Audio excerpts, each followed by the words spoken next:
Dr. Watson, would you kindly close the door behind you so that we can limit the price of your carelessness to merely hours of work rather than days? My apologies, Mr. Holmes. I found myself rather taken aback. I saw tidier houses in war-torn Afghanistan. Are those my surgical needles? I ran out of tacks and the matter required immediate attention. Was that my supper?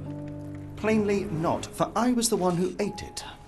I set it aside for this evening. And for that I am grateful. Is that my bed? Watson, since you've proven yourself a master of observation, might I ask you to apply your skills to a more pertinent question? Namely, the whereabouts of today's newspapers. They are the key to everything. The newsboy is usually reliable.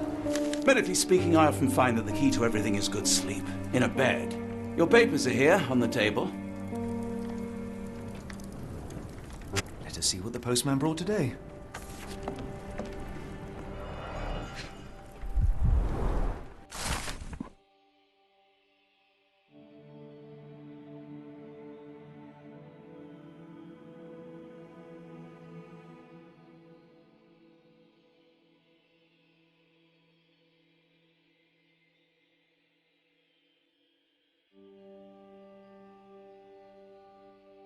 Local gossip, all of it uninteresting.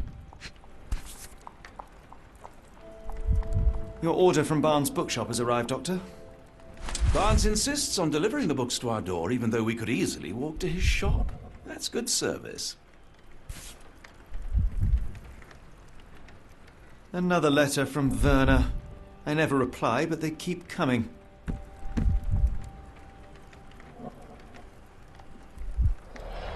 I don't see the Strand. Where is it? Pardon me? I am on the precipice of uncovering a pattern of crime across London spanning many months and involving many men. The missing paper cannot be a coincidence. That's preposterous. My dear fellow, life is infinitely stranger than anything which the mind of man can invent. Well, life used your newspaper to wipe its posterior, so after that unpleasant discovery this morning, I disposed of it. But in lieu of the Strand, perhaps I can deliver you something equally tantalizing. I have just returned from a patient of mine, Captain Stemwick, who... No, that will not do. Grab your coat, Dr. Watson. Let us hope nobody has collected the dustbin.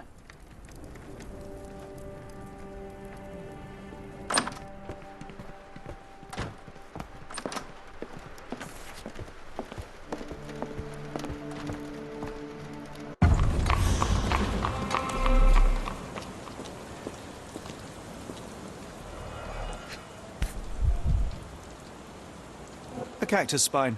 If it gets in your skin, it's awfully tricky to remove, and when laced with poison, the perfect assassination tool. You were mistaken, Dr. Watson. The paper was indeed dirtied, but not how you implied. It's potting soil. See, Watson? The conspiracy is real. Someone tried to poison me. Poison? You? That's madness. Get the Strand! Get your copy of the Strand here! Sorry, Mr. Holmes. I just sold my last paper. Blast. Then why are you still here? Boss pays by the hour. No sense in returning early. You're a bright child. I presume you see everything that goes on around here? Nothing gets past me, mister. Then tell me, did you notice anyone suspicious at my door this morning? Like the man with your newspaper? Precisely. What do you know? I know the value of a shilling. Dr. Watson, Sure, now I can take the day off. can you describe the man you saw? He was carrying a lot of books. Up to his chin they were. Never heard of a well-read assassin. Looks can deceive. Hence the appeal of disguises. Which way did he go? Not sure. I was distracted by customers. Sorry. Did you see what he was up to? Nah, not really. I saw him approaching your house, but I had a customer. Then there was a loud bang. I ducked down. Not because I was scared, because I wasn't. I had to protect the merchandise. And all I could see was him kneeling at your door. All right. You earned your shilling. That'll be all. Thanks, Mr. Holmes. Maybe I could be your eyes and ears. If you have more shillings.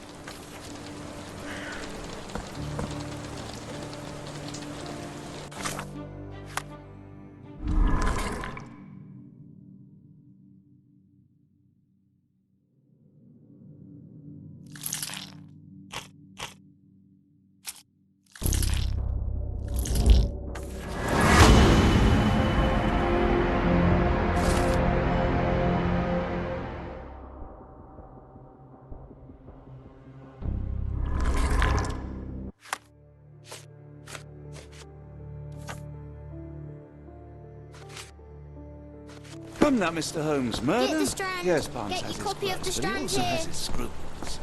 Not every pawn knows it's part of a game.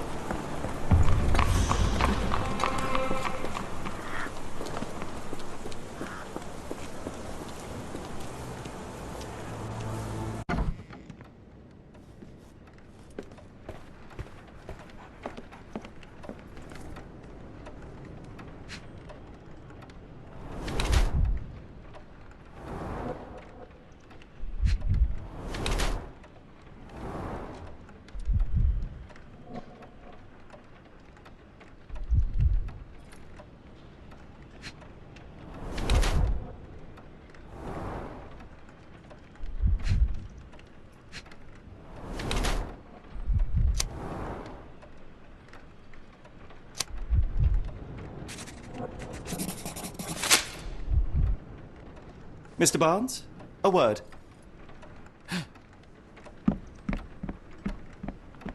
Oh, for goodness sake.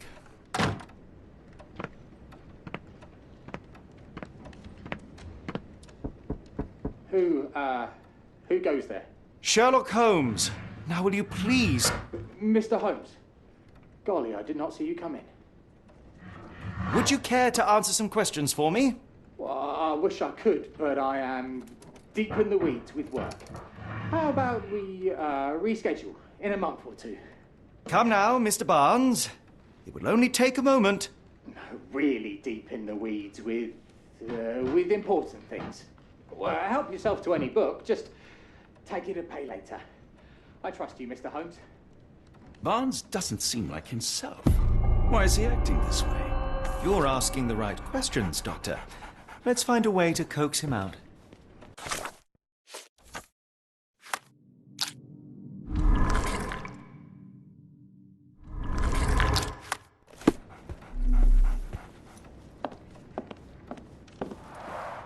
The ladder is broken, recently, judging by the freshness of the wood. So, Barnes has a dog now. Who's a good boy?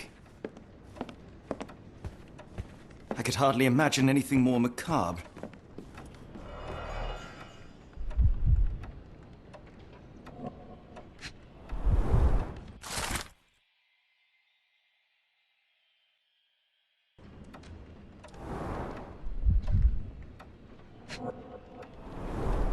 Basics of cryptoanalysis, cryptography in Egypt. It appears Barnes has an interesting hobby.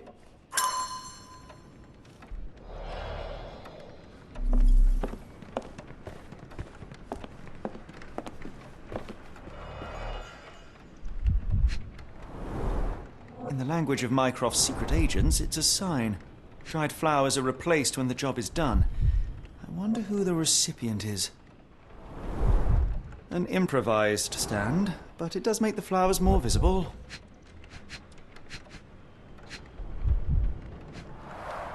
The finest view London has to offer.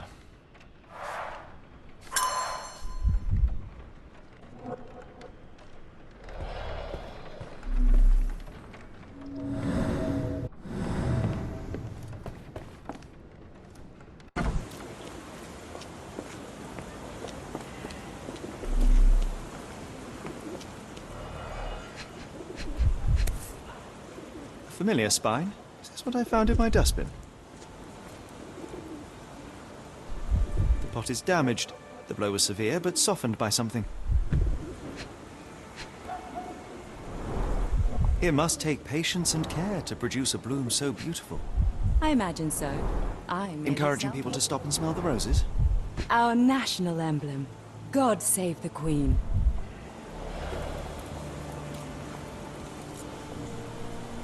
Anything tickle your fancy, Mr. Holmes?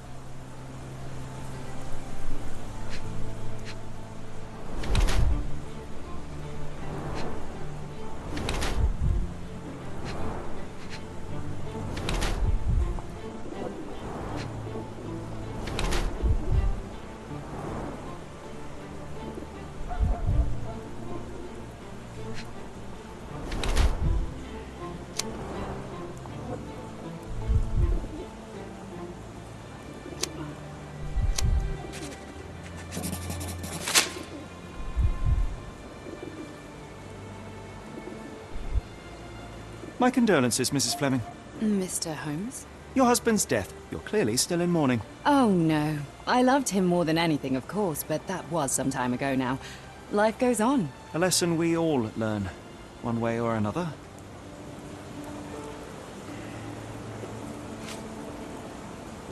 Are you sure you're asking the right person? I'm just a flower seller. One of these things is not like the other. Come again? The cactus. Those fearsome spines can prove a devil to remove, and the sap is often toxic. And a rose thorn can give you tetanus, but we still grow them. The cactus seems comparatively harmless, though you have me thinking it must be valuable. I was under the impression that you knew its price already. Your guess is as good as mine. The first time I saw this cactus was when I came back from my break. What do you make of the flowers in Barnes' shop window? Well, they could use a bit of water. Do they mean anything to you? Mean anything how? I'm not sure I follow, Mr. Holmes. Why do you think they're there? Are you suggesting the flowers are for me? It seems likely, does it not? Oh, I hope you're right.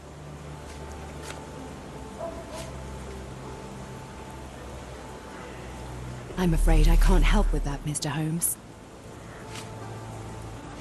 Are you familiar with Mr. Barnes? Yes. No, not really. Well, in a way. What on earth does that mean? I know who he is, of course, but we haven't shared much more than a look. A look? Yes. Each morning I go for a walk in the park with my dog, and most days I spot Mr. Barnes there with his new puppy, so we see each other. Actually, we once met briefly while our dogs played. He was quiet and seemed unsteady as he approached, but since then, we've never spoken. I often see him staring through the shop window. Sometimes I wonder what he thinks about that would etch such longing onto his face. Hello there. What's your name? Lily, I know, not very original.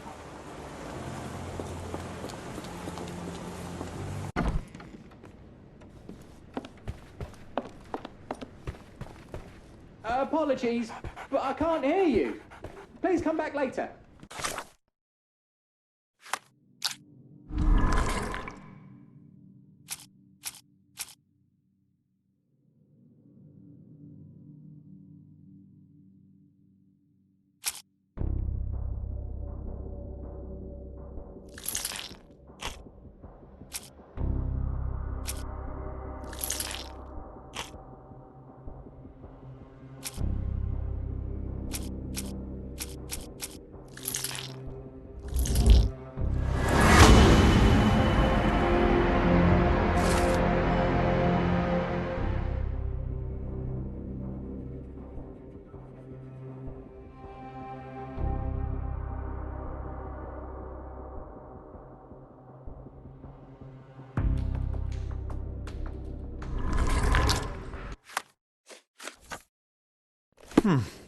I think perhaps I have been chasing shadows.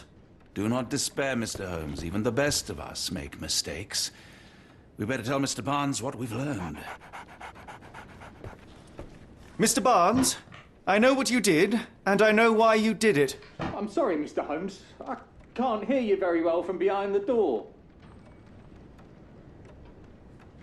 You ordered a cactus from the plant catalogue and then left it for Mrs. Fleming as a gift. You place flowers in the window to get her attention and wear high heels to appear taller and more desirable.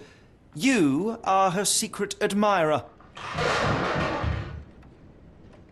I couldn't read this morning's edition of The Strand because it was covered in soil and spines. I know you dropped a cactus on it and then fled. Barnes, it's Dr. Watson. Rest assured we are not interested in disclosing your personal affairs to anyone, including Mrs. Fleming. Please come out. All right, then.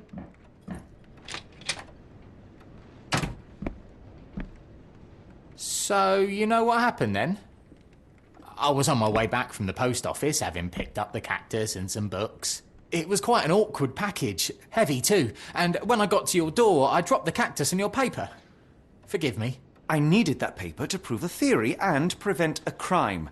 Your actions were rather disruptive. Your clumsiness carrying the post is matched only by the clumsiness of your romantic gesture. Oh, it's true. I am useless with this sort of thing. I'm not even sure if Mrs. Fleming noticed. As in most things in life, truth is the answer. Cease with the abstruse signals and anonymous gifts, and simply talk to the woman. What is the worst that can happen? She rejects you, and you are freed from this endless purgatory. That... Yes, you are correct, of course. I do have a slight tendency to overthink things. Thank you. So, at last, we return to the matter of the paper. I'm investigating a string of burglaries. Did you perhaps read of any before the edition was spoiled? I don't recall, but you're welcome to read our copy for yourself. You had an issue of The Strand here all along? Well, naturally. I am a bookseller. I have a subscription to every magazine and newspaper in London. So you ought to be familiar with the concept of burying the lead. Oh no, my apologies, Mr. Holmes. I'll make it up to you however I can. I am an expert on obscure languages and translation and Yes, okay. Just give me the paper.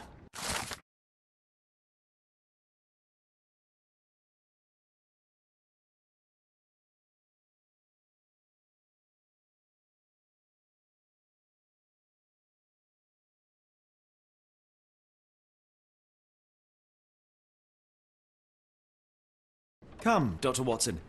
Let us put this matter behind us. Farewell, Mr. Barnes. I hope to hear good news about you and Mrs. Fleming. Well, that was an utter waste of time. An assassination did seem rather unlikely.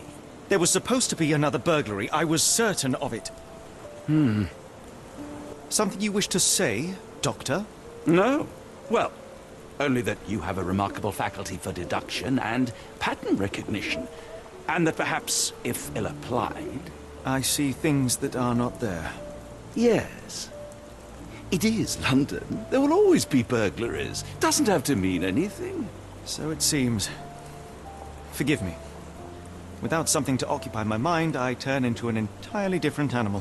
Which brings us back to my news from earlier. I think I have a case for you, a real one.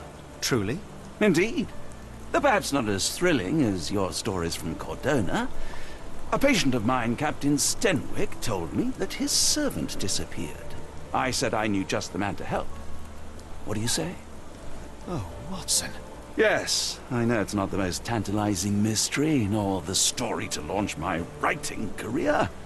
But... It's brilliant. Let's go. Oh, good. Well, his house is nearby. Come.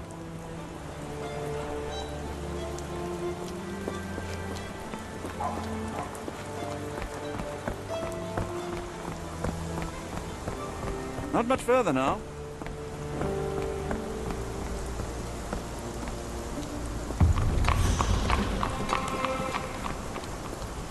Is this lousy attitude of yours because of my altercation with Inspector Lockhart? Did he put you up to this? Sir, the inspector has nothing to do with it. I'm telling you the same thing I tell anyone seeking a missing person. Good day, gentlemen. Forgive the intrusion. Captain Stenwick, this is my colleague Sherlock Holmes, the consulting detective I told you about. At last, a professional. This useless officer refuses to do anything about Kimmy here, my missing servant. What was your name again? I shall be certain to inform your superiors. Sergeant Ruffles. And it's my superiors who made this decision, sir. Why has the police department decided not to help? We investigate murders, thefts, fraud, arson, real crimes. A servant walking away from his master is not our highest priority. That said, if we find Kimahia breaking the law, we'll be sure to notify Captain Stenwick. Have there been other disappearances lately? Of course, here and there. But when life is tough and opportunity comes knocking, you can't blame those who answer. Now, I must be off. Best of luck in your search. You heard that, didn't you? The way that man spoke to me. I shall need your written testimony. Then we can lodge a complaint. Captain, perhaps Mr. Holmes' time is better spent learning about your servant, so that he may begin his investigation. Ah, yes. Quite right. Fire away. When did you last see your servant? Kimmy here normally brings me the morning papers, but yesterday I had to get them myself. He must have escaped the night before yesterday. May I see your servant's bedroom? His shack is in the garden. You can't miss it. Did you search the room? Of course, but only to check he wasn't lying dead inside. Everything seemed normal at a glance. Is there any reason Kimahir may have left? I should think not. He had all he could have wanted.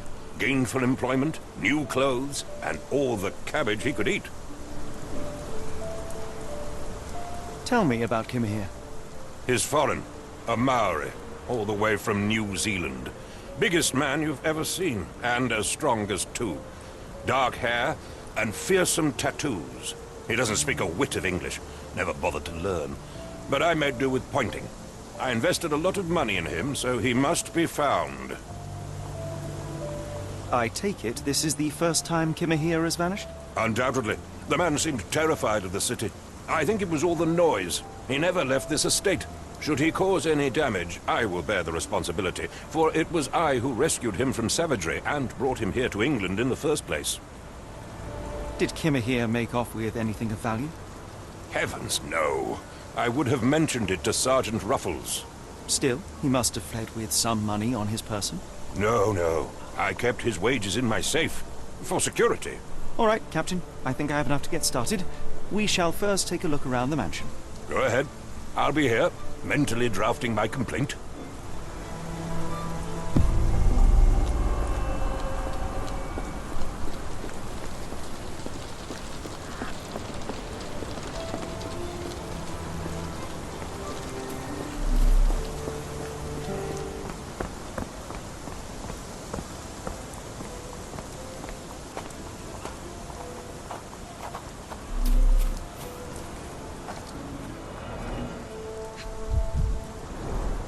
Chewing tobacco.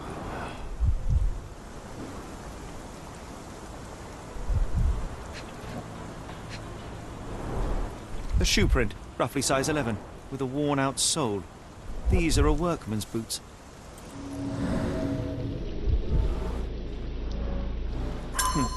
Looks like a knee print. Someone knelt here.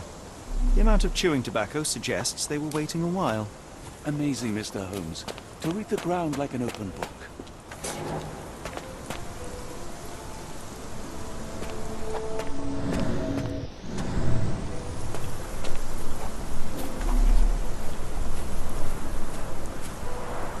This lock is quite unusual. It appears that the key should be bent to the right.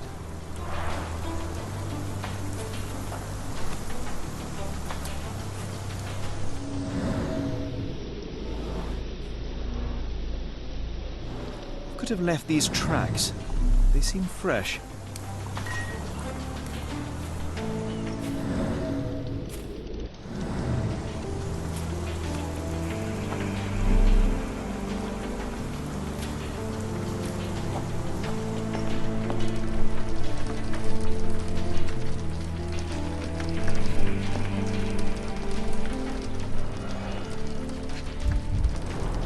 A scrap of Hessian.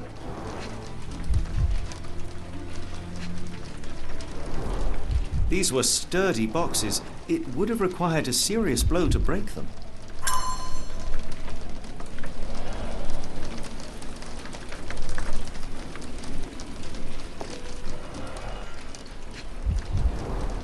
Impressive. The sack of grain retained the shape of an impact.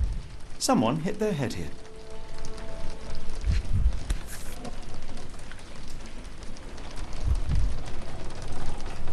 A small navy spyglass.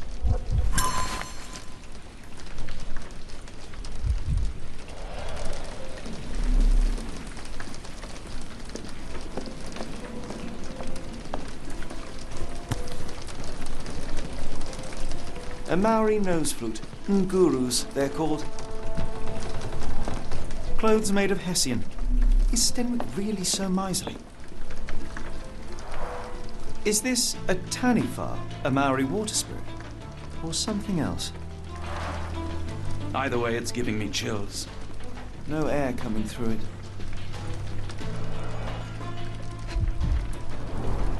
Button chops. The remains of a meal. The ashes are long since cold.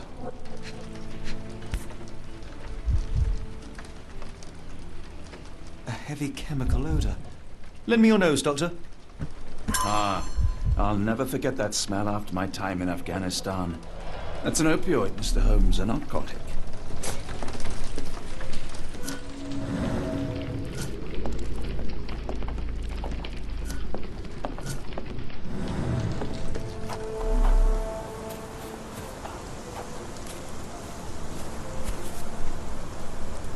The rag reeks of smoke. Someone plugged the chimney.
Someone moved a cart to this spot and then took it elsewhere. Can't see it anywhere in the garden.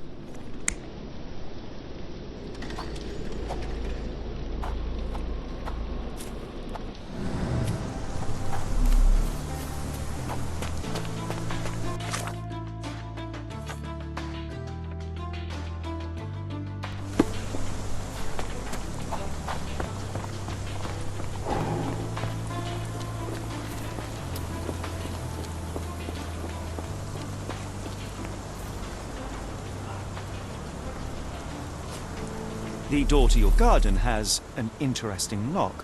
Yes, I have uncommon locks on every door of my mansion. It makes them harder to pick. Kimmy here and I both had a set of keys. I'll need to borrow them. No, you'll need to do what I tell you to do. Examine the garden.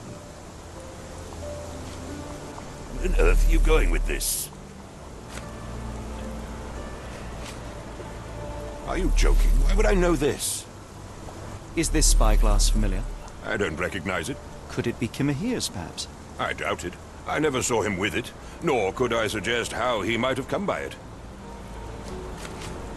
I came across a pile of Hessian clothes in the shack. Are they Kimahir's? Yes. I had to give him something to clothe himself. He seemed unfazed by his bare skin, but I found it distracting.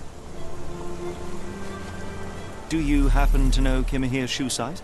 I wouldn't have the foggiest, but I'm sure it was enormous. Not that it matters. He spent his life barefoot. Despite my best efforts, he simply did not take to shoes. Has Kimahir ever indulged in tobacco? No, the man doesn't even drink. Are you certain? I found chewing tobacco in the garden. I controlled Kimahir's expenses since he struggled with the currency. I would have known if he used tobacco.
Surveilling from afar, the intruder waited for a window of opportunity. When Kimahir went to sleep, the man crept up to the shack and slipped narcotics down the chimney pipe, then blocked it with a cloth.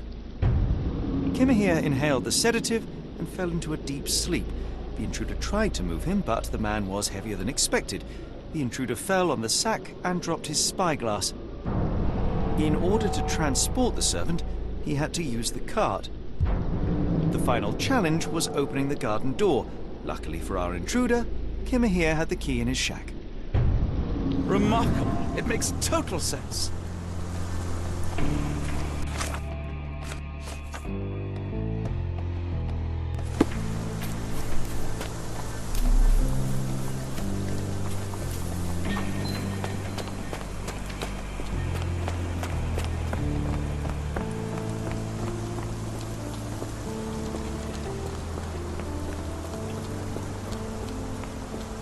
You'd best have found something by now, gentlemen. I fear that someone may have spied upon Kimahir. Likely the owner of the spyglass I found earlier. It appears they were watching for some time, as there was an impressive amount of chewing tobacco on the ground. And your point? I found the residue of narcotics in Kimahir's brazier. There are several explanations, perhaps your servant's recreational interest, or an attempt at poisoning. Cut to the chase, Mr. Holmes. You said that you checked the shack earlier. Did you notice the cart tracks near it?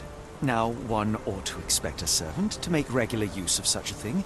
Indeed, I would have overlooked the detail were it not for the cart's absence. If, as you say, Kimahir never leaves your estate, then where did it go? I expect answers from you, Mr. Holmes, not questions. I won't keep you in suspense any longer, Captain. Kimahir was abducted by the owner of the spyglass. When your servant fell asleep, he slipped a narcotic into Kimahir's brazier to make him sleep even more soundly. In order to carry a man as large as Kimahir, the intruder stole the cart and rolled him right out of your garden. Now, hold on. All this simply to tell me what I already know? Why haven't you found him yet? I only arrived a moment ago.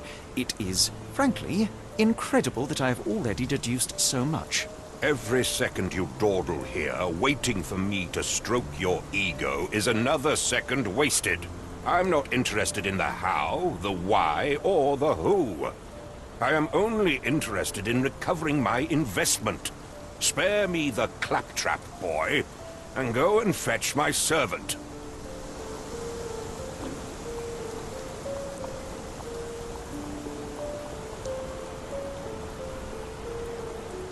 The point is, Captain, we're telling you this for a reason. The intruder fled through the garden door, and we need a key to follow his trail. Well, then you should have led with that. Here you go. I hope you'll return soon with good news. And in the meantime, please teach your companion the art of brevity.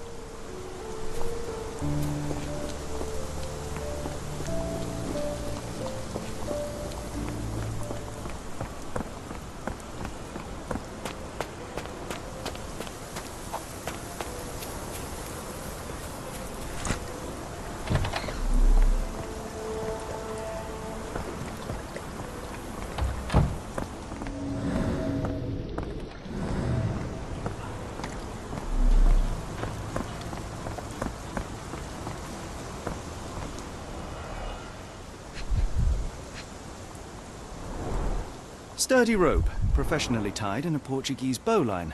This knot is often used by sailors to create a bosun's chair. Wheels picked up grass along the way. Kimahir's cart, I gather.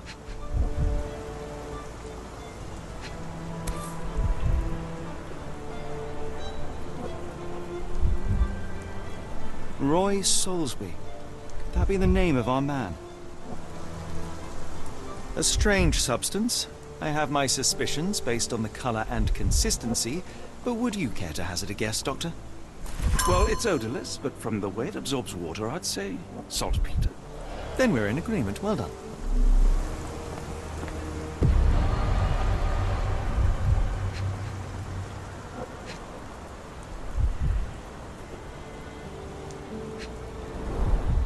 Many cigarette butts. Someone stood here for hours. A large pile of horse droppings. There was a cab waiting here. Our abductor slipped in and then off into the night.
The Strand proved not so useless after all.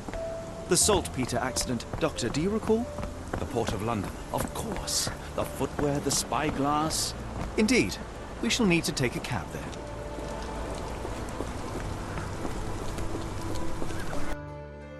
Where to, Gov? The Port of London, please. I will show you where to stop.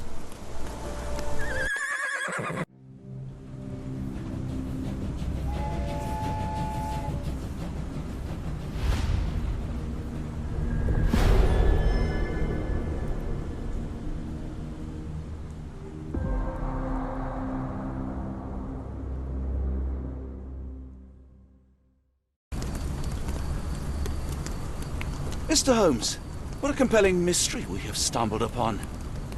Perhaps I have the premise of my next novel. One kidnapping does not a story make. Stop! A black cat crossed before us. It's a bad omen. I do not take you for the superstitious type, Doctor. Such things are mere fantasies, tricks of a feeble mind. One imagines a physician would keep a surer footing in reality. Perhaps. Before the war, my time abroad was difficult. Once, I came across an Afghan, bleeding, who I could not save. He pressed a rosary into my hand. A gift, he said, so as to gain God's favor. After that... Dr. Watson? Yes, well, I shan't get into details, but sometime later I found myself lost in the desert. Dehydration set in, and things grew ever more dire. The man's words came to me. I said a prayer and placed the rosary on a rock. A gift to gain God's favor. And you were rescued? Yes. A detachment of British soldiers found me. To whom I'm grateful. Without their diligence, you would not be standing here and I would not have this case. I'm sure you have another explanation prepared, Mr. Holmes. But I think I shall cling to the occasional superstition all the same. To each his own, Dr. Watson. So long as it does not interfere with my methods, do it. We must press on, cat or no cat. The question remains, why abduct Kimmer here?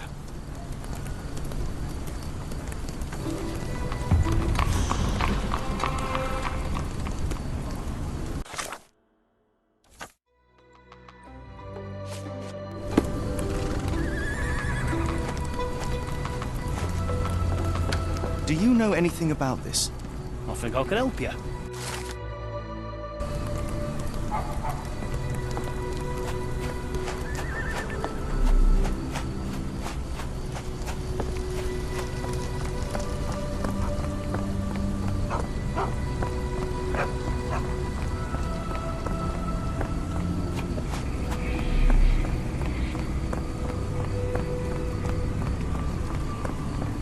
May I ask you something?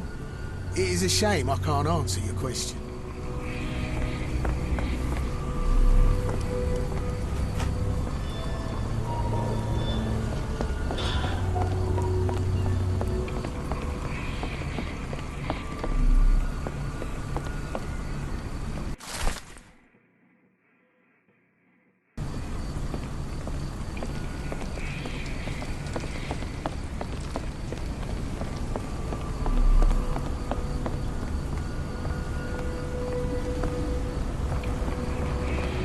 Help me, please. Sorry, sir, I can't help you.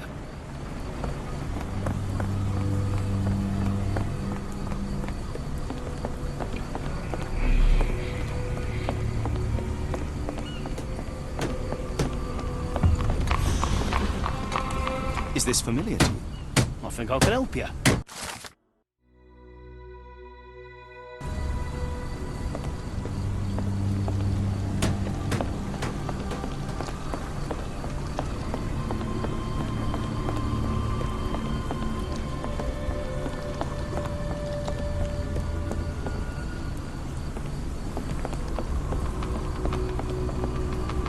Not in the mood, mate. Shoo! Pardon me, sir. I am looking for Roy... Oh, not again. Yes, I'm Roy. But I can't help you find your uncle or whoever you've lost. Now, what makes you think I would inquire about missing people? You are the fourth person to ask this week. Just because I work at the port doesn't mean I keep track of everyone who comes here. You say we are not the first to ask you about a disappearance. Do you recall anything about those who came inquiring? I only remember the foreign woman. I didn't catch her name, but those are her posters hanging up everywhere. She has badgered me twice now, and I still don't know nothing. And this woman can be found? No clue. She was talking gibberish. May I ask what you're doing here? This is where the ship sank the other day. I'm trying to work out how we'll remove it. Now, where was I?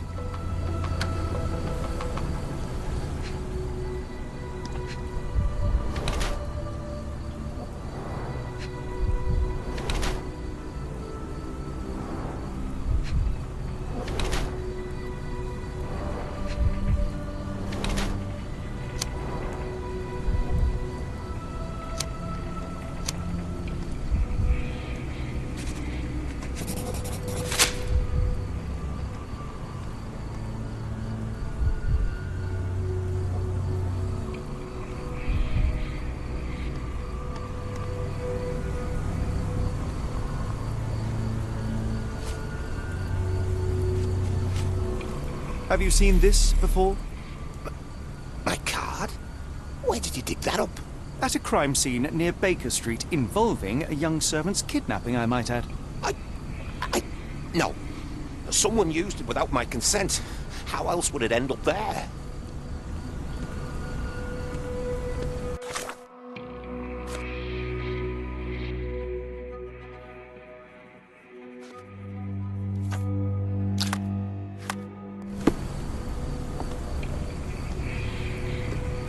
That boat explosion stopped most traffic coming into the port.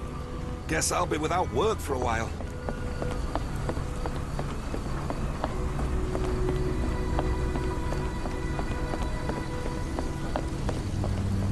Are you able to help me? As much as I'd like to help you, I know nothing about this.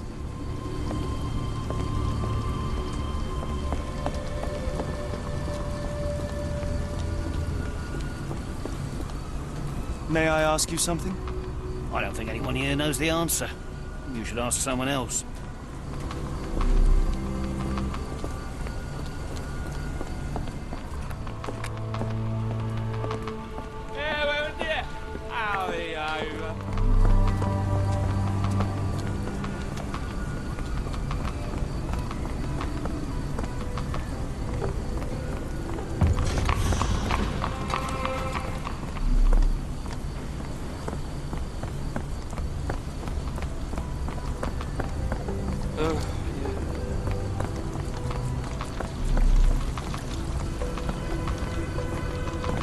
Can I ask you a question?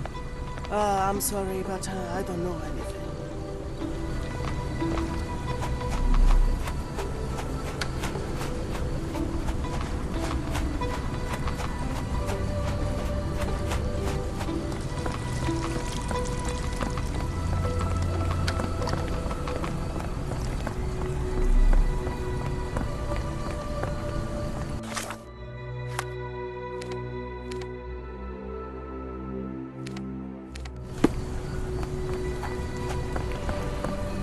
Are you able to help me? I don't think anyone here knows the answer.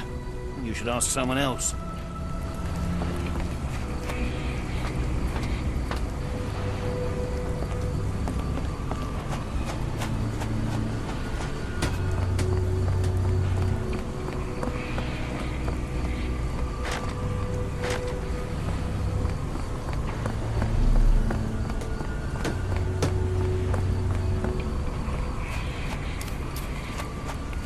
Planks were broken with force.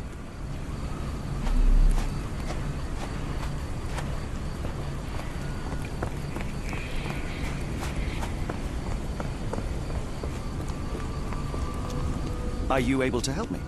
I don't think anyone here knows the answer. You should ask someone else.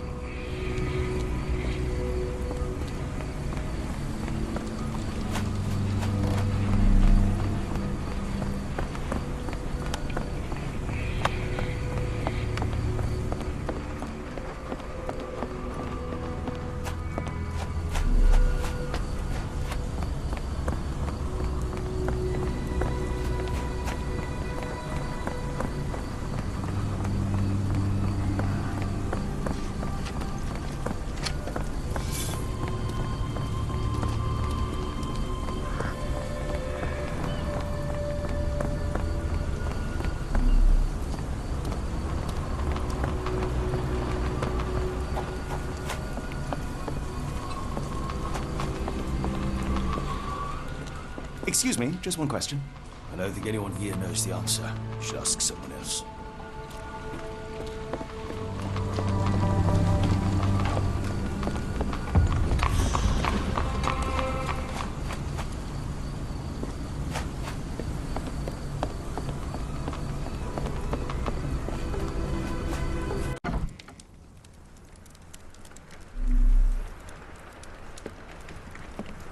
Hello, lad. Is this where I may find Dea? You read the poster? Yes? You know where my brother Girves is? Sadly, no. Well, not yet. Where did you last see Girves? He worked at a, warehouse. This man, Roy Solby, gave him the job. He paid him a necklace. Do you still have the necklace that Soulsby gave to Girves? Girves left it near the, shrine. I tried to sell it to buy medicine, but no one wanted to buy. I want to speak to Dea. Is she around? Amma, my mother, she got sick after the fire. Big red smoke. She couldn't breathe, so I took her to the doctor. Now I am in charge. How would you describe this Soulsby? He was big and strong. He had a big scary eye. Scary, you say? Yes, like it was made of metal. Don't go anywhere.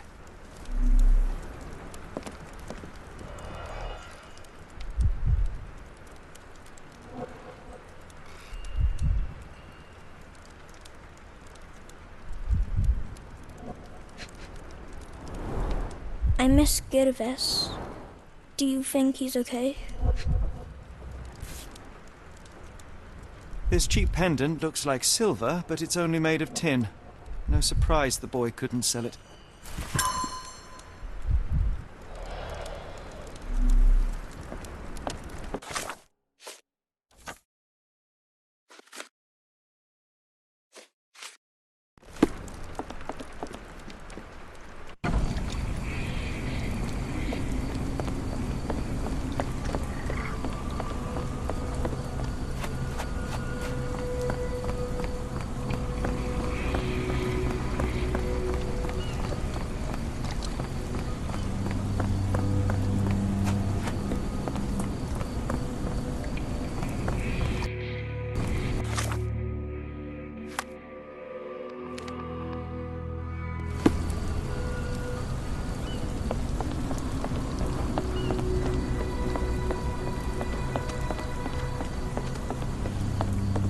What are you gawping at?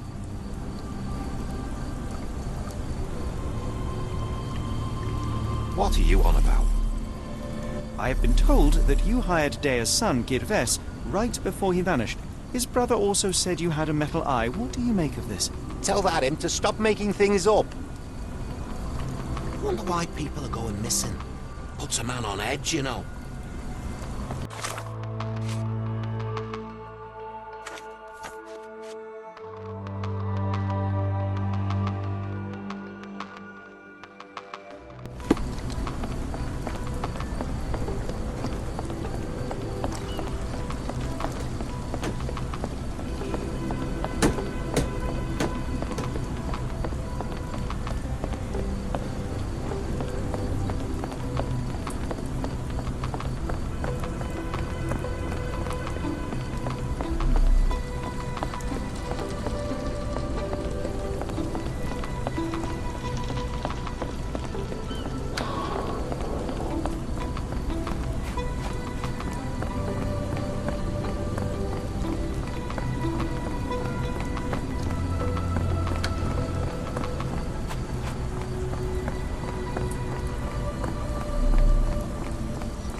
May I ask you something?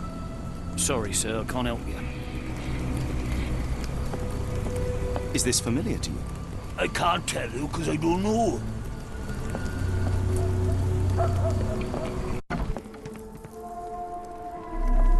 Oh, hardly a reputable establishment. I've seen worse.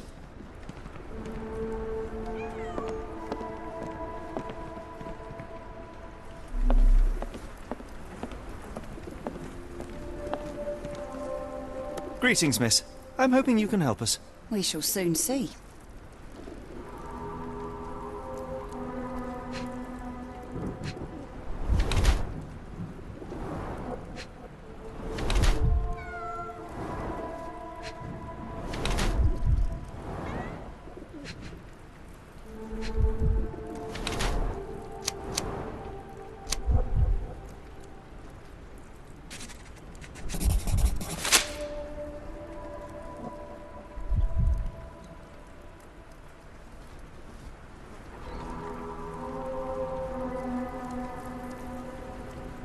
My colleague and I are seeking a burly man, above average height, with workman's boots.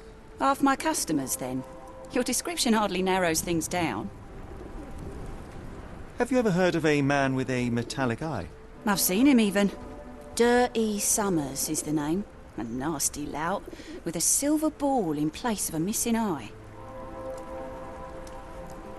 I shudder to ask, but where does one find a Dirty Summers? He likely signed on with a ship. I am not one to spy on others, let alone him. I see. My advice, keep away from him. I heard tell of a recent explosion in the port. What do you know of it? Ah, yes. Something exploded in a ship's cargo hold. Caused a terrible blaze. The sky was red with smoke till morning. Where precisely did it occur? The ship sank near the third pier, next to the dockyard.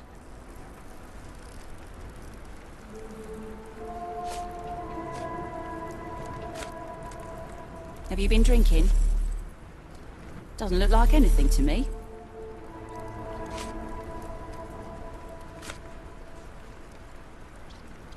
Never heard of it.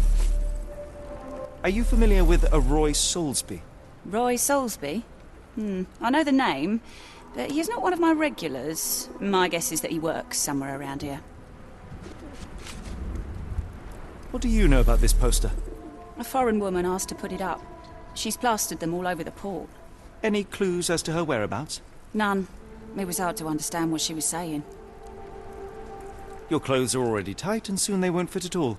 How far along are you? I thought I'd hidden it better. How did you know? Are you a doctor? In a manner of speaking. He's not. He merely has the ego of one. I apologize, miss. Mr. Holmes is fond of his observations, but I am the doctor here, not him. Do you need any help? I'm fine, thank you. I would rather not discuss my condition, nor let word of it spread.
What can I get you?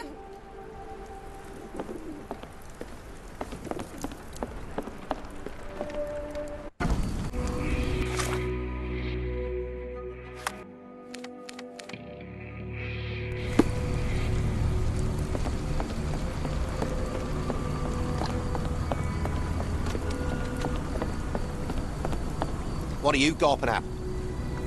Mr. Soulsby, you know more than you're letting on. What makes you say that?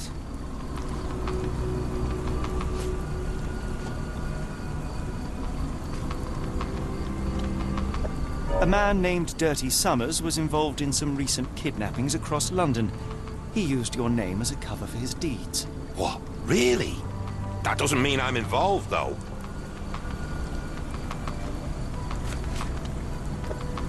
Your calling card was found at the crime scene. That's enough to make you a suspect. You cannot be serious.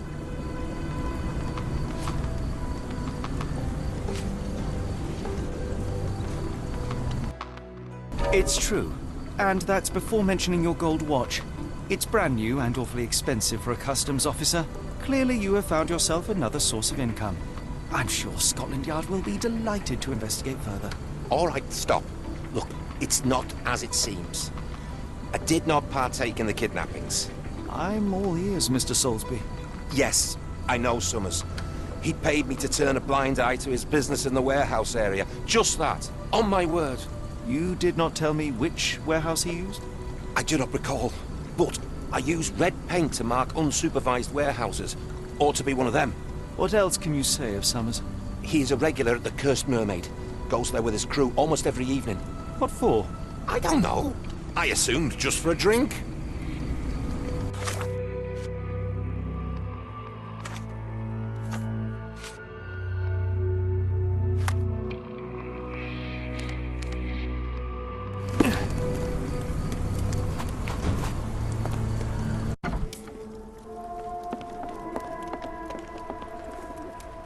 Why do I have the feeling that you know more about Dirty Summers than you're letting on? I have nothing more to add, sir.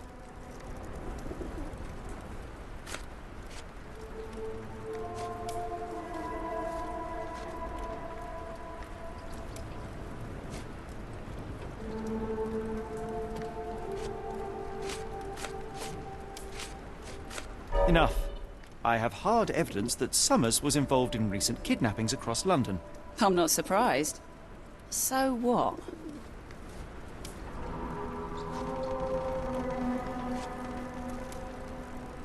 A customs officer, Roy Soulsby, testified that Summers was a regular here.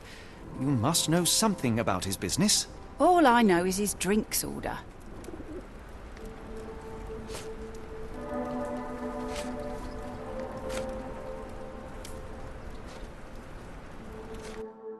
If the lives of the missing do not concern you, then I would urge you to think about your unborn child.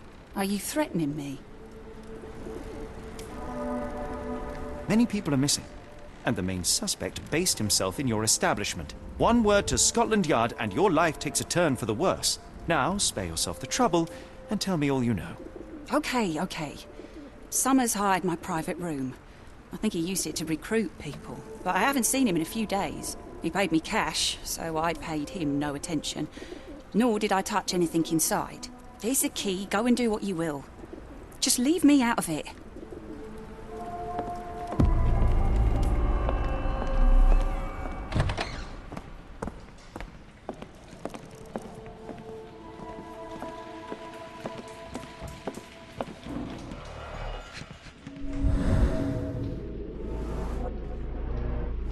Strange symbols. I don't recognize them.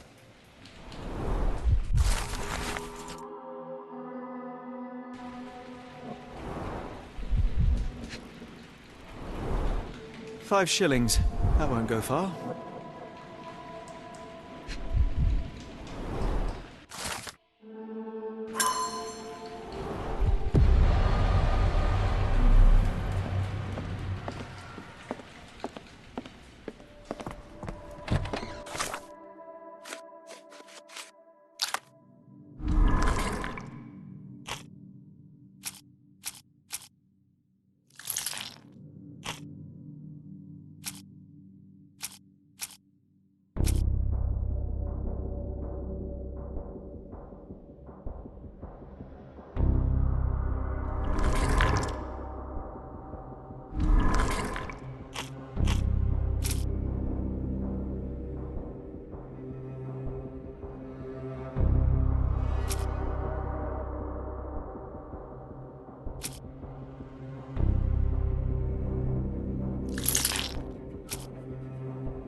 Really, Holmes, this ought to be beneath you. As my brother would say, it is for the greater good.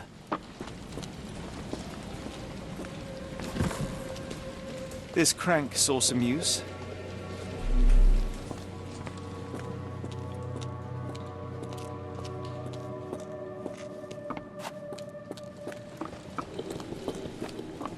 The layers of rust will prevent any movement.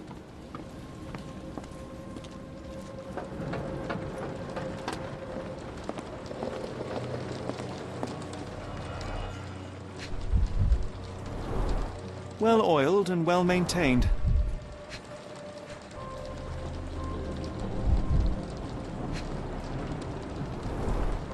Fit for a crank.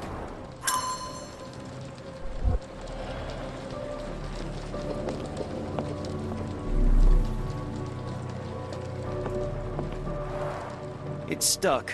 No one's used it in a very long time.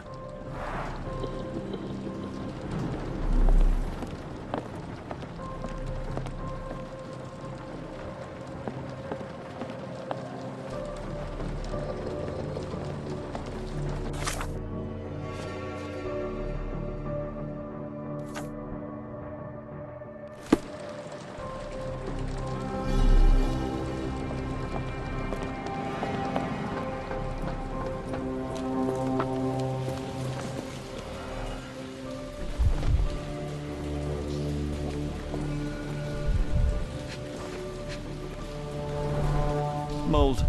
That's why you don't leave sailcloth lying out.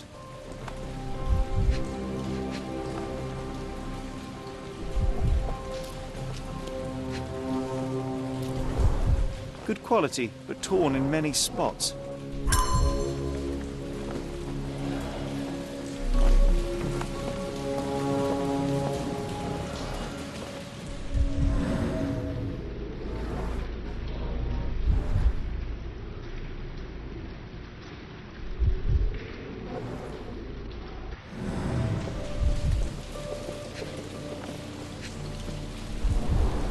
The scratches are fresh, left by something metallic.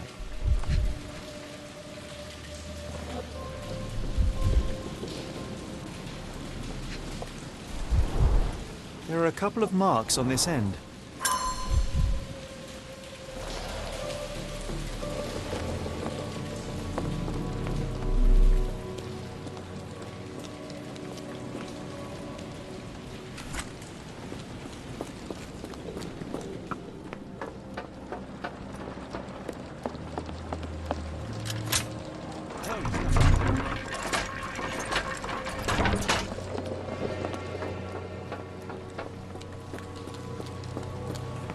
A hidden passage, just as I expected.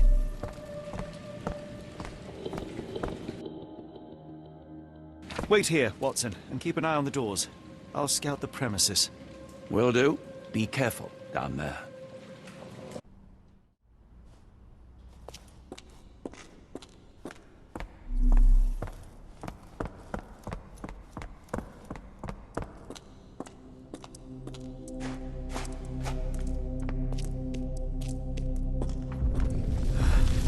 Wait, what's happening?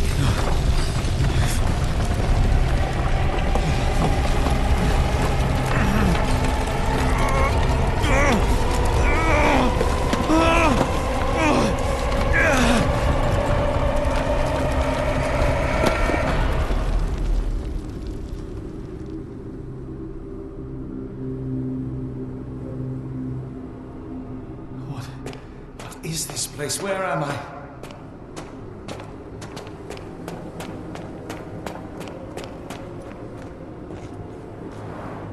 Strangely cold. Something is missing.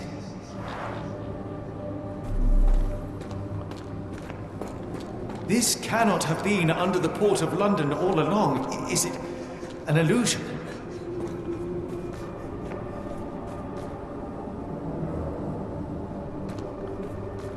The only way forward is the abyss.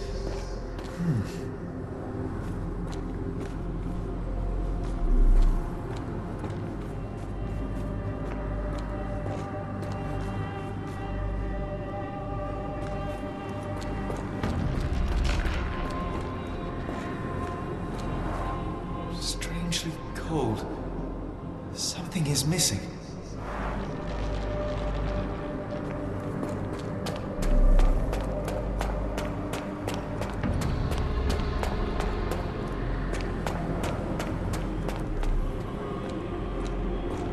The only way forward is the abyss.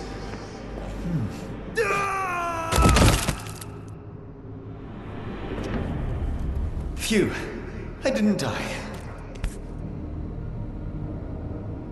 It is icy cold and pulsating.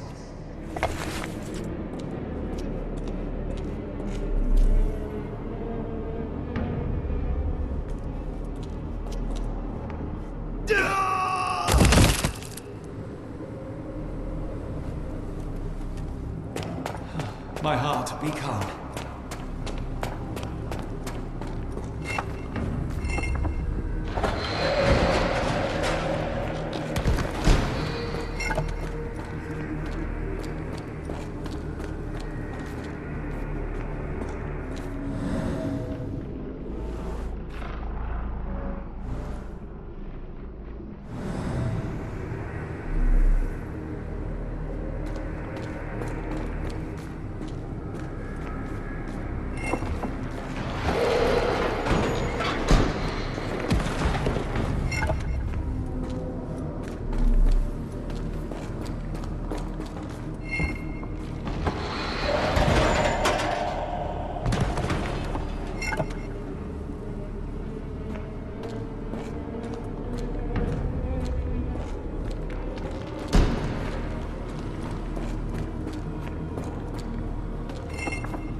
I am somewhere else.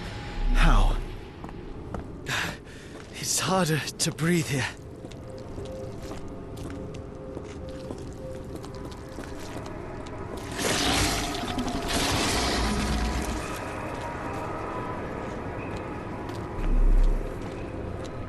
It's like it stares right through me.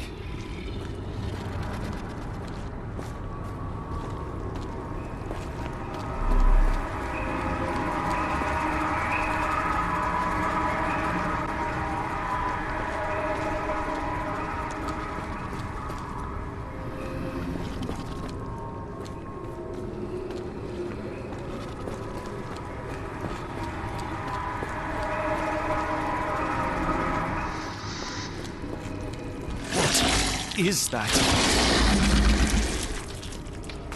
Oh, no!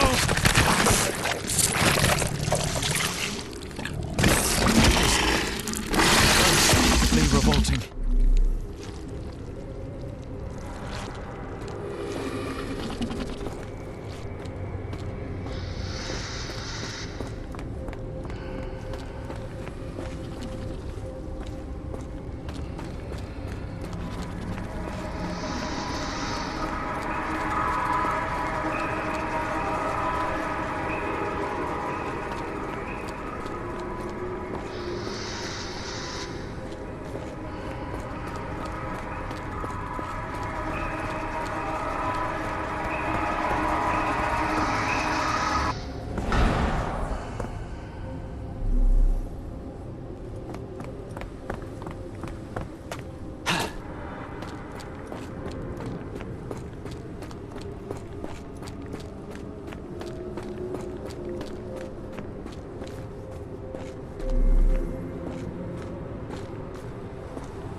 It's like it stares right through me.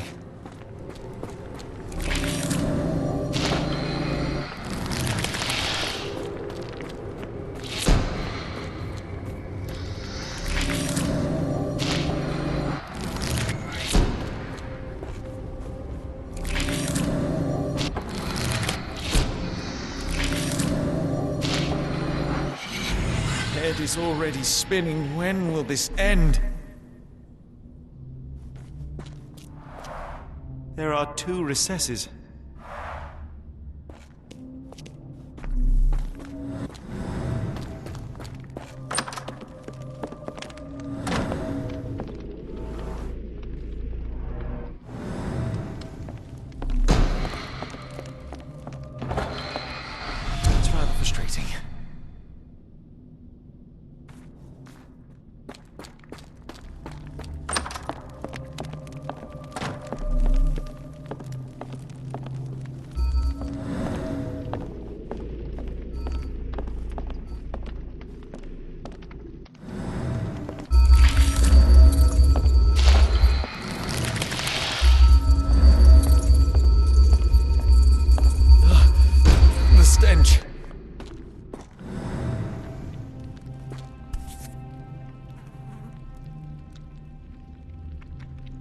strange stone. It almost feels alive.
Oh, that is truly revolting.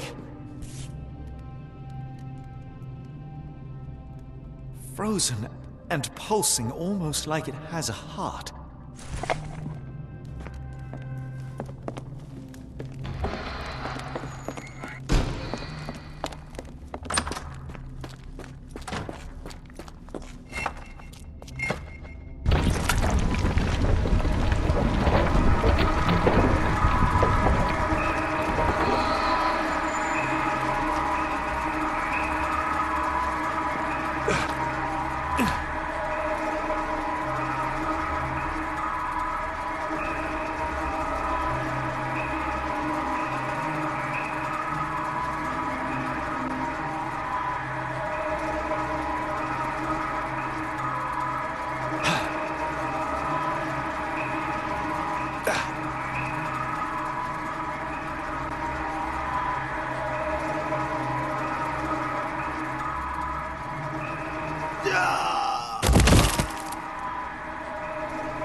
Did I get out?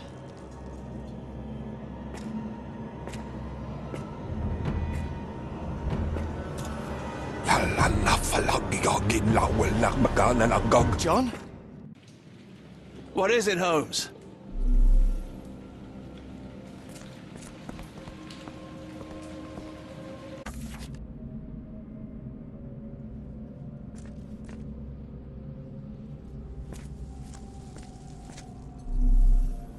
Watson!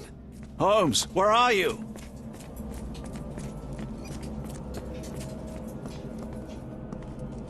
Holmes. Holmes. Are you all right? Fine. Watson, I'm fine. Thank you for asking. Fine? By Jove, you should have heard the way you called out my name. It was just a game of shadows.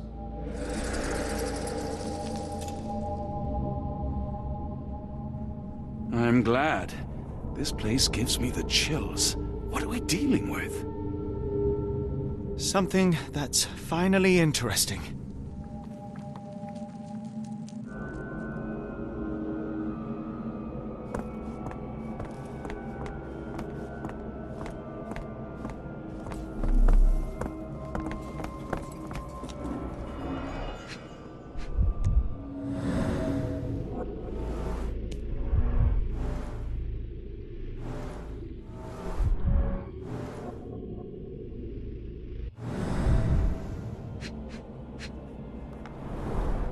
His abdomen is severely bloated. Cyanosis of the lips, marks on the neck. This man was strangled.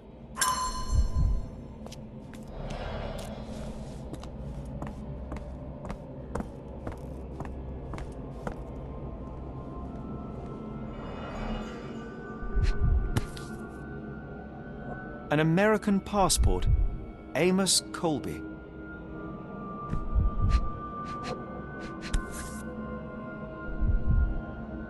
Someone got their hands dirty painting this with blood.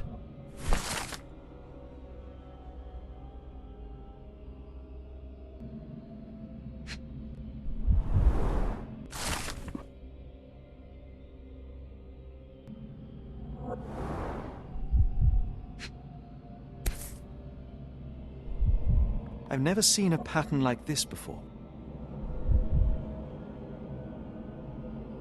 Old blood stains.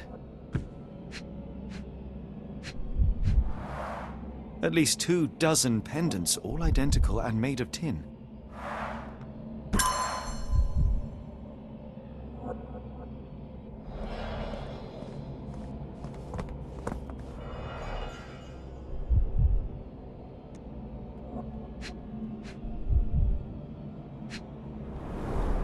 It seems made for simple experiments.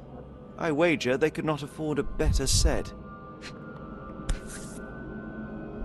This box contained a narcotic substance, much like the one in Kimihia's brazier.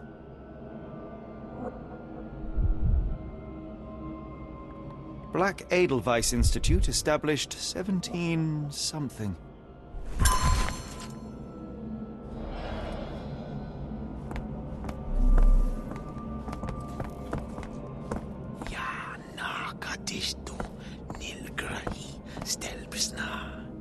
Did you hear that, Watson? I hear you.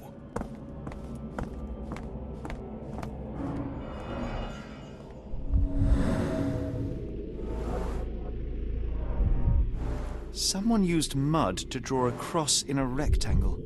Why?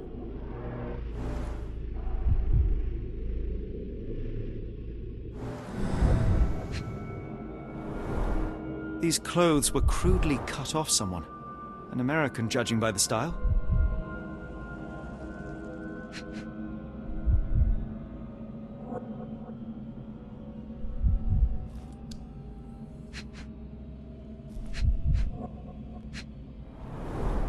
Fine rope work, cut by a finer blade.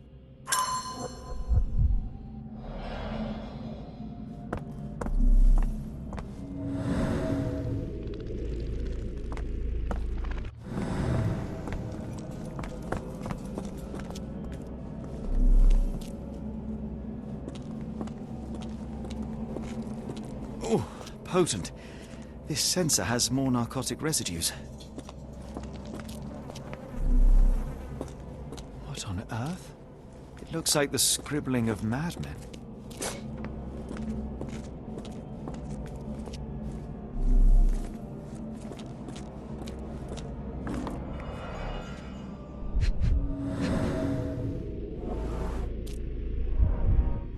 Deep scratches left in a frenzy. A small bloodstain, but not serious.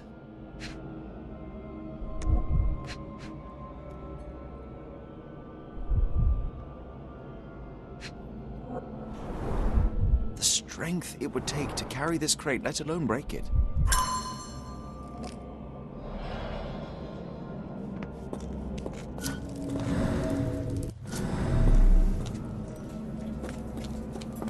Miserable food, mass-produced.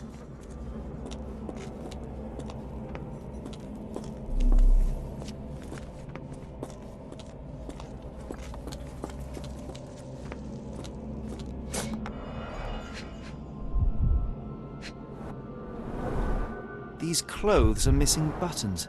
They were forcefully removed.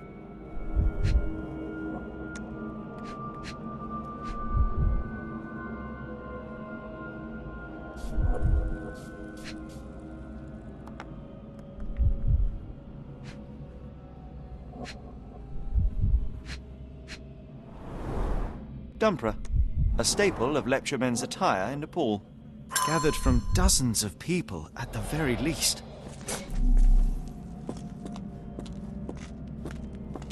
I must have seen this one before. That explains my hallucinations.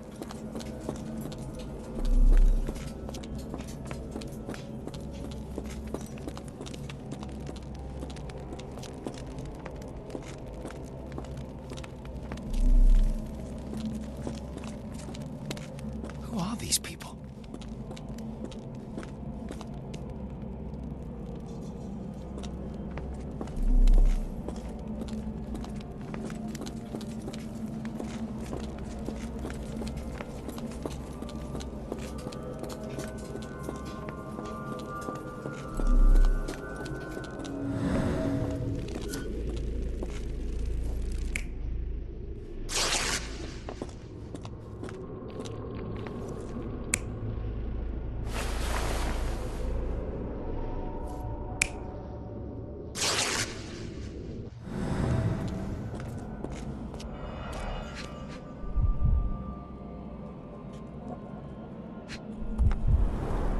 These clothes are missing buttons. They were forcefully removed.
Cyanosis of the lips, marks on the neck.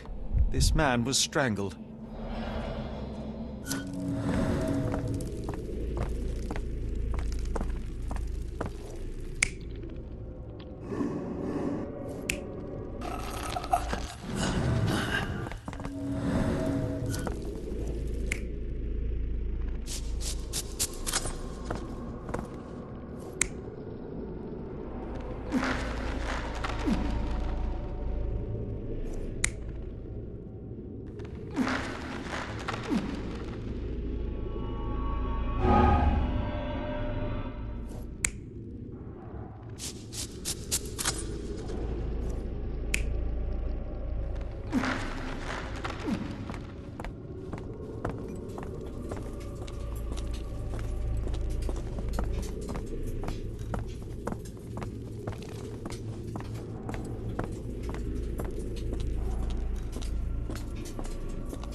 Many people were brought to this place. Their abductors stripped off their clothes and discarded them in a pile. The prisoners were kept in a soporific trance by the use of narcotics.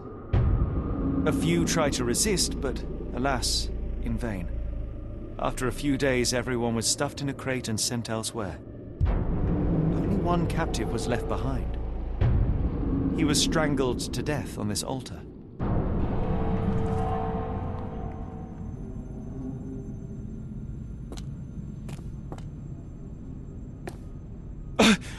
What the hell is happening, Holmes? Calm yourself.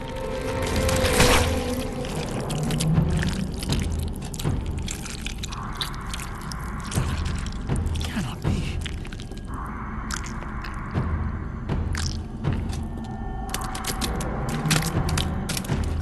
What is it? Oh my God.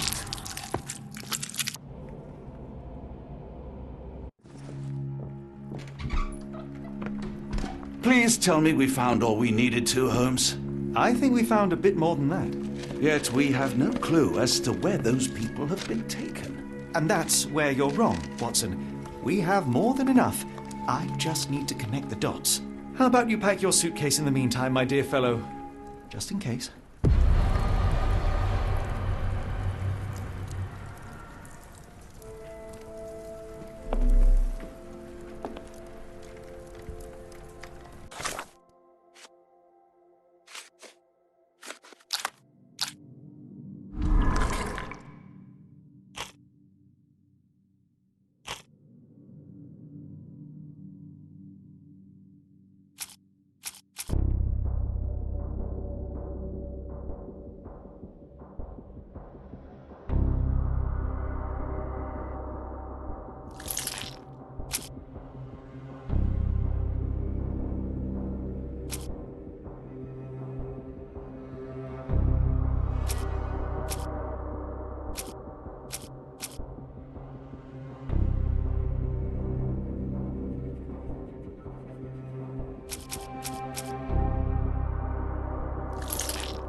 Dr. Watson, How does a trip to Switzerland sound to you?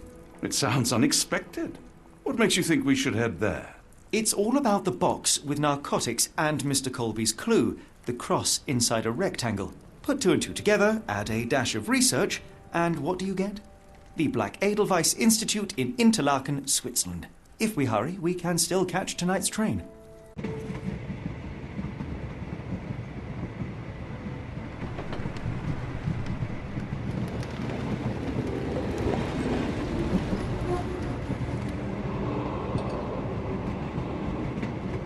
As grateful as I have been for your company, Dr. Watson, I'm afraid you shall have to investigate Edelweiss alone.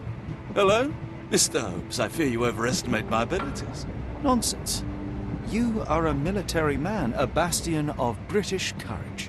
I'm no such thing. As a doctor, I avoided most combat, save for one dreadful day. My troop was ambushed in a village with innocents caught in the crossfire. Too many to help. The man with the rosary. He was one of them?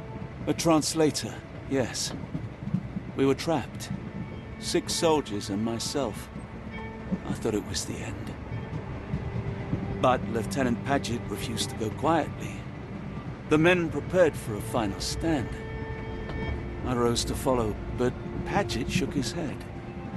He told me to run. That I had other men to save. They charged, and I fled through the rear. So you see, Mr. Holmes, I am a coward. The logic seems inescapable. Yes. You, a surgeon by trade, would have been perfectly useless in that conflict. What? No. And how many men have you helped since? Ailments eased, troubles tended? No more than a handful. Truth be told, I have become somewhat of a recluse. How many people could you help with 30 years ahead of you? Dozens? Hundreds? Paget was correct. You can cease your self-recrimination. Holmes, I don't know what to say. I would start with, I am Dr. John Watson, may I look around?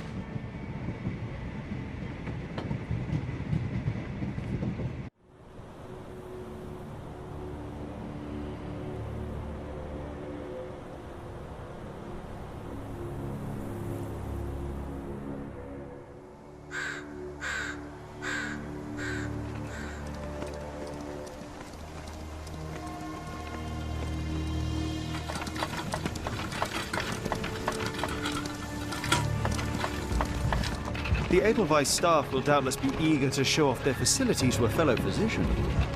I have already taken the liberty of sending a letter on your behalf to request a visit. And what of you? I shall be pursuing other avenues.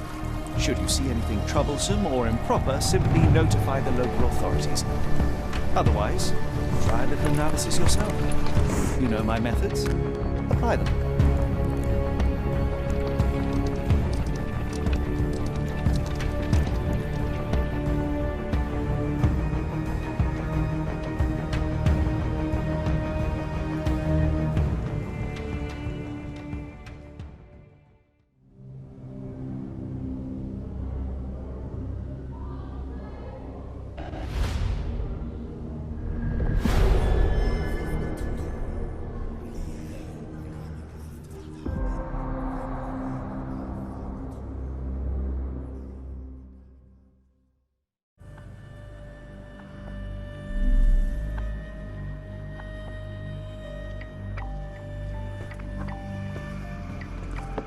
Salutations, madam. I am Dr. John Watson. I was wondering if you've got word of my visit. Yeah, Dr. Watson. We received your letter on the matter. Would it be to see Professor Gygax? At their earliest convenience, yes. I shall try not to take up too much of their valuable time. Wait here, bitte. Mr. and Mrs. Bronson, your girl has made remarkable progress. See? Take a look for yourself. My apologies for keeping you waiting, Dr. Watson. Surely you understand how medical work can make one lose track of time. Do not be sorry, Professor. I too know the importance of closely attending to patients. The work hardly stops here, yet the satisfaction of perfecting the mind compels us to persevere. I take it you welcome many a soul into your establishment? Admissions, yes. Visitors, though? I am curious as to what brought you to the Schwarzes Edelweiss. Word of mouth. An article I read back in London spoke highly of your institution. But rather than taking its word for it, I thought I would see things for myself. My asylum's reputation precedes it then. Everyone, your attention, please. Guten Day. Yes, hi. Hello. The name's Amos Colby, Northwood Detective Agency, Boston. I got questions that need answers. Who's in charge here? What seems to be the matter, Dr. Watson? You can tell me. By Jove, it cannot be him.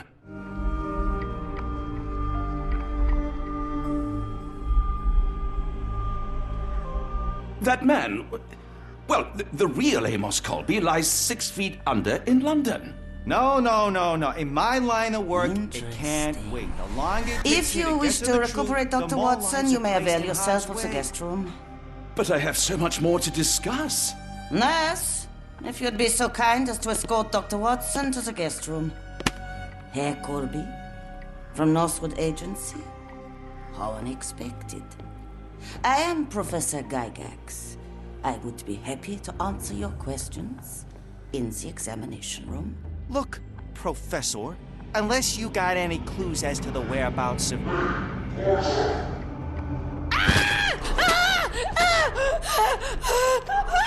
There is no need to be alarmed. No one gets neglected in life.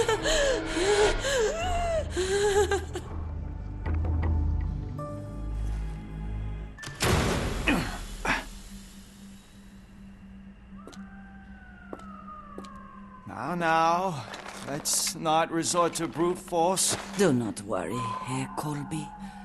My methods are rather more delicate.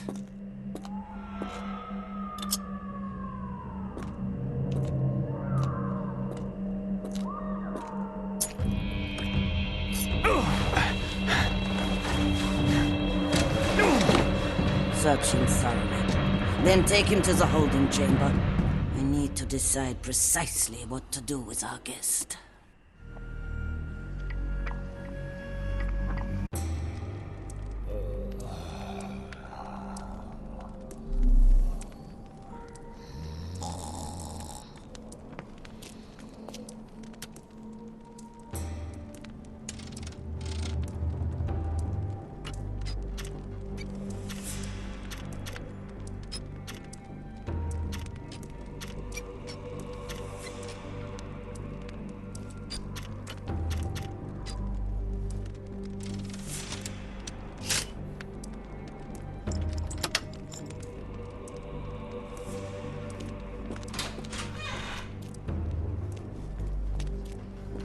Truncheon, not the typical tool for a nurse.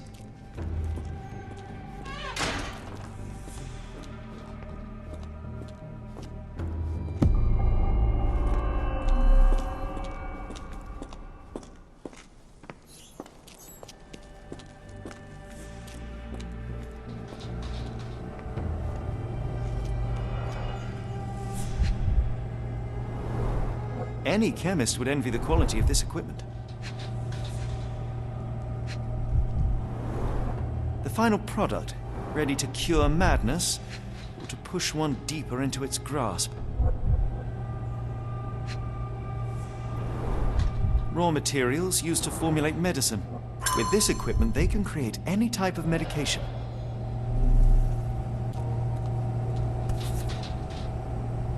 Very sturdy. I might borrow it.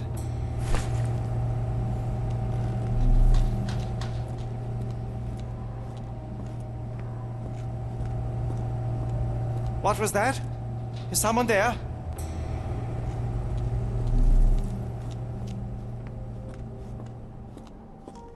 You there! I command you to free me at once! I'm not sure that's a great idea at the moment. How dare you deny me? I must have my revenge against the lickspittles upstairs. Fortunately for you, I'm here to stop the very same people. You are? Indeed. But first, I must discover all I can about this institution. Tell me, have you witnessed the arrival of any foreign patients? Tell me? The gall! The impertinence to bark such orders! Please, we don't have time for this. Do you know with whom you speak? I am the great Napoleon.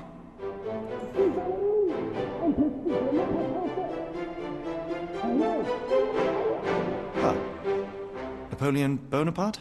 The one and only. Emperor of the French, first consul of the Republic, leader of La Grande Armée. Once I am free and have exacted my revenge against the guards who ridicule me, I shall rest happy in the arms of my beloved Josephine. Right. Well, I will leave you to your scheming, Emperor.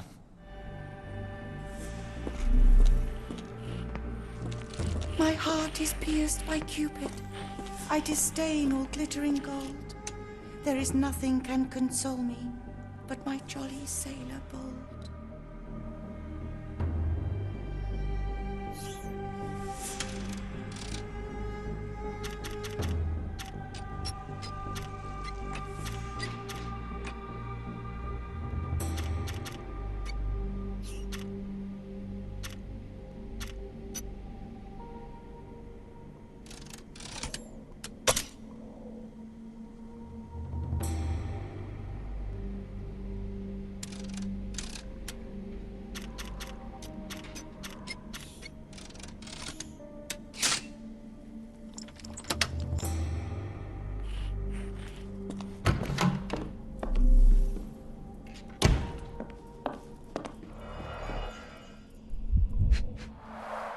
A certificate of appreciation from the municipal councillor to Professor Becker for contributions to the development of medicine in Interlaken.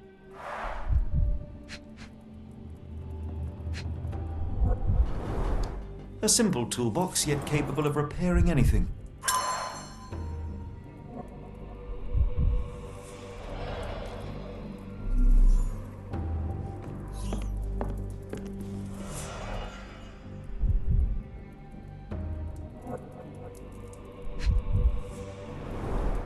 Cooking grease. Is this the kitchen dumbwaiter? This photo was damaged, seemingly by oil. I can make out the names listed here.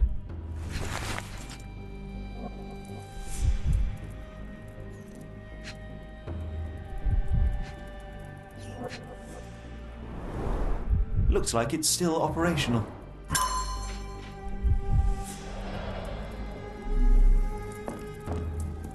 Speech and the Cerebellum by S.A. Becker. Painting in a mental institution. Vogel would be delighted. John Sallow, the Tulpa phenomenon. I'm somewhat of an expert already. R.G. Hill, Dr. Connolly. It appears that all the psychiatric classics were banished here.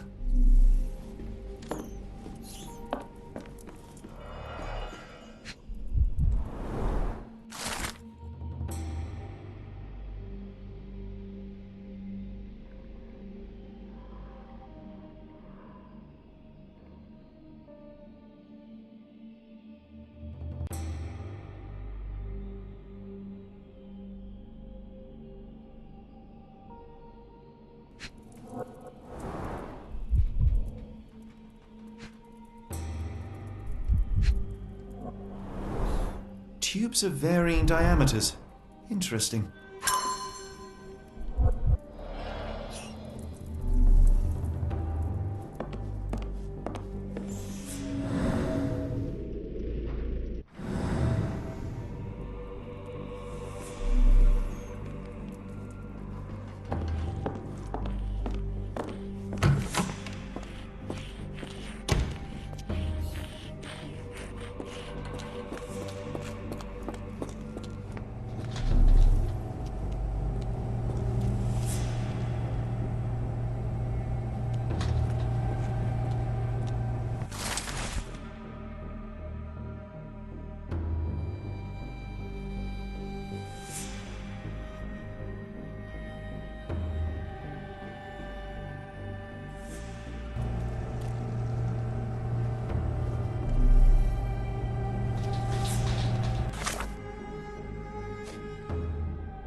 truncheon, not the typical tool for a nurse.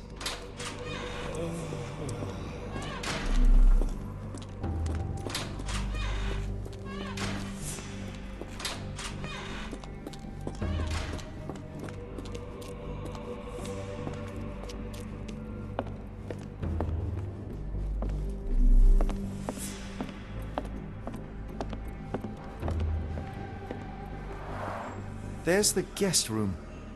I wonder if Watson was able to speak to Gygax.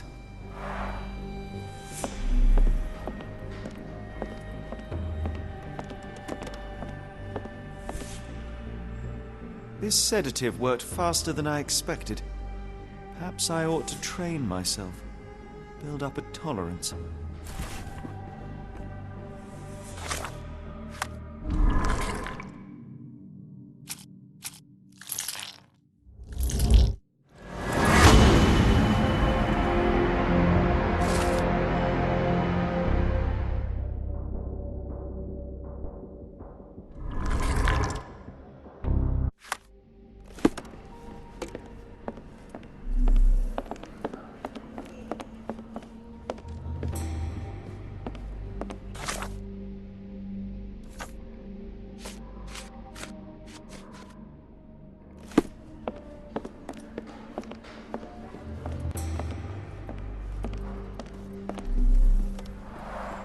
Darn. No way I can get past him without being noticed.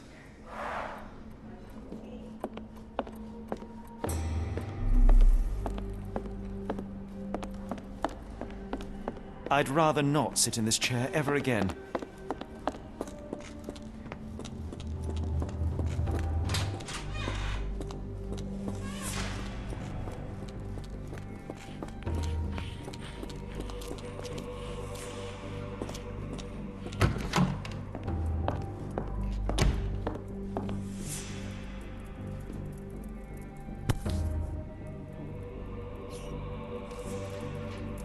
This should suffice.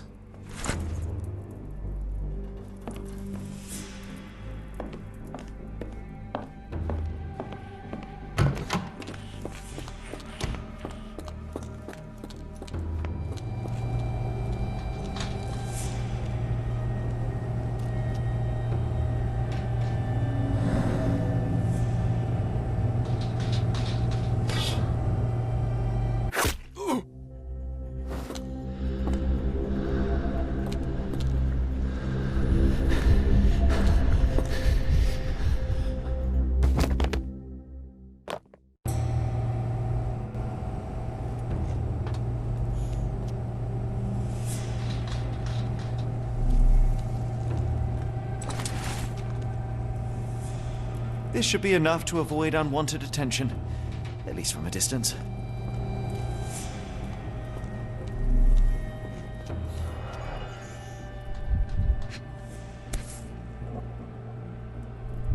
Manufactured and packaged here. This is the same narcotic substance that we found in London.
Or I will tear your lips from your skull with my fingernails! Miss, I'll gouge your eyes out and cut off your hands, just like you did to Heidi. I am quite certain you would, but I'm afraid you have me mistaken for someone else. So, I take it your name is Gerda?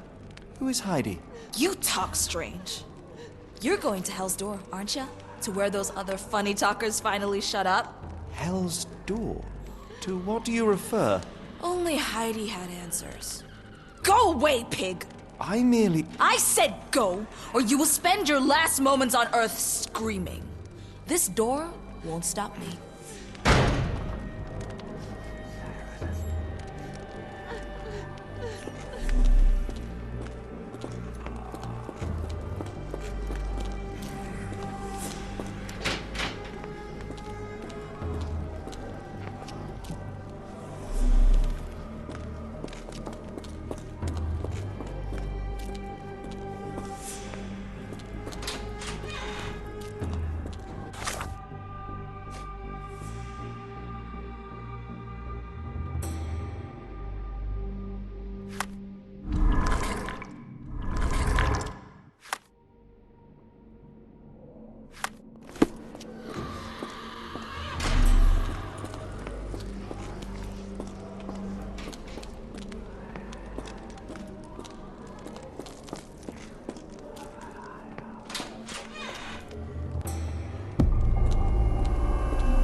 Fabric burnt in the furnace.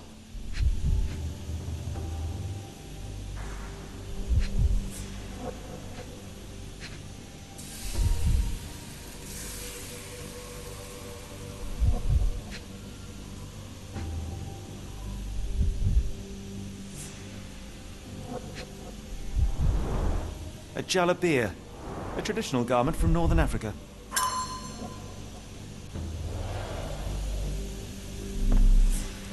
The garments of several dozen people at least.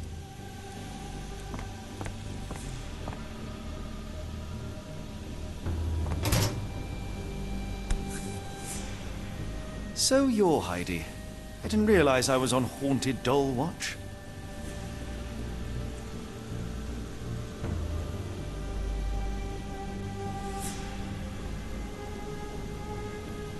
Good Lord, how unsettling.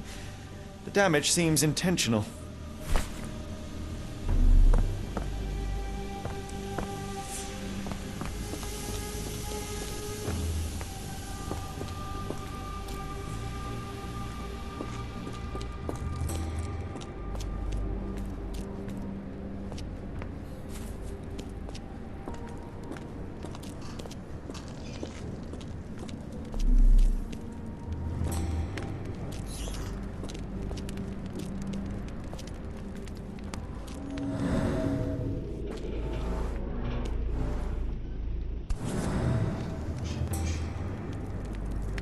An Orthodox reliquary commonly found in Eastern Europe, now in a cell halfway up the Alps.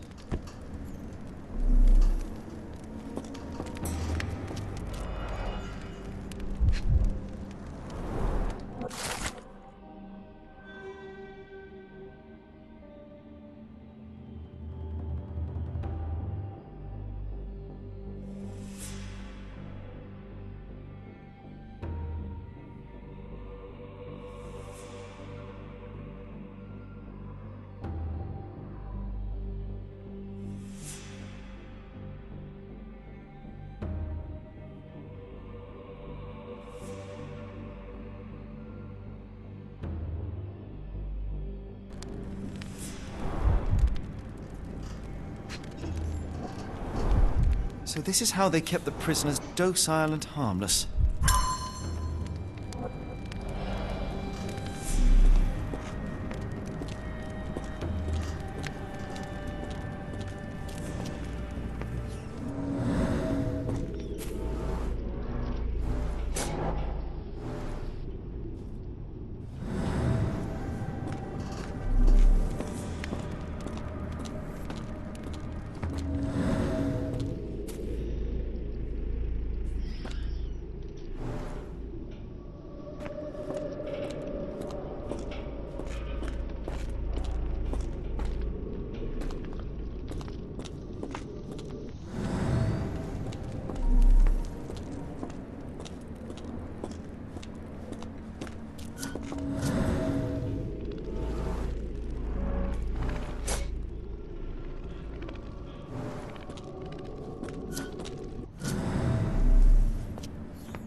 this stretcher was disinfected frequently.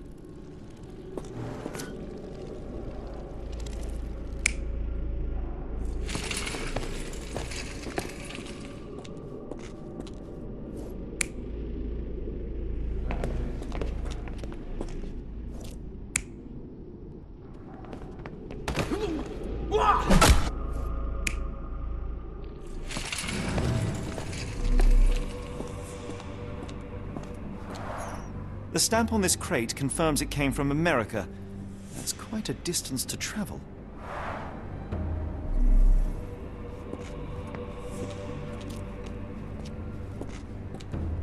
The doors can be opened for deliveries.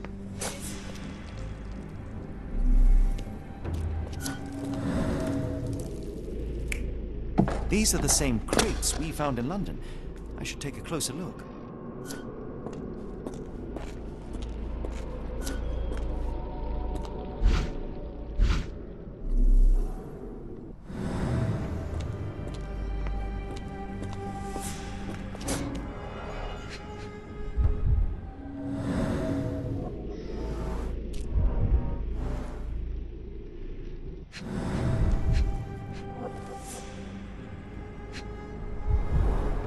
Substantial blood loss. One poor soul found another way out.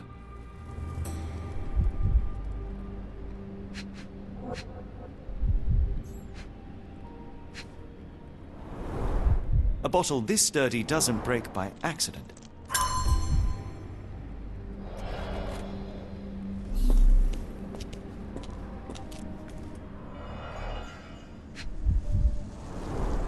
Dirt and sweat. They were locked in here for days, judging by the smell.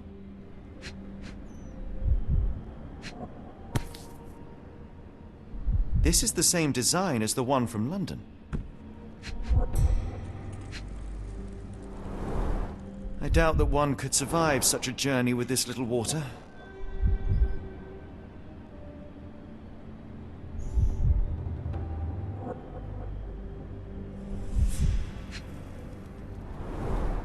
Kidnappers even provided airflow. How generous. This trip was prolonged and perilous.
The carriages were backed through these doors, and they began to unload their cargo in secret. Next, the crates were opened, freeing their passengers. Not everyone survived the journey. The dirty, exhausted, and dehydrated prisoners were then herded into cells. But all the cells are now empty, and I have not located a morgue. Time to find Hell's Door.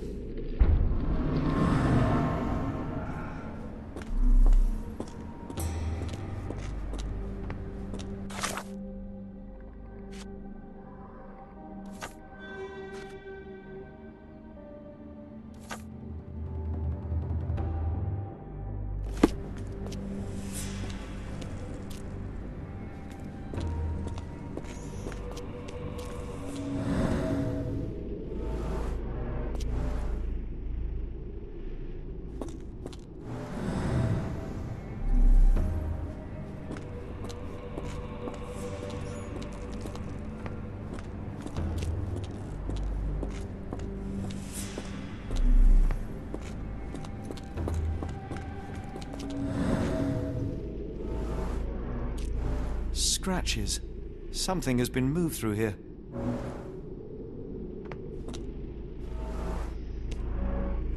This seems to be a locking mechanism. The whole thing must be a door.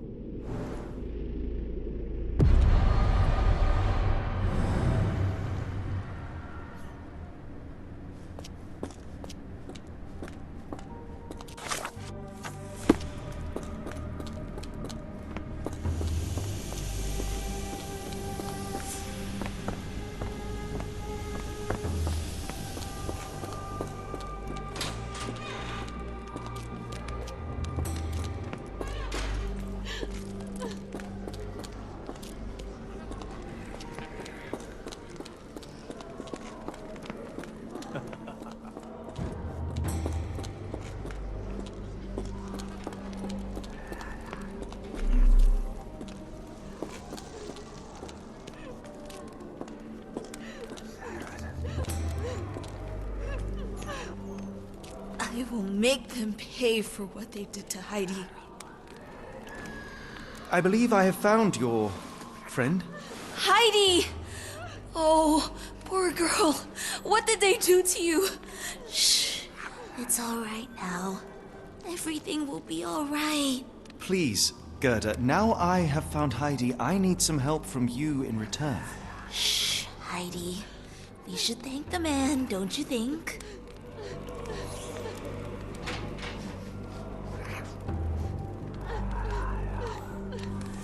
Professor Gygax seems to rule this facility with an iron fist. Do you know anything about her? She's sick. She did nasty things to us. Separated me and Heidi just for fun. Before she got here, this place was all right. Have you ever met Professor Becker? I remember him. He was in charge here before that witch Gygax. But I haven't heard his voice for a long time. Too bad.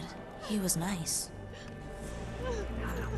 Tell me all you know about those funny-talking people. We'd hear their screams. The guards would take them down the corridor behind you and they'd disappear. And the screams would stop. I found Hell's Door, the one that made the foreigners silent, remember? How do I open it? Gerda, please, I cannot get inside. You have to tell me how to open it. How can you speak to me like nothing's wrong? Can't you hear Heidi crying? Look at her! Look! She's suffering. I can't even hear my thoughts over her screams. Poor Heidi. We will fix you. I promise. We will fix you. I shall leave you two to get reacquainted.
Will this help fix your friend?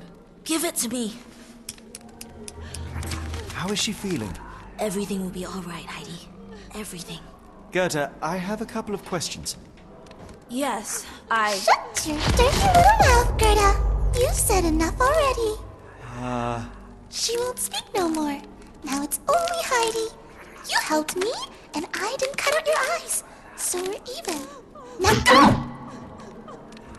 Heidi, there are things I need some clarity on. Ask if you dare, but if I get bored, there will be consequences.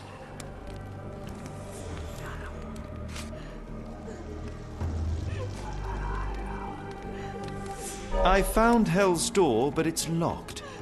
Is there a way to get in? Hell's Door? Never heard of it.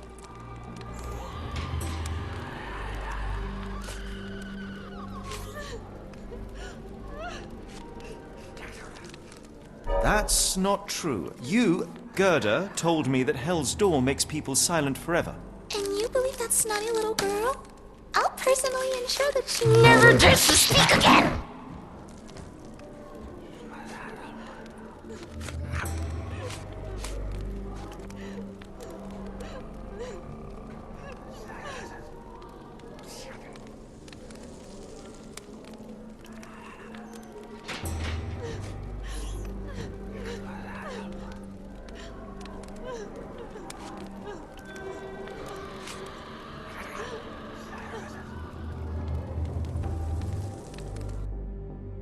Professor Gygax hurt you repeatedly, scarred your body and mind. You are not protecting Hell's Door. You are simply afraid of the consequences were I to enter. I could tap your teeth out with a hammer until you choked on the blood in bits. You could. But then you would live the rest of your life in fear of Professor Gygax. I can make that feeling go away. How? I can stop her. But the key, Heidi, the key to Hell's Door is critical to stopping Professor Gygax. And I think you know where it is. Tell him! But you said... And now I say tell him! The professor. She has a special key. Keeps it close and only brings it down when you people go through. Behind those closed doors, those people start to sing. Oh, they sing in so much pain. Gygax. Of course. Thank you, Gerda. Heidi. I must leave.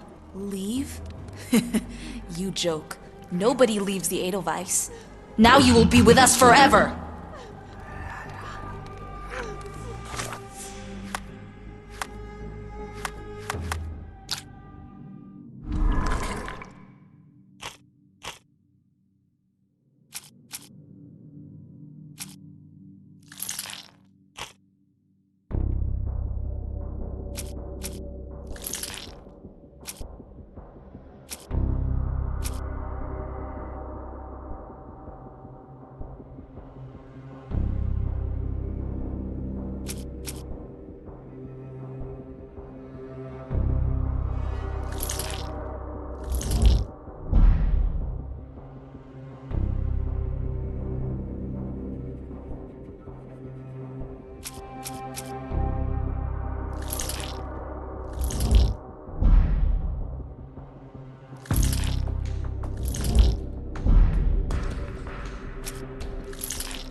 Locked. I suppose the reception will be guarded anyway.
At last!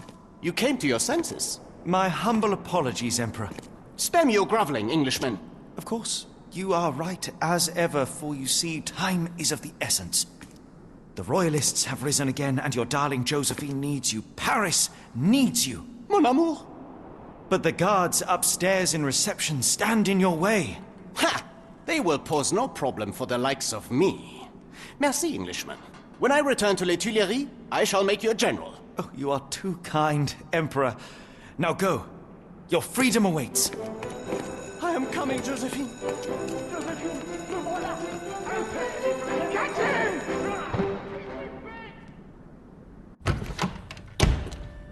Psst. Watson. Over here. Holmes? What are you doing here, and where did you get that outfit? It is unimportant. I require your assistance. What is happening, Holmes? I need an explanation. It's quite simple. I created a distraction so that I could tell you something important, and in turn, I need you to acquire something important for me. How can you call any of this charade simple? Watson, we can discuss this later. Time is of the utmost importance. The kidnapped people may still be here. This is what I know so far. What? You really found all this on your own? Focus, Watson. I need you to find a key. It will be most unique. All the details are in my notes. Logic dictates that Gygax will keep it near her. Once acquired, you must get it to me. Perhaps the kitchen dumbwaiter could be of use. Holmes, I can't do this. I'm no spy. Yes, you can, Watson. You are unfailingly dependable.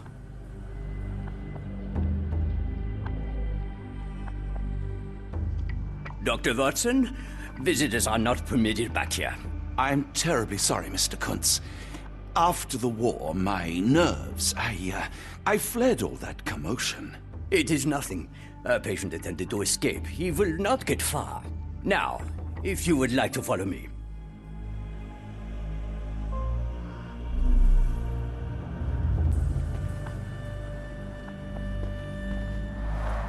Blood in the water. Someone must have washed their hands here recently. What have we got ourselves into, Holmes? The only reason to hang something this harrowing here would be to create another patient.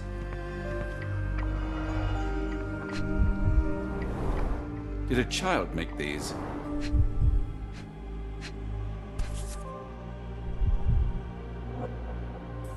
Perhaps I should take this. For all I hope it won't be needed.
Good lord, that's a lot of records. Photograph seems recent. A commemorative photo album. Been a while since I've been in one of these.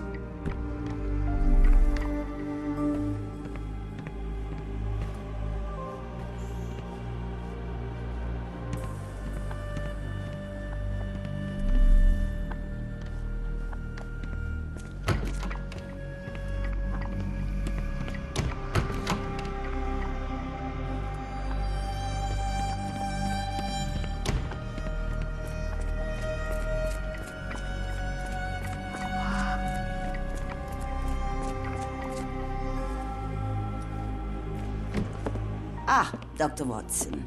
Just the man I wanted to see. Professor, I'm surprised you're not trying to catch that escapee. Please, my time is far too valuable. I hope Nurse Kuntz has been taking good care of you. He has certainly kept me out of trouble. Professor, it is time for your appointment with your next patient, Mr. Wolf. Herr Wolf can wait until tomorrow. I wish to speak with Dr. Watson. As you wish. You still see patients yourself, even as the director of this entire facility? Only the important ones. And yet I rarely get to pick the brain of a man like yourself. I think it is time we got to know each other, no? I'm afraid there's not much to know. I'm just an average chap living a rather prosaic life these days. Dr. Watson, those of us who pursue knowledge are anything but average. Now, who are you?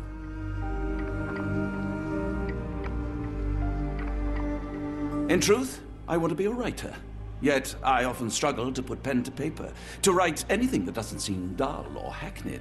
So when I read about the Black Edelweiss and your work on the healing of minds, I simply had to learn more. I suppose my Edelweiss was always destined to attract other curious minds. But before we continue, I want you to understand one thing. A broken mind can never be truly healed.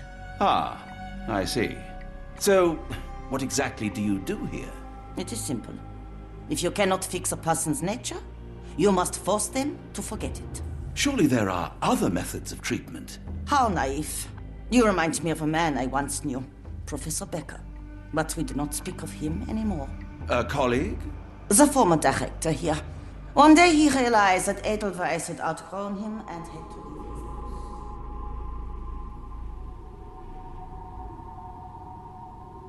Do you grow weary of me already, Doctor?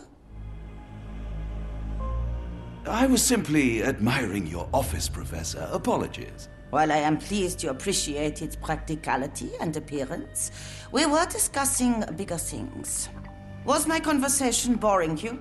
No, not at all. I merely... No, I understand full well. You're not seeking conversation. What do you mean? It is obvious. Your mind craves truth, but not in this form. You must witness a practical demonstration if you are to learn. I'm certainly intrigued. Would that be possible? Of course. I propose a journey between the jury of the human brain. You will not leave without being truly enlightened. Kuntz, take Dr. Watson back to the courtyard. Then tell the nurses to prepare the operation room and the girl with the doll. Yes, Professor. Our preparations will take a little time. I will come for you soon, Doctor.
Looks dusty but functional. Oh, we never use that. I think it connects somewhere downstairs. Did you hear that a patient escaped? All the guards rushed off to find him.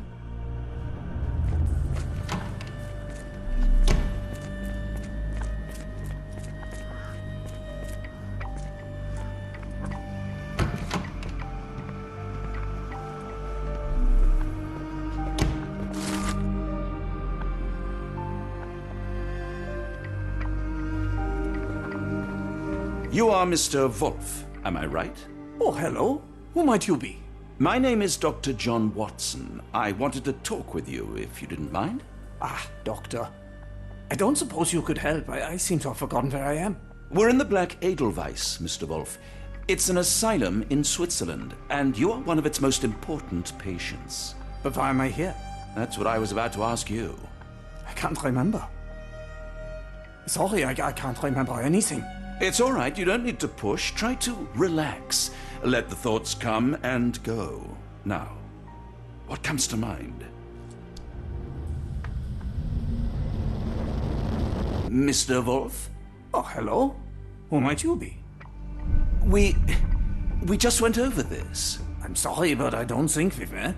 We were just discussing this facility, the Black Edelweiss Asylum, and why you are here. That name does sound familiar. Holmes, the things I do for you. Excuse me, who are you? And who's this Holmes fellow? I am Dr. Watson, and Holmes is, well, you could call him my imaginary friend. That's just a little joke, don't mind me. But why am I here, Doctor? Am I sick? I'm sure I can take a look.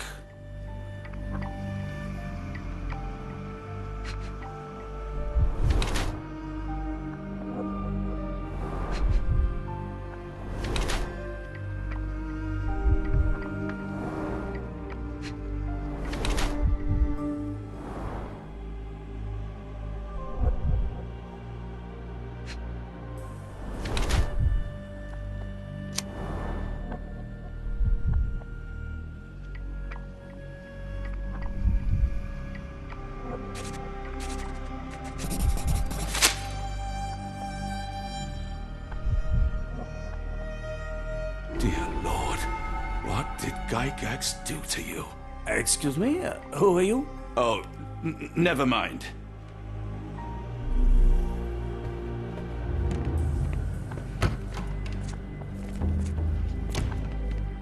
This area is off limits. A patient has escaped.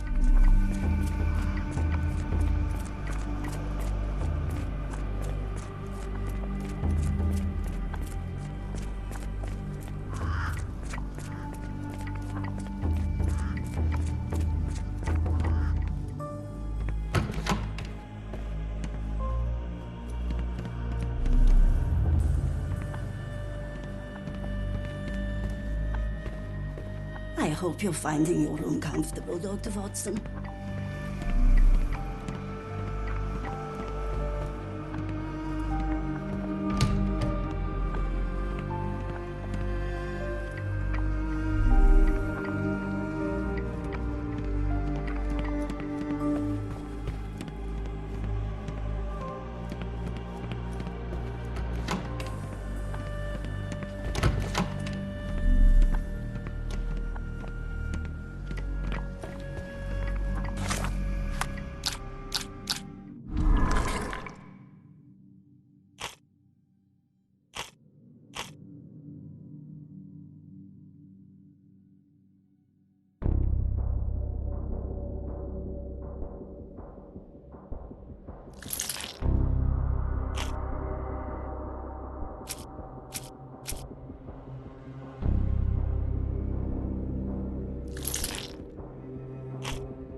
I don't want to card block B tonight. I want them to fly.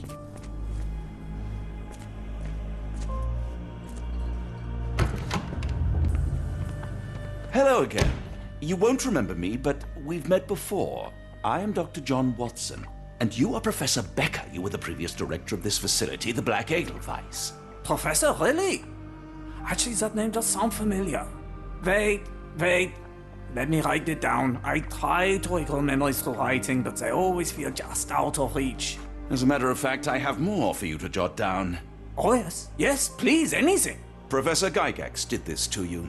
She made you forget everything, even who you are. But we will play a trick on her. We will write a letter so that she learns her lesson. Put down what I dictate. Dear Professor Gygax, your vile work has ruined countless lives through needless suffering. Your methods serve nothing but to show your own sick emotional state.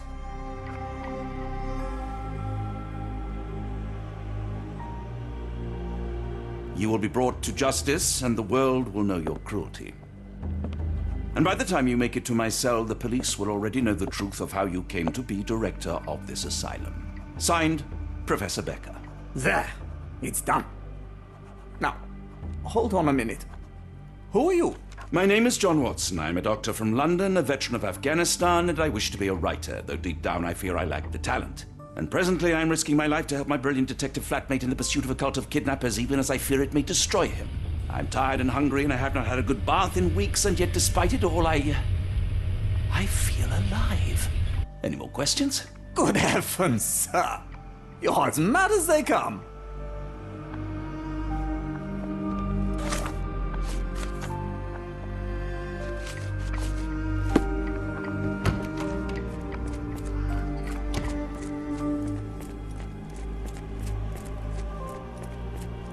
One of the patients asked me to deliver this note. It's for Professor Gygax. Thank you, Doctor. Leave it with me.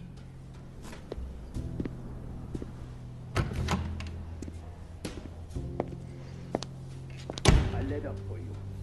Unbelievable. Kunz, with me.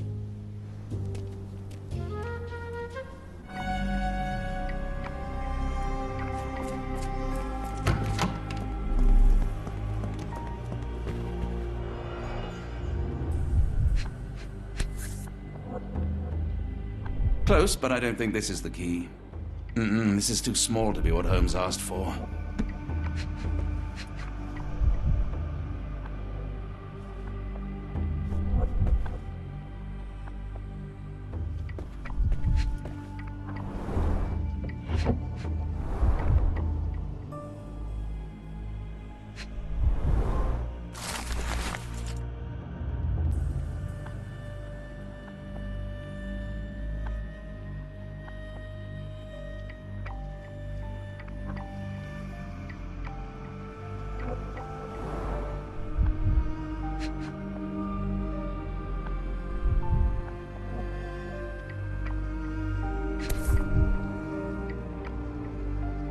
An Edelweiss relief about 2 inches in diameter. This must be what Holmes was after.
tooth of an adult male, likely lost in a beating.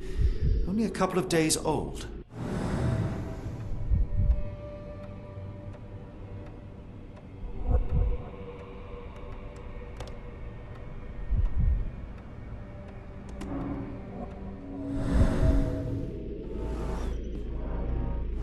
The inside of the cuff is worn. It's been used often.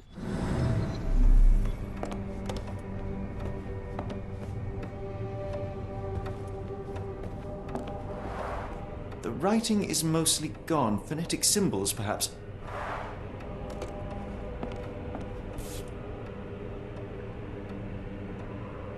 A wax cylinder.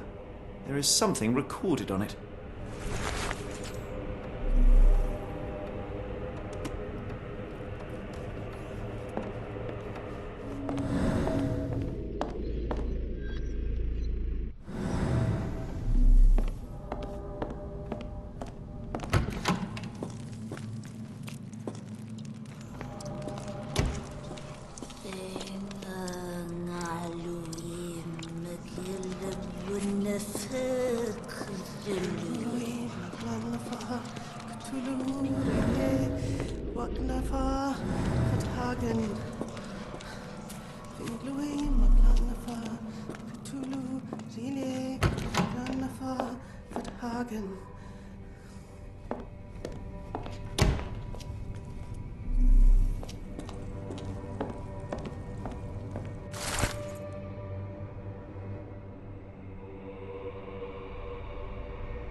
Looks as if it's been recently used.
Oh, the smell.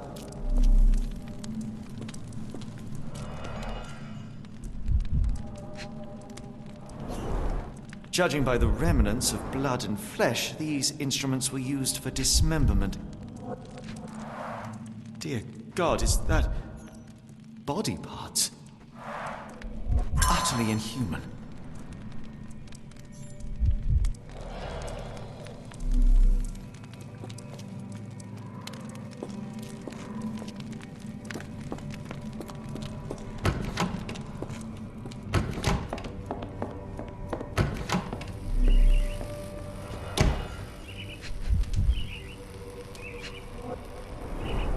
Dynamo machine.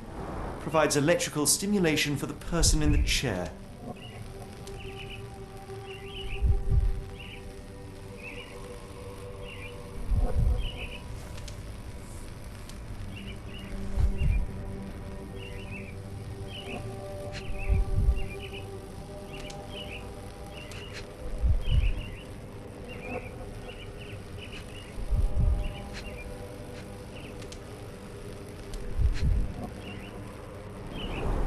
Dynamo machine. Provides electrical stimulation for the person in the chair.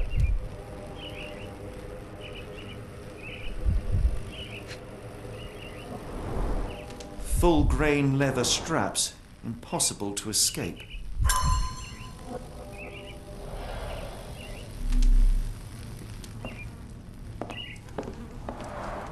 A very professional brain dissection.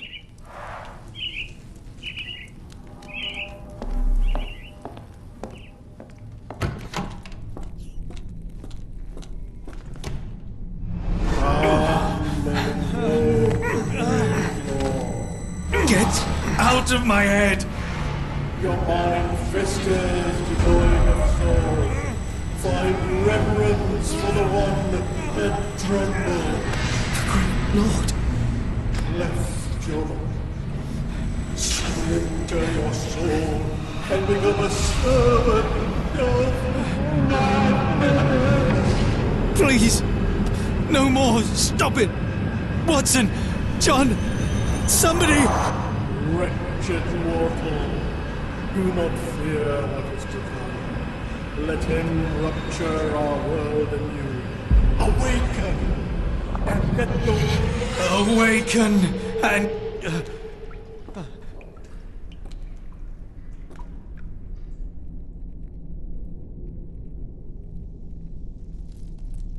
The light of the abyss is the light from the abyss. Get out of my head!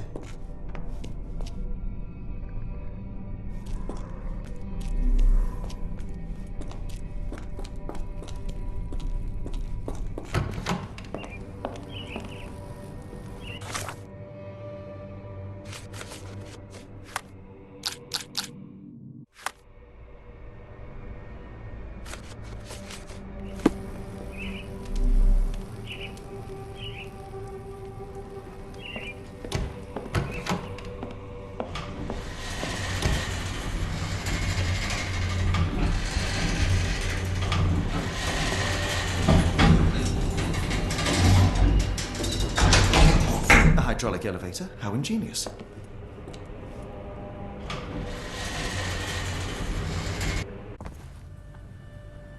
Watson?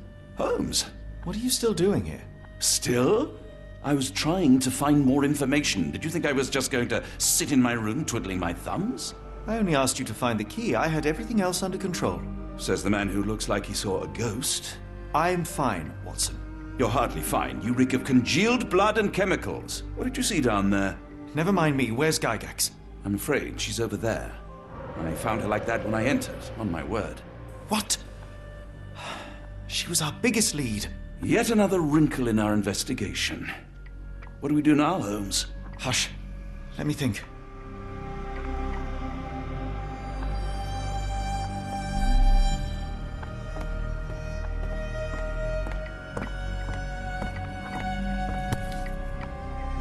Heidi, how did it end up here?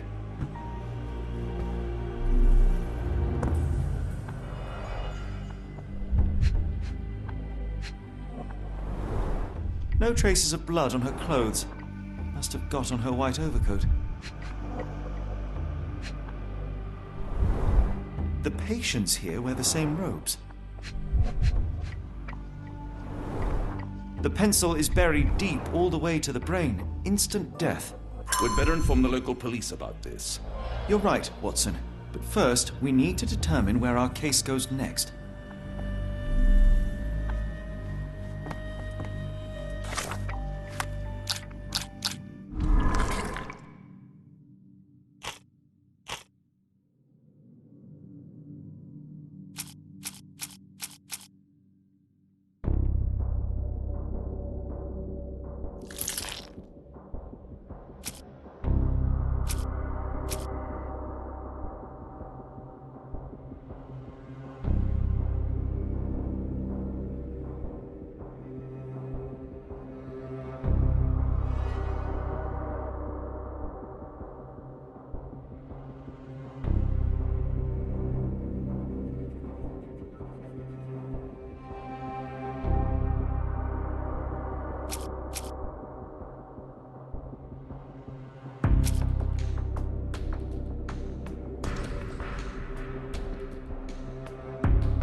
We've got what we needed, Watson. This conspiracy reaches further than we thought. I don't suppose you've ever been to New Orleans? You are joking. I seldom do. Let's go. There's no time to waste.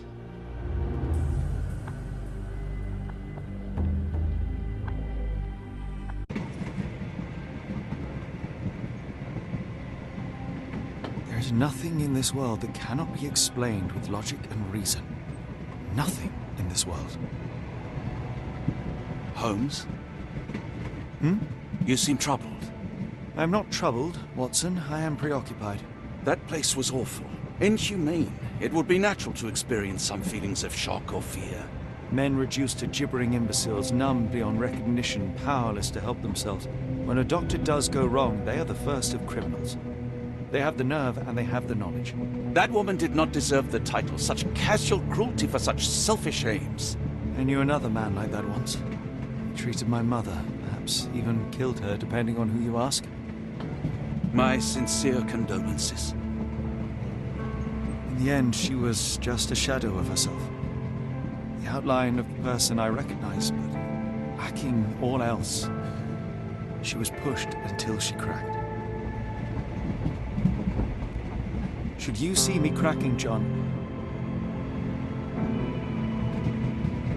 I must ask you to intervene. Nothing compels us to pursue this matter further, Sherlock. We can return to London, report what we have discovered. Let more capable hands take over. Alas, there are no such hands. Were we to abandon our quest now, I fear no other would succeed in our stead. We know nothing of what awaits, what dangers lurk in the darkness. Nonsense. We draw nearer to New Orleans with every passing minute, and thus closer to the answers we seek. Those answers, for all their perversity and improbability, will, nevertheless, be the work of men. And that is a work I have studied well. So be it.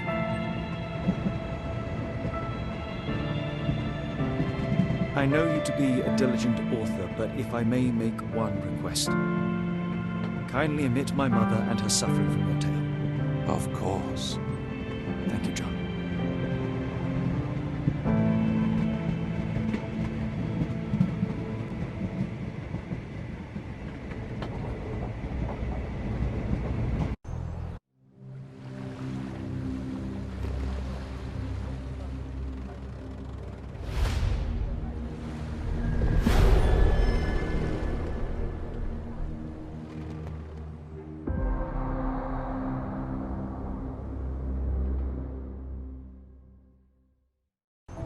Ah, Holmes. After our trip to nippy Switzerland, I can certainly use some of this New World heat. Do not get carried away, Watson. What we could certainly use are answers to my questions. I know, but you look exhausted. Why don't we find the hotel first? We shall rest when our investigation is over, and not a moment sooner. I shall ask you to handle our bags while I search for the bank. As you wish. Oi! Stop it, you! Our luggage! Good Lord, what have you done? That's my stuff. I'm sorry, mister. It was an accident. It's fine, it's fine. I'll just put everything back. Where are the socks? Ah, not an auspicious start, is it? Never mind. I'll handle it. You go on ahead.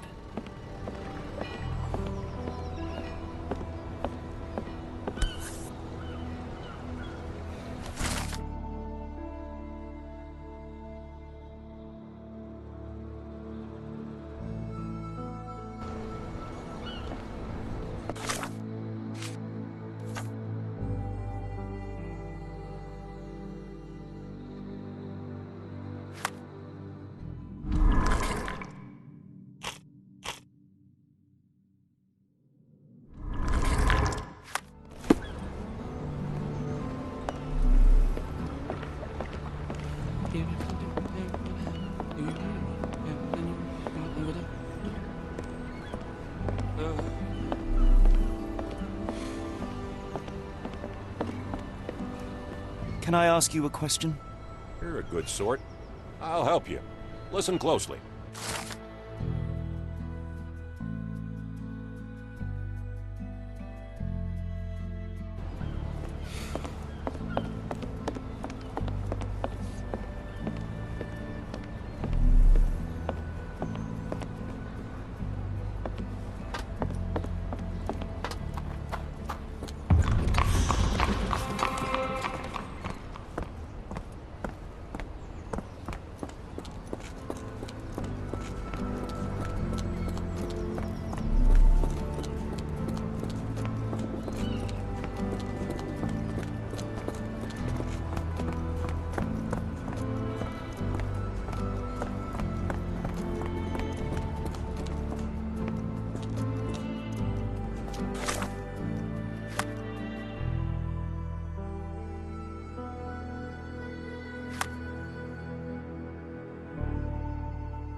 Mr. Frank Barnaby, right?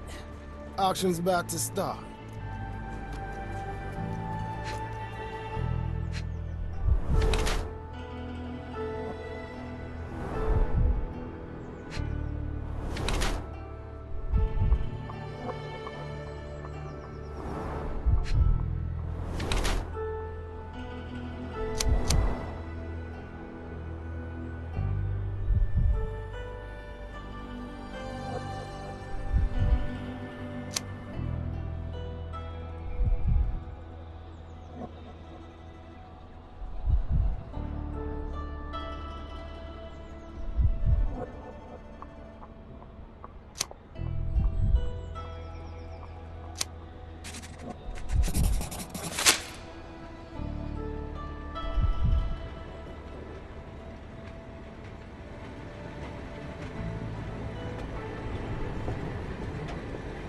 In the flesh. Now, if you'll excuse me. Well, hold up. Written invitation first. Can I present another piece of identification? Nope. That's why we send the invitation.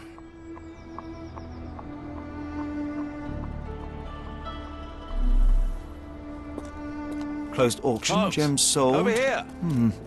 By invitation only. Any luck? None. They're holding an auction, invitation only. The good news is, I know who might have one. We need to find Mr. Barnaby. Who? Frank Barnaby, most likely a local. And you think Mr. Barnaby will be happy to share his invitation? Let us first find him, then we can see if he is the generous type.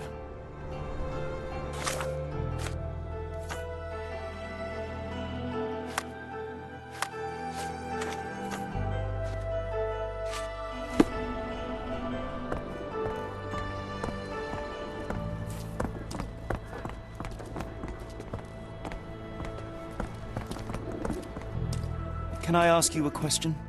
You're a good sort. I'll help you. Listen closely.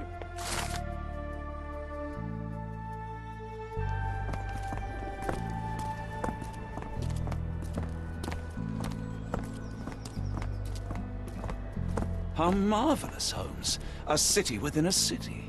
Indeed. Those lanterns are delightful. It is as though we have been transported to the Orient itself.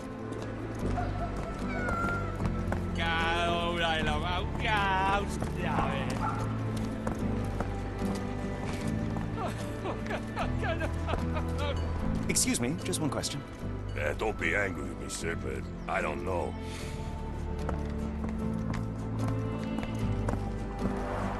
Rather unassuming for a jewelry store. Damn, he at it again. Barnaby still owes you. If he can't pay in greenbacks, he'll pay in blood.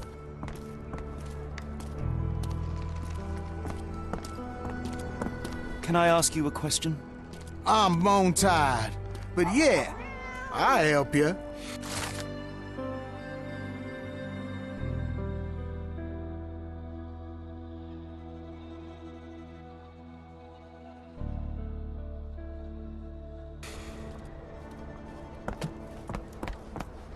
Locked.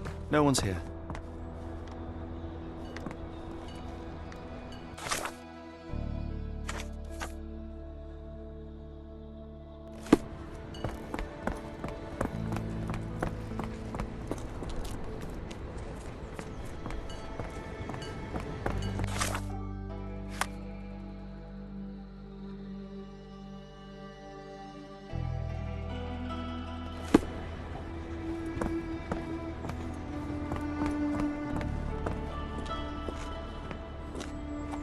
This place. There's a Spartan charm, does it not? It does. My soul will always yearn for London's gloom, but it reminds me of Cordona in a nice way.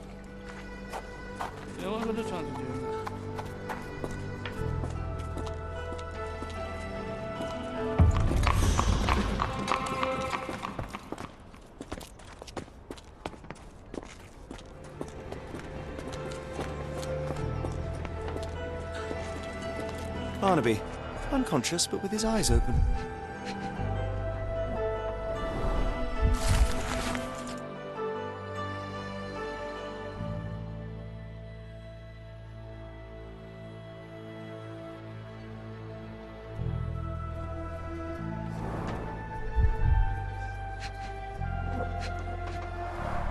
Look, Watson, the two of you are just alike. Oh, great. So I look like a haggard alcoholic. Eureka! What have you got? An idea. First, we'll need Mr. Barnaby's clothes. Holmes. Watson, time is of the essence. You will go to the bank, not as yourself, but as Frank Barnaby. Holmes, we look nothing alike. The hat and coat will do the heavy lifting. Just stay cool, play the part, and no one will notice the difference. Trust me. Holmes, must we really indulge in this farce? It worked in Switzerland, didn't it? Sure, if you redefine the word worked.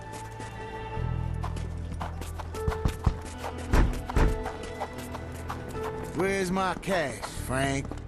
In the bartender's tip jar?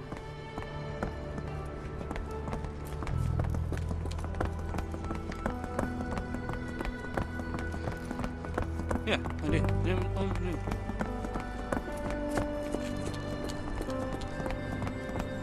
Where's the money, Barnaby? I'll wait here so as not to arouse suspicion. Mr. Barnaby. Right you are. Shop owner. Right. Your invitation, sir? Here you go. You okay, sir? Seem to have the jumps. I'm in a rush. Come on in.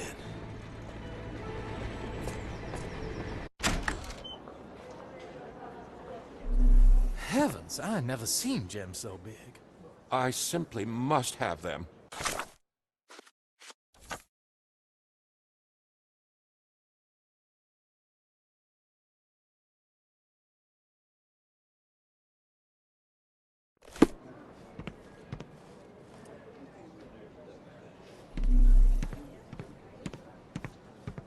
Sorry, I'm just dealing with another client's request. Please wait a moment.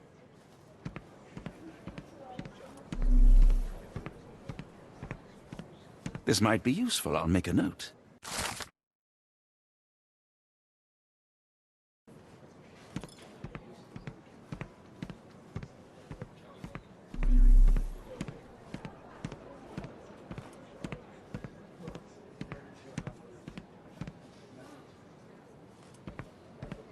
Morning, sir, and welcome to the E.W. Gray Banking House. The auction will begin shortly.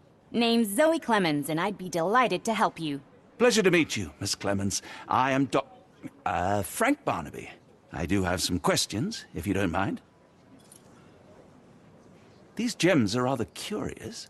What can you tell me about them? These rare beauties are black opals, all the way from Coober Pedy, South Australia.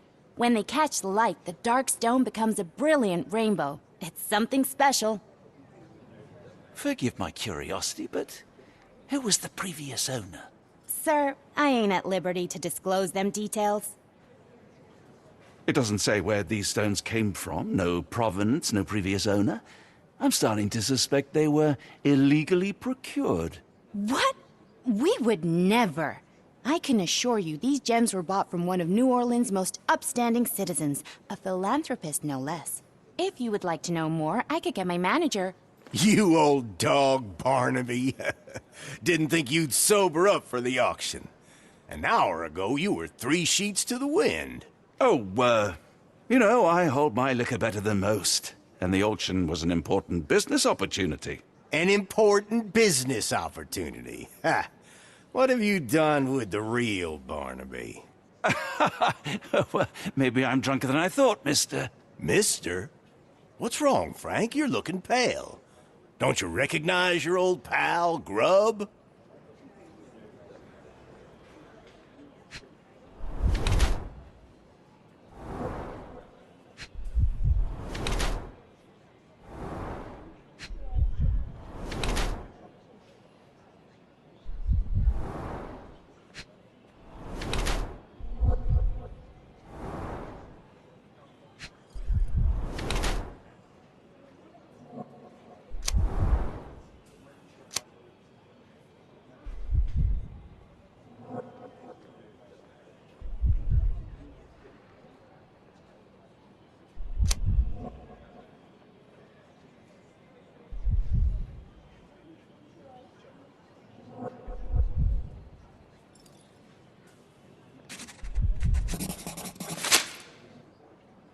Of course I know you, Sheriff.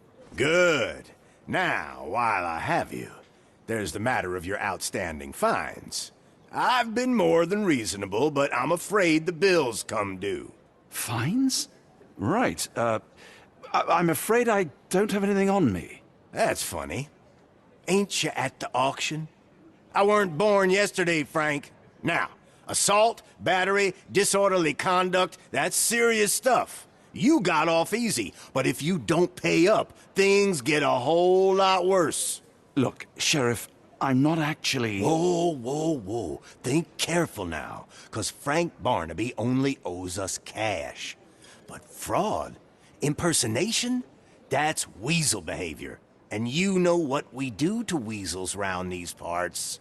Feed 'em to the gators. So, Frank, what's it gonna be? Here's all I have. Mighty fine of you. The people of this parish deserve peace. They don't take kindly to visitors. Don't miss that boat tomorrow morning, Doctor.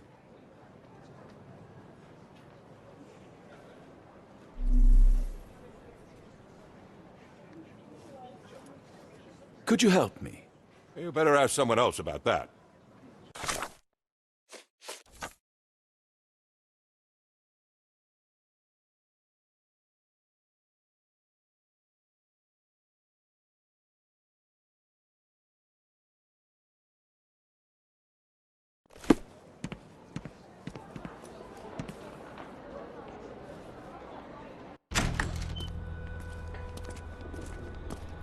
I told you, Holmes. I told you it was a bad plan. Now we're penniless and wanted criminals.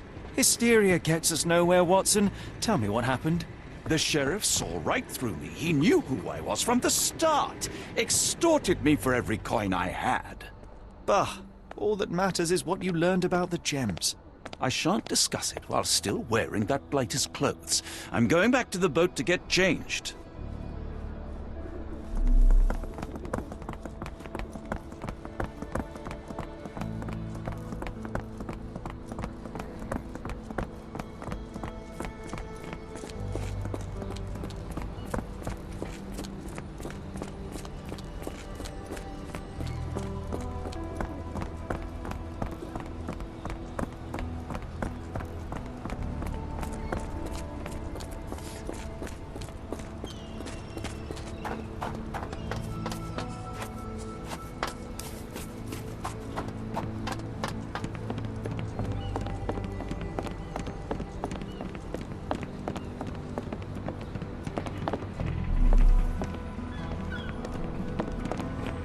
A pox on the crew.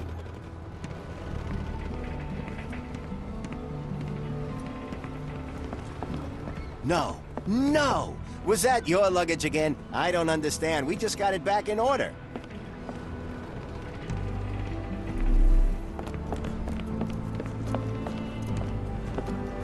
Oh, bollocks, now our clothes are in the bloomin' water. It was like the luggage had legs of its own. Oh, Mr. Pratchett will have my head. I ain't sure what you did to the sheriff, but it must have been something real hairy to have him chuck your luggage off the pier. With respect, miss, have we met before? If you were the real Frank Barnaby, yeah, we would have. But where are my manners? I'm Lucy. And you are? John, I didn't mean to be rude. I've just had a difficult day, miss. Well, it's barely noon. And you've already made an enemy in Sheriff Grubb. The man starves his gators just in case someone crosses him. John who? Watson. Well, Johnny, if you plan on sticking around, you better change that suit, or Frank's reputation will catch up with you.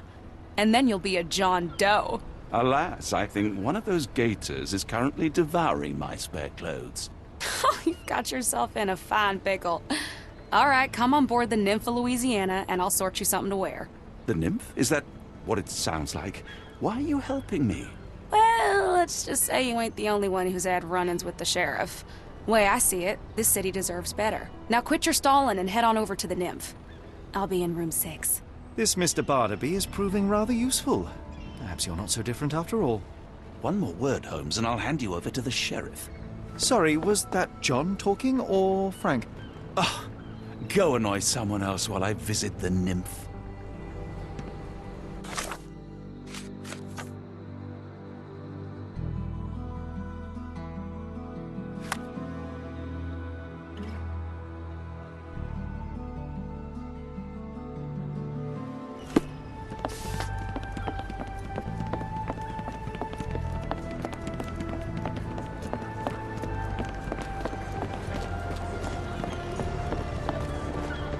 Always a pleasure to see you regular, Mr. Barnaby.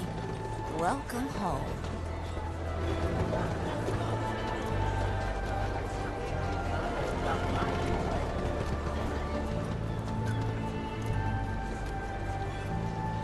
Well, look at you. All dressed up with nowhere to go. I can't thank you enough. As I was saying, our journey has hardly gone to plan. We seem no closer to finding our missing people than when we left. Well, if there were anything to know, Champagne'll know it. She's across everything in New Orleans. Look for her in the fisherman's village behind the Creole Quarter. Thank you again, Lucy. I shall make my way there now. Good luck, Johnny. Keep out of trouble.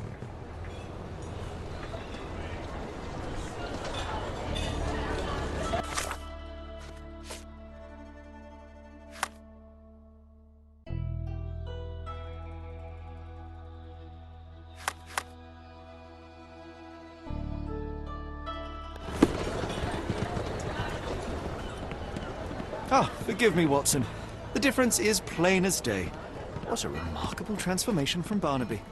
If we're critiquing wardrobes, Holmes, maybe you can explain why you used to roll just one sleeve up. Did you get bored halfway through?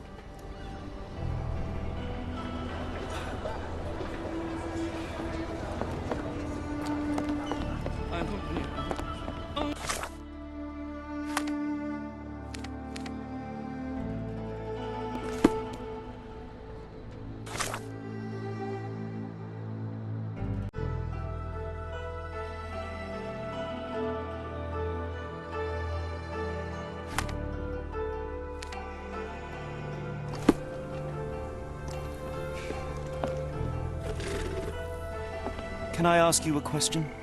I've heard about that. Let me tell you.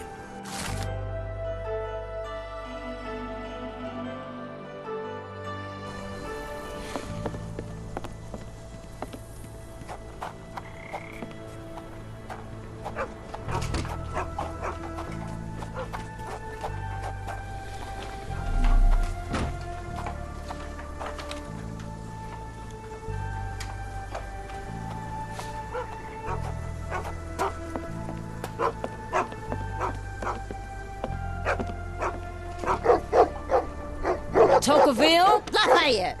Hush now. No offense, Cher. Them two don't take kindly to gents. Especially foreigners. How can champagne help you? Trip to the bayou?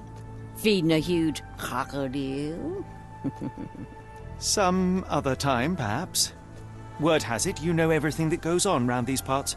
Maybe. Maybe not. What you want to know? The bank in town recently purchased a valuable collection of gemstones from a wealthy man. What do you know of it? Sure. I hear everything. This time I tell you for free. Next time, you pay. Thank you. May have been 1, 2 weeks ago. Rich man's butler sold him some black opals. And this rich man is? Don't know his name, only that he from the French Quarter. Folk back in town could take you there. That's all I know. You need a boat? I hire 'em out for dollars. Or a bottle of you-know-what. Thank you for the offer and the help.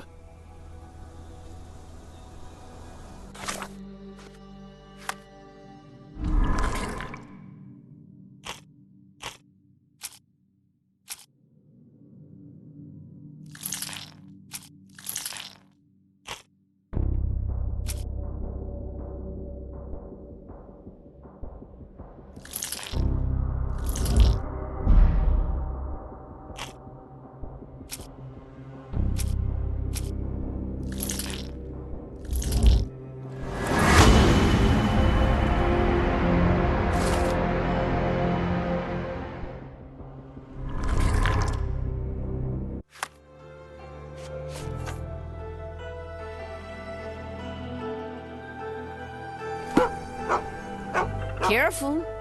Nolans may look welcoming, but not every smile is friendly.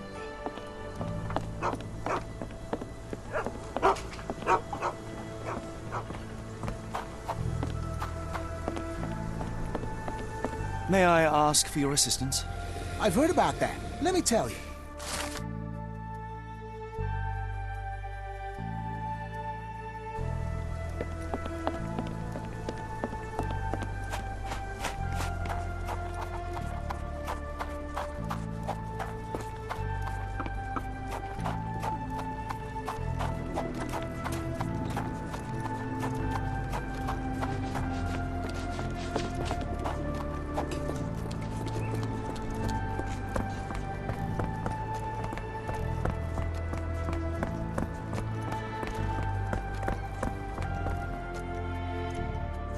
Got a spot in mind. French Quarter, and get us there fast.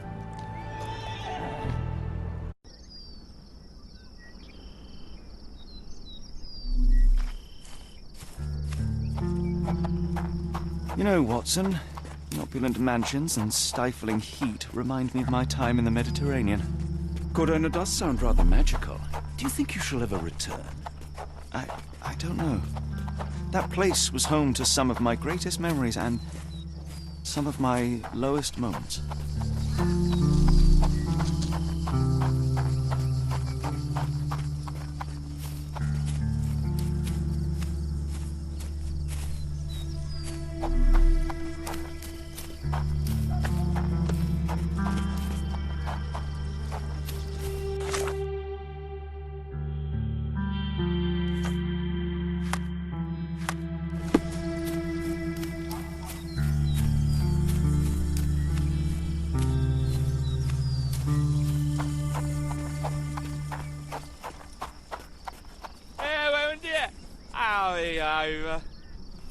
May I ask for your assistance?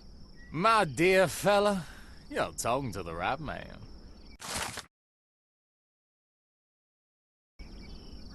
Yes, I have actually. Yeah. You can buy it and spend it all along.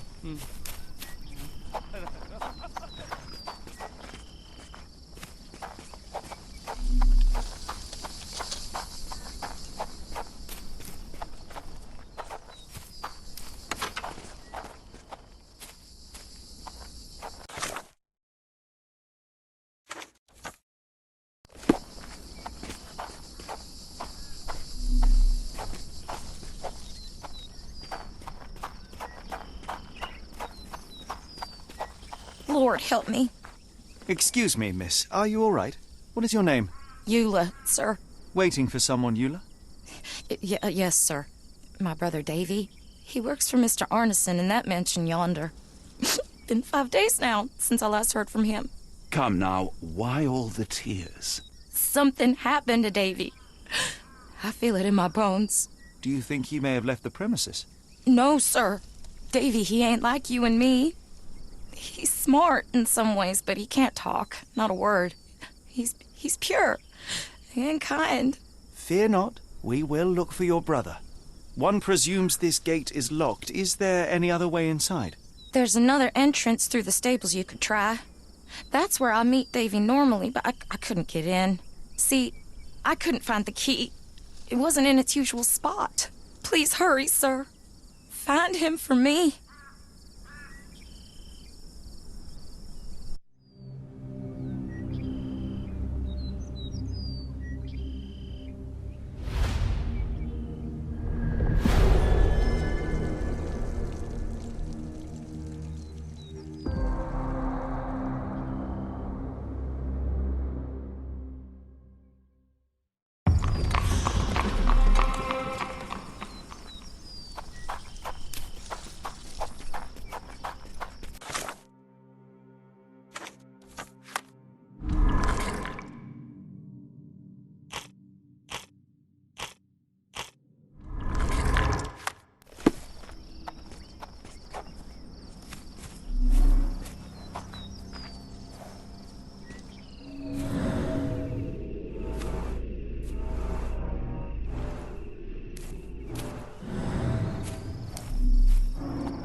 I rather wish my lockpicks had not been lost in the river.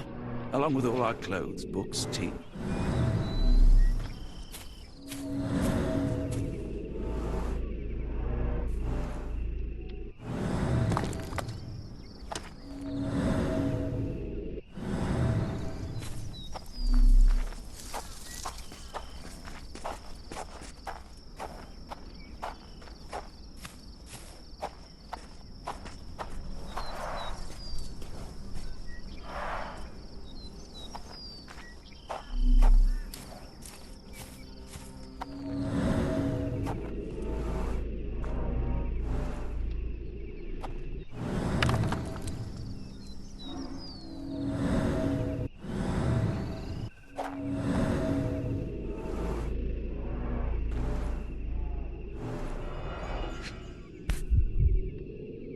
This must be the key to the stables.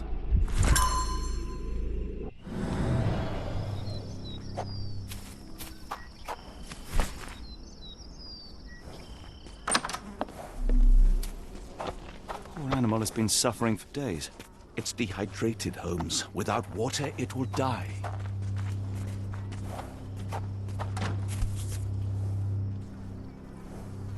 Cayenne pepper. Half empty. Or as Watson would say, half full.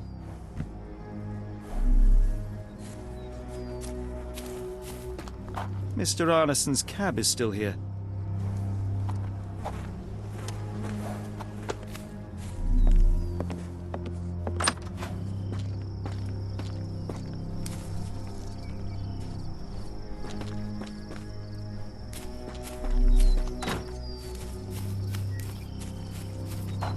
This might be useful.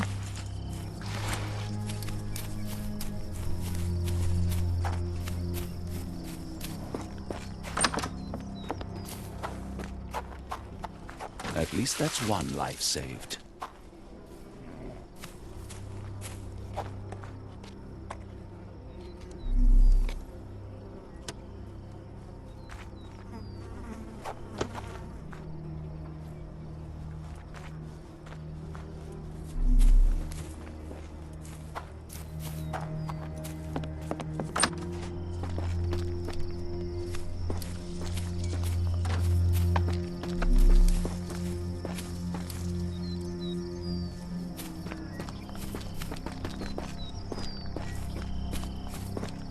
You did it. You're inside? Have you seen Davy?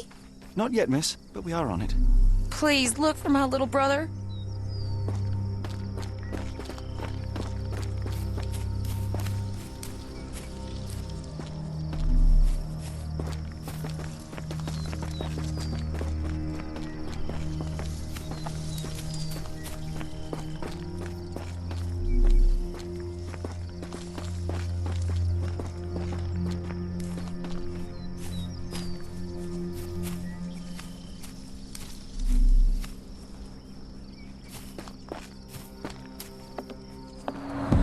There's blood here.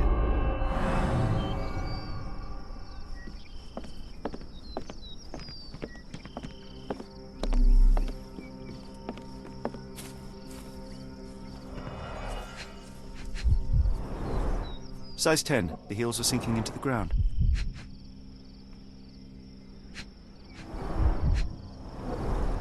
Size 10. The owner's footprints were shallow. Look here, Doctor. 2 sets of footprints left by the same person, yet they vary in depth.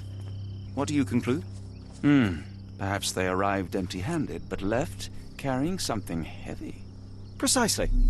We'll make a detective of you yet, Watson. Ah! Do you smell that, Holmes? Something bad happened here. I know. Be prepared for anything.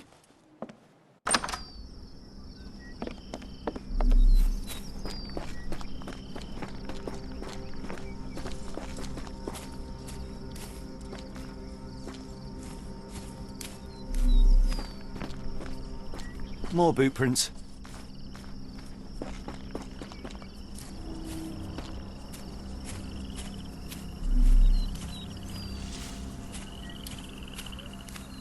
More boot prints.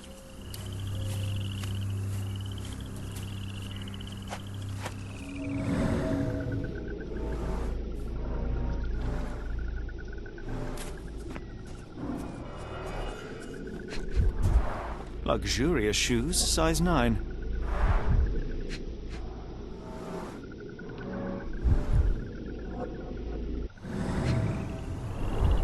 These fingers were severed with a single clean stroke, but I don't see the thumb or middle finger.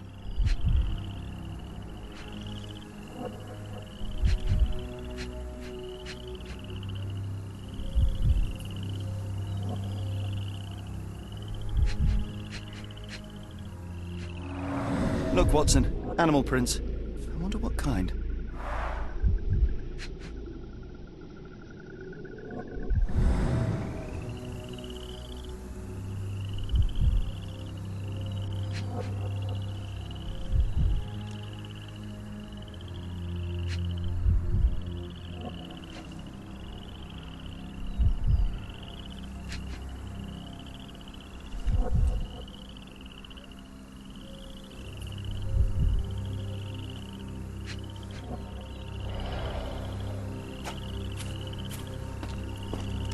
What horrors happened here?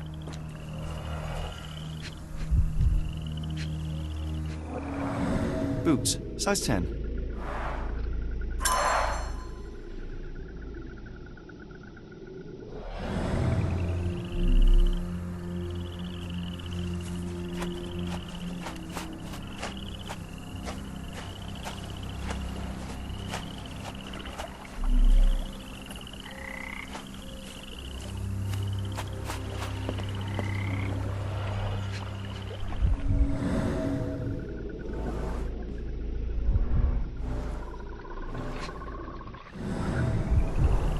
A scrap of silk, soft and elegant.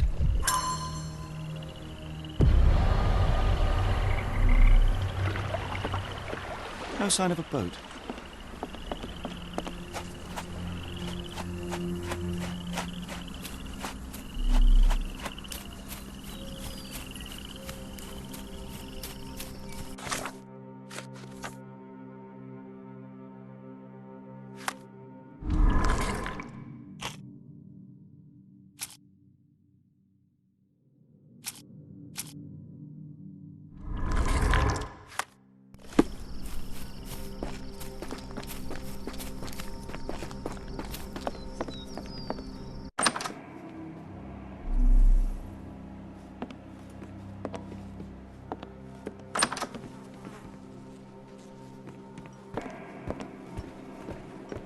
Watson, would you please lend me your medical expertise? I'll do my best.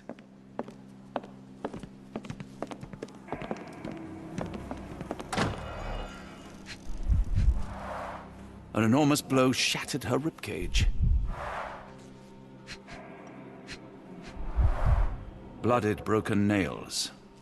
The poor woman tried to put up a fight.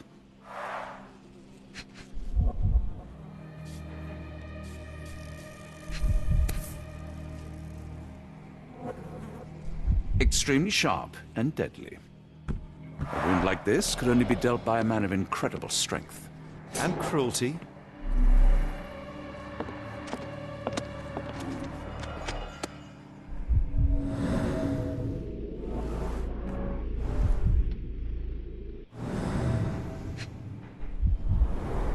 Tea for two. An odd glimpse of normalcy amid the horror.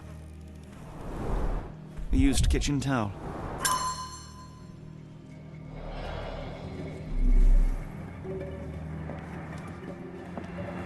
Why does it look so familiar?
few drops of blood, but not from a mortal wound.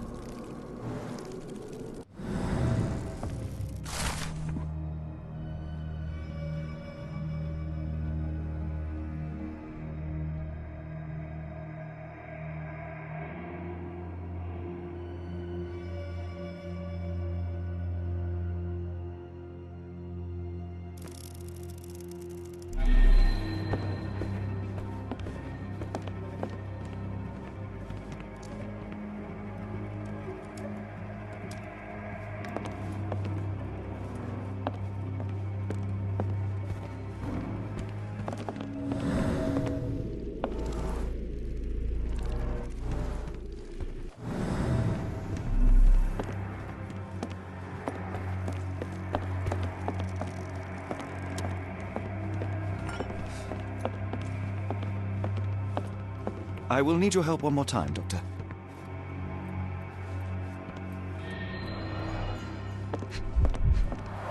A deep stab reached the man's heart.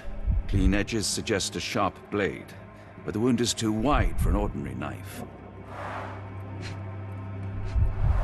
The hand can bend freely. Rigor mortis has passed.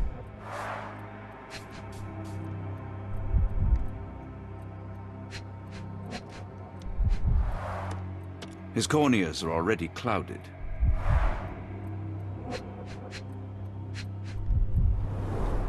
Hay on his trousers suggests a gardener or groom.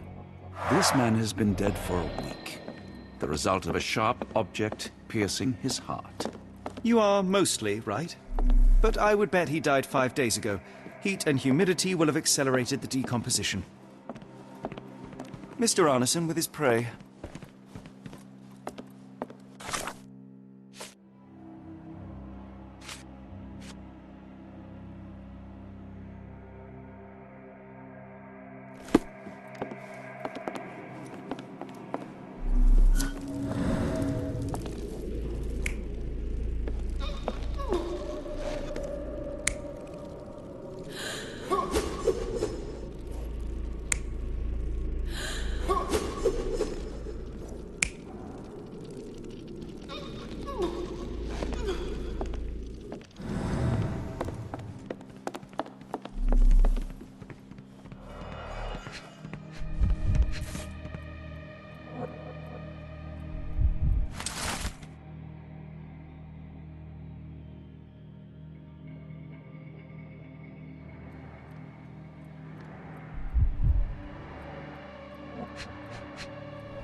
Burnt papers, now completely unreadable.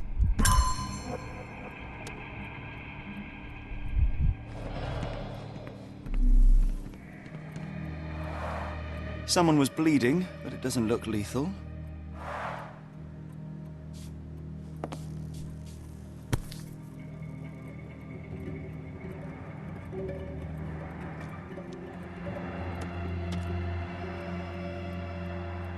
The bent end of this candlestick has blood on it.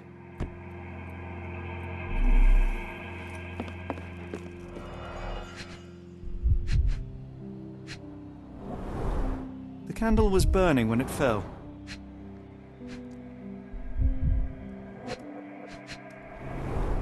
Someone smaller walked over these boot prints. A trail of wax leads to the door.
Arneson and Davy seem to have got along well.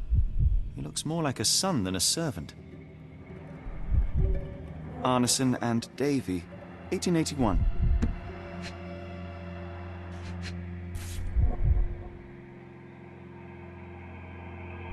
Fauna of Louisiana. Full of things that bite, no doubt. New Pied Piper. Foreigners missing in New Orleans.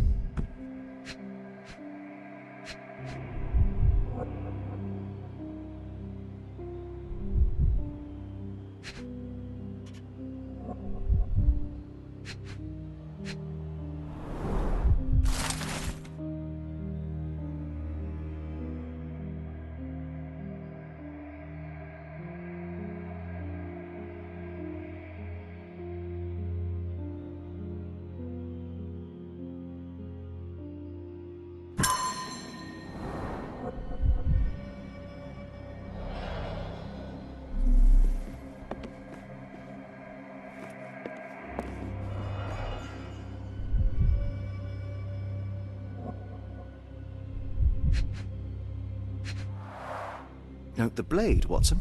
A curved dagger, probably of Persian or Indian origin. 9 or 10 inches, I'd say.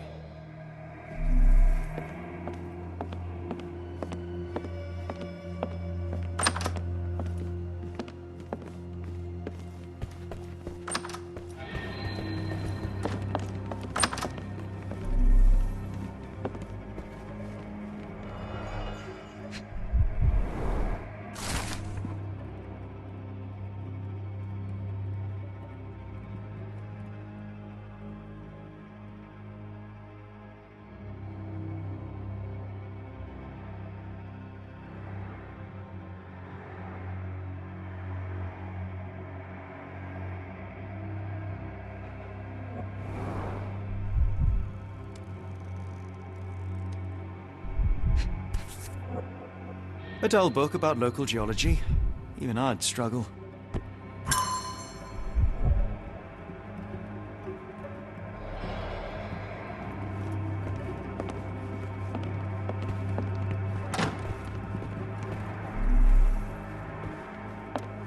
A dashing portrait of Mr. Arneson.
wouldn't give for a nice bath right now, Holmes.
An intruder entered through the back door at night, leaving mud traces in the hallway.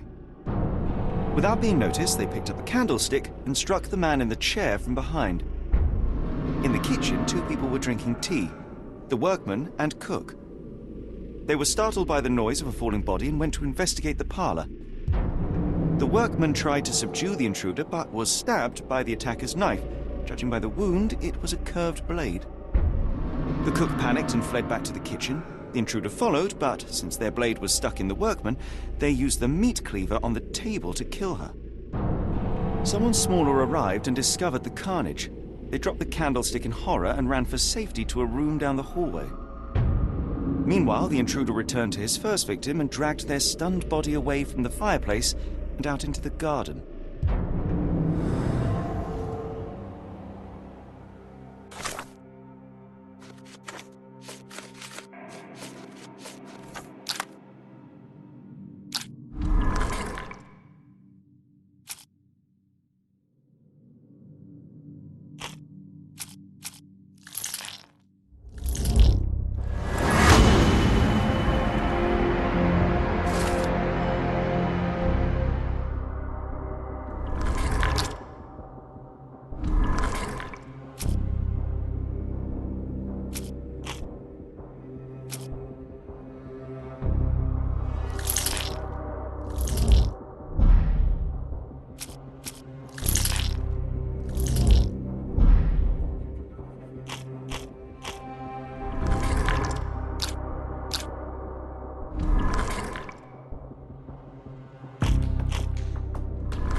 Davy, please open the door. After all this, Holmes, I doubt the young man would open the door to a stranger.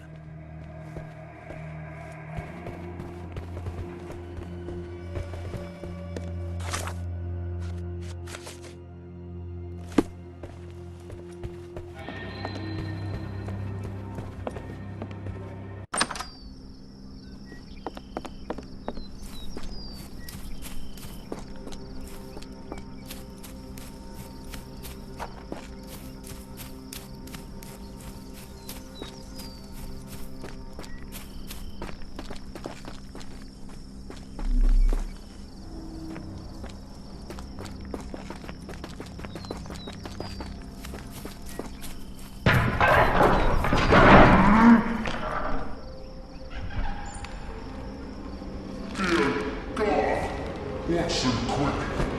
Get her down.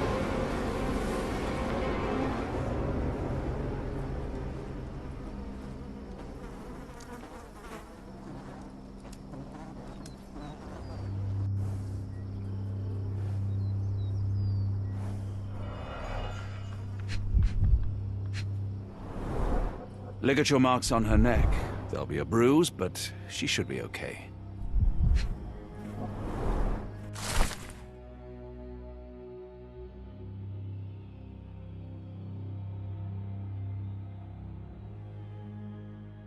Doctor, Watson, speak to me. How is she? We were just in time, Holmes. Eula is stable, but lucky to be alive. We should take her to a hospital for a further examination. Yes. I fear I was wrong, Watson. The sheriff is not a man to be underestimated. To lynch an innocent woman just to send a message, it's evil. We're not safe in this city, nor is anyone around us. Then we must not dawdle. Help me get Eula to her feet. No, no. I will not leave here without Davy. Miss, please, we must get you help. No, I will not be deterred. I will get my brother and bring him home.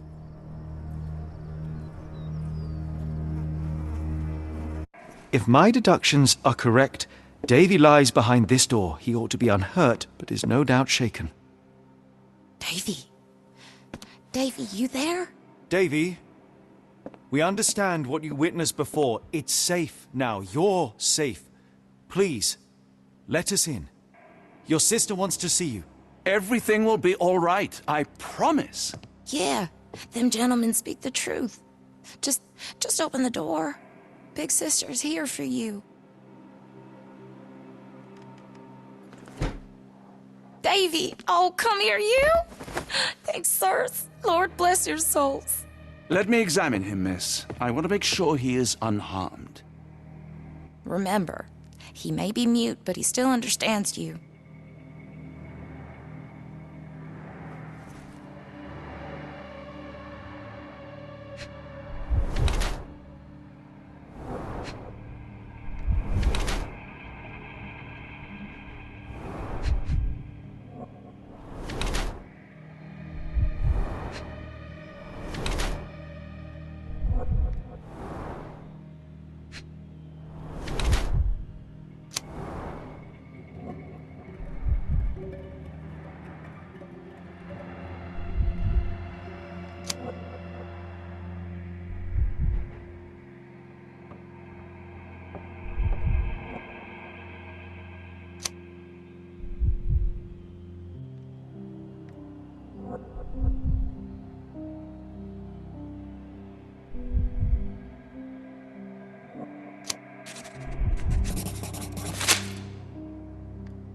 Davy seems in good health. The bruise is a remnant of that awful night, perhaps even caused by the intruder, but he is otherwise unharmed. In fact, I believe life here was good for the boy. Arneson and the others cared for Davy. That may have allowed him to withstand such horrors. I need your help, Davy. We know that the man with the curved dagger is responsible for all this. You recognized the man, yes? The same one in the photograph in the office upstairs, standing with Arneson. Good. Please, write his name. And one last thing. The room with an image of a bell on its door may hold important answers. Do you know a way in?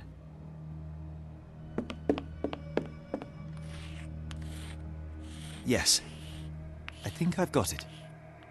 You have been very helpful, Davy.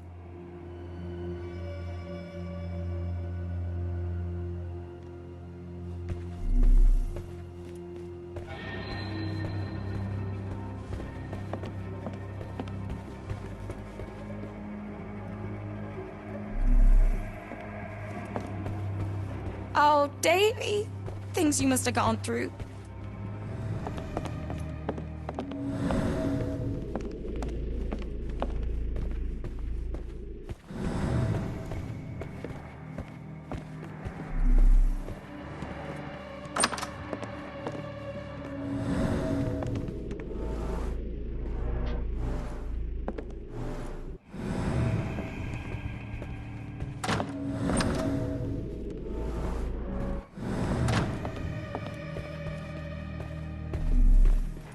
Let's take a closer look.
These should come in handy.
dense and disturbing notes. It's hard to follow. The scene is impossible, unnatural, but also familiar.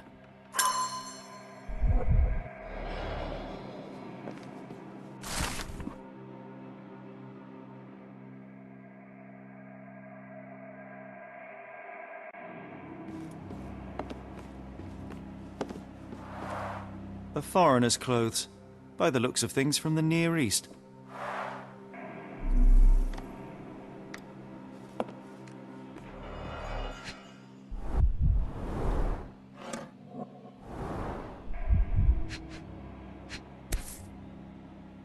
A black opal, cut and polished, easy to sell.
Arneson's signet ring, as we saw in his portrait.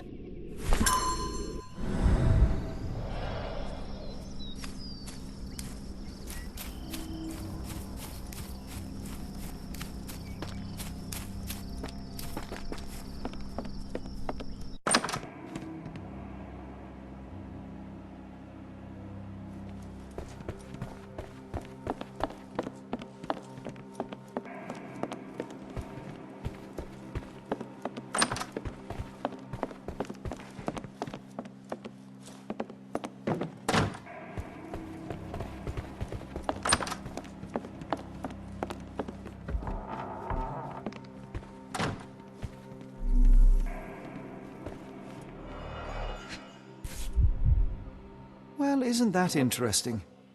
Hello again, Lucy.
It's almost a piece of art.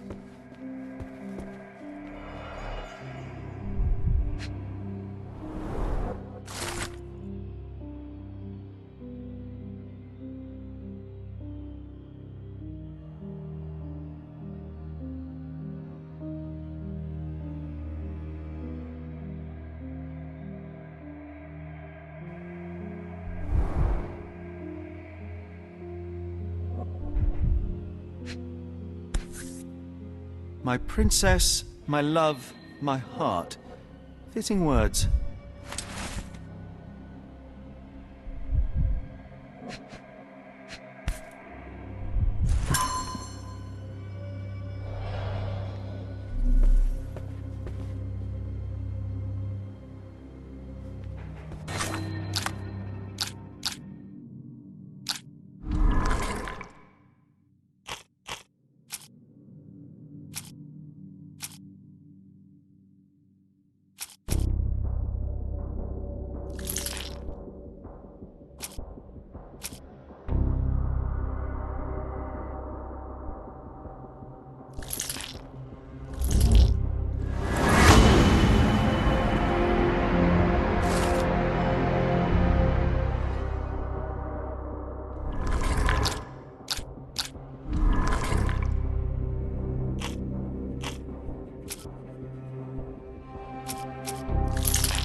Angels, sirs. All y'all lacking is a pair of wings. Davy, we know that Ashmat is responsible for what happened here. We must catch him and hold him accountable. I know that you are scared, but you are also the only one who can help us. I believe Mr. Arneson showed you a cryptic telegram that was sent to Ashmat. You are an impressive boy with a phenomenal memory. Can you tell us the contents of that message?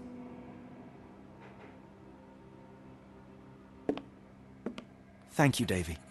Watson, please copy down everything he writes.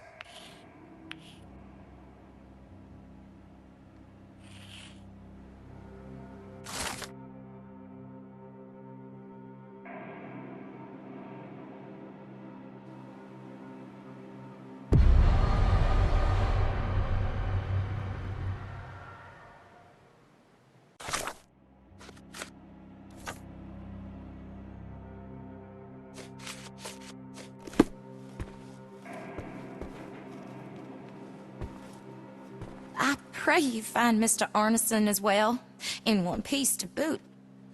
Davy is calm and collected despite enduring all these horrors. An impressive young man.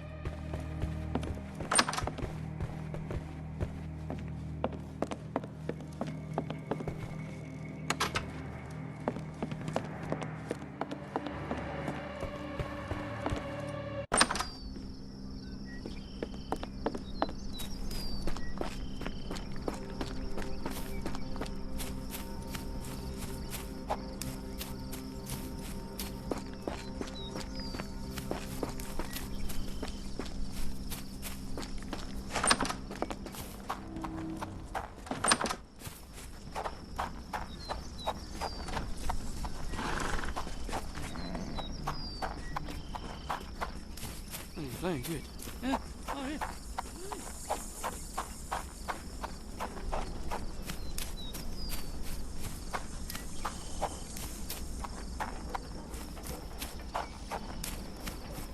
Yeah, what is up there?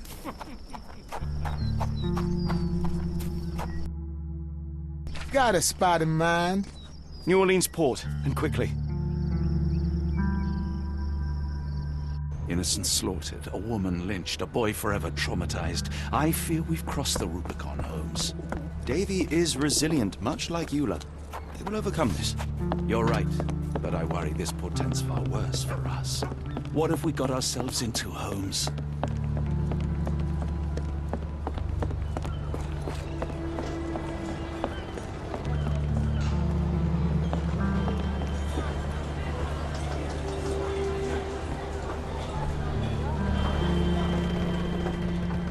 Johnny boy, so how was it with Champagne?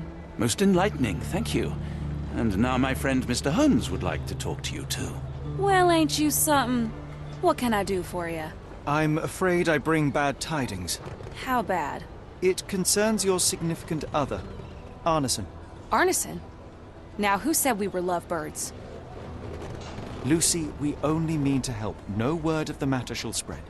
What are you implying? The man in this letter seemed ready to declare his feelings for you. Sounds like he was more than a client. It's part of the job. Men can say weird things when they think they're in love.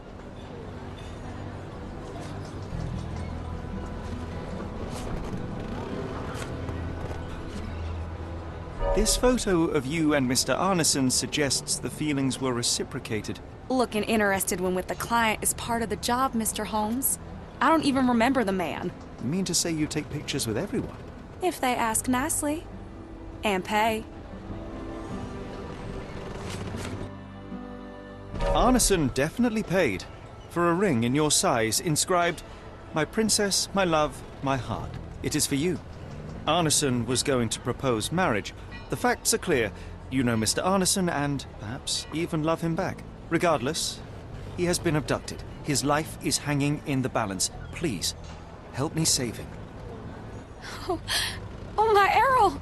What have you gotten yourself into? I didn't want to believe this could happen. Lucy, Lucy, what do you know? Could it have been the sheriff? I don't know, John. This town has darkness in it. Errol and me, we had plans, dreams. We wanted to make this place better for all the folk who live here. Errol had grown suspicious of Ashmat, thought he was acting odd. He brought up the bayou. I told him to leave it all alone. The water's there. They swallow everyone. You mean the alligators? No. It's local legend. The bayou's dangerous. Any visitor that sees death's messengers, they die. These messengers, are they abstract or a landmark? They're white lilies. You see a path with them flowers, you turn around. All right, Watson. We must find someone to take us to the bayou. Lucy, you have our thanks. We will go and look for Arneson.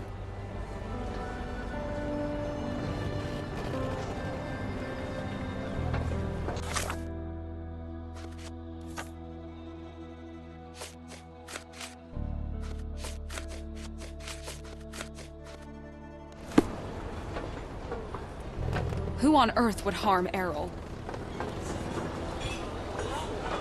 Do you know anything about this? I'm so sorry. I can't be of help. Could you help me? No, honey, I've heard nothing. Can you satisfy my curiosity? No, I've never heard of it, but I can help you with something else.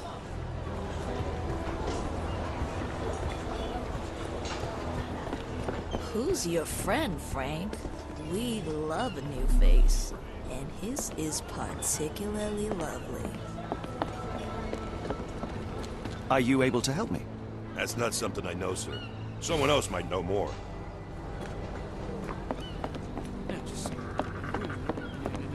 Do you know anything about this?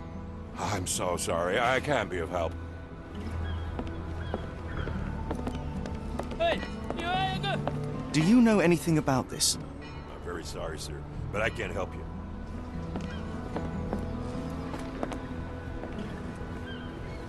May I ask for your assistance? Can't say I've ever heard about that. Could you help me? You better ask someone else about that. Are you able to help me? What makes you think I can be of any help?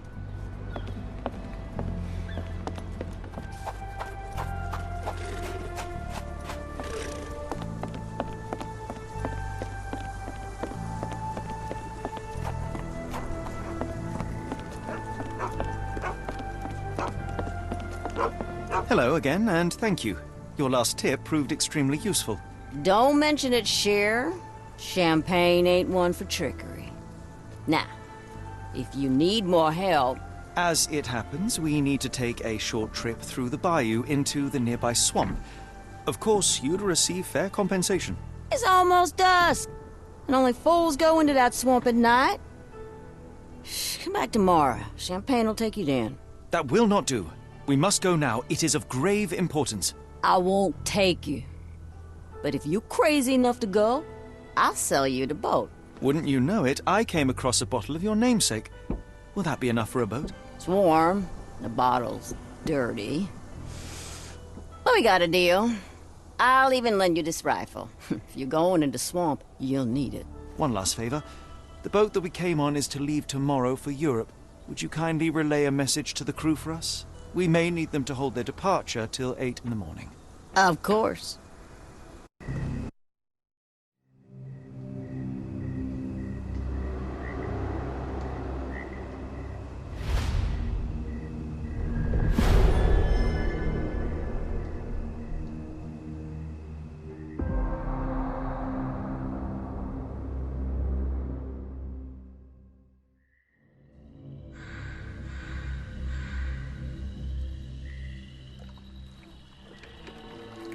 At least in Afghanistan, we had nippy nights. It makes one yearn for rainy London. This place, Champagne, did not mince words about it.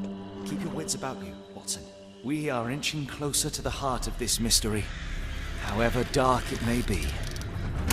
Hell's bells! I told you to stay away, Doctor. That he did, Holmes. I rule these parts. No hiding from me here.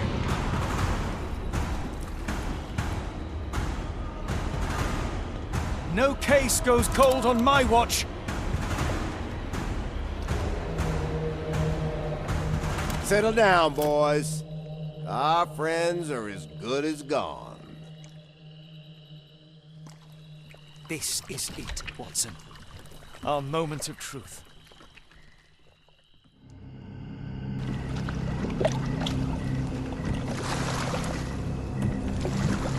Holmes, do you believe the sheriff? That we won't escape? One cannot be hurt by superstition, Watson.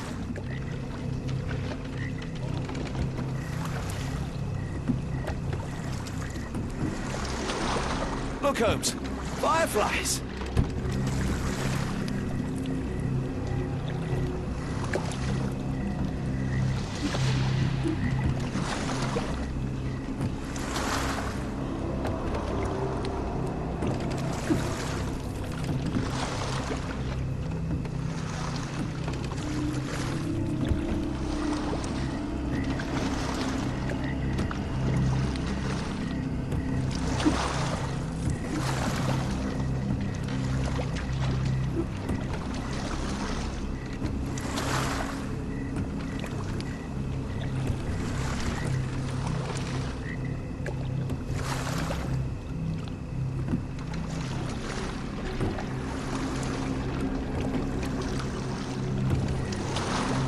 You're rowing like a professional, Watson. University of London Boat Club. Silver medalist, 1874.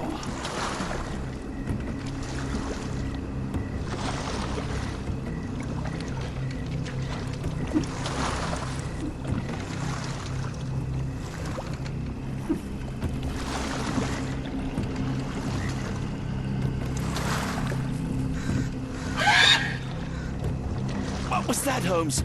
Whatever, or whoever it was, we should ready ourselves.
Am I hearing drums?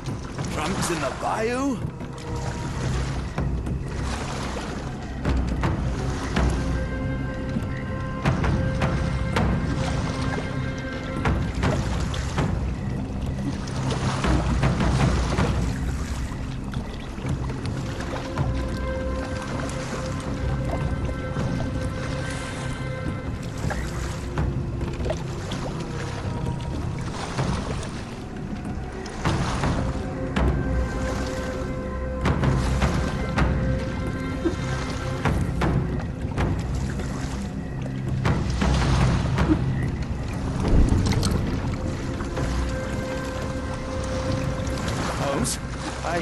I think I heard something swim underneath our boat. Probably just a rotten log.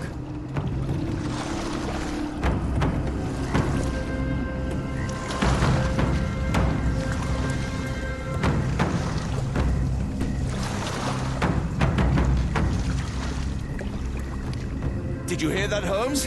What do you see? A shadow. Nothing more.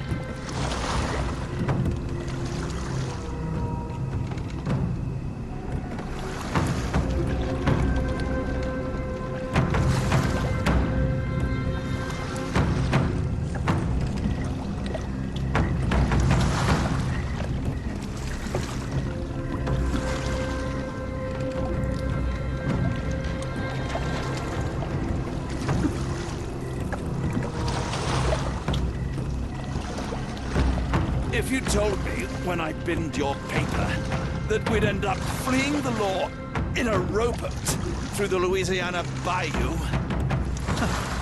I dare say you would have hardly been surprised.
stench of death. All too familiar now.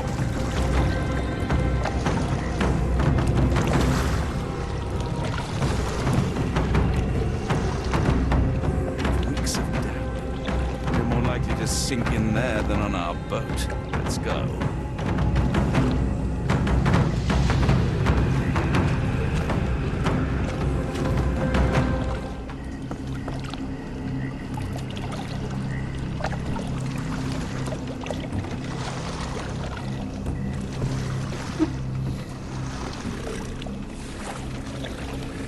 Careful of the gators, Watson.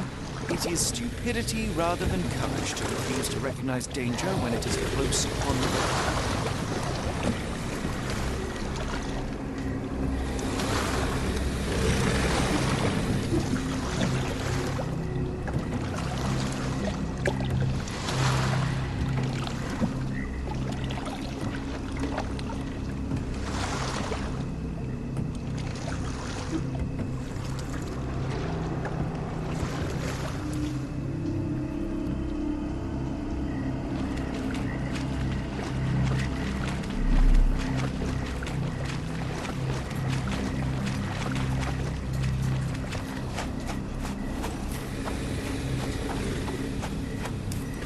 Holmes, hand me the rifle.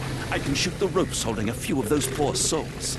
Watson, stay calm, but be quick. An alligator has noticed us.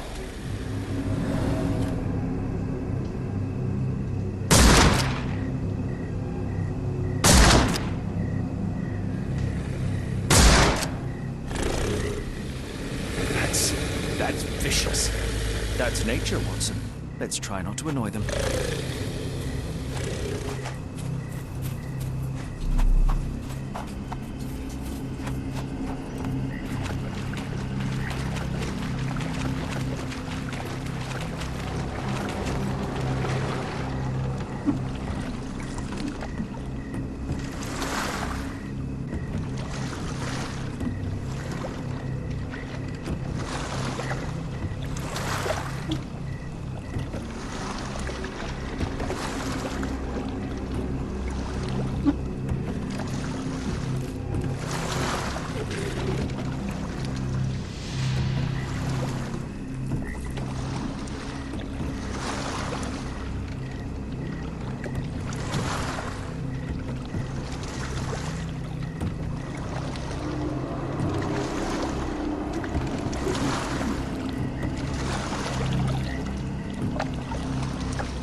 That pier looks promising. Over there, Watson.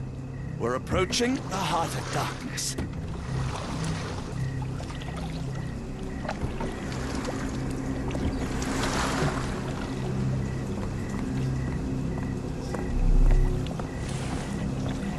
This place gives me the shivers, despite the muggy night.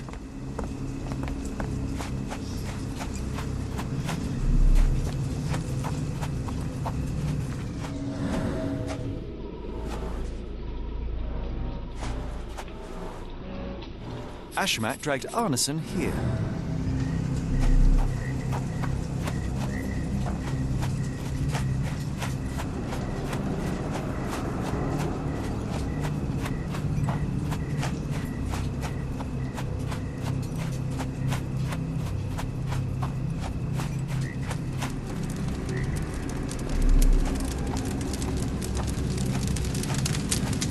Ugh, the smell of burning flesh, just horrific.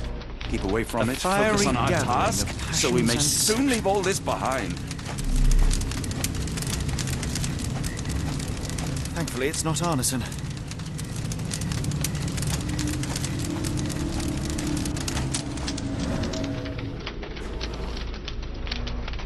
The hand tied here was bleeding in 4 places. This had to have been Arneson.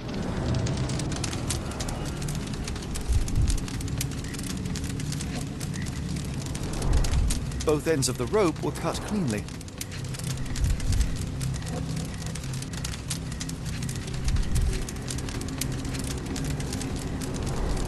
That's a lot of blood, but probably not enough to be fatal. The captive was dragged through hell.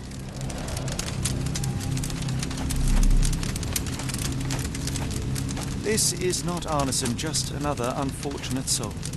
Thankfully, Arneson isn't among the dead.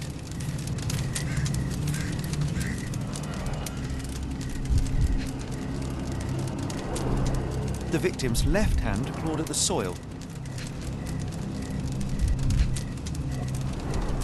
The bloody handprint on this stone lacks 4 fingers. Sunken heels, the result of dragging a heavy body.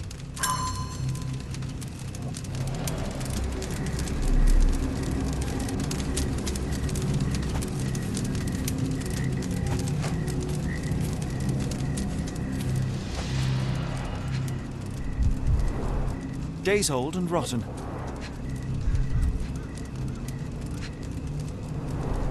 Damp and mouldy hay. The prisoners were kept like animals, slowly deteriorating under the gruesome treatment. A heavy weight scored impressions in the ground 1 inch deep. The wood is swamp cypress, endemic to the area.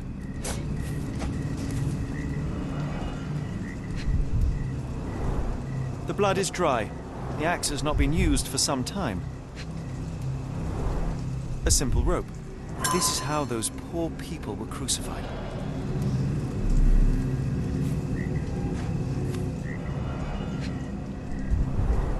The initials EA are embroidered with silk thread. The prisoner's clothes tossed aside.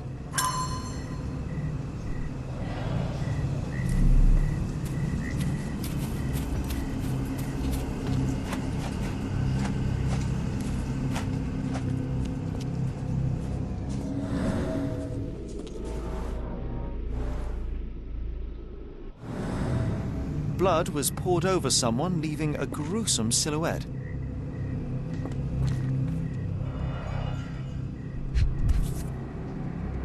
A worn blade, but clean and without blood.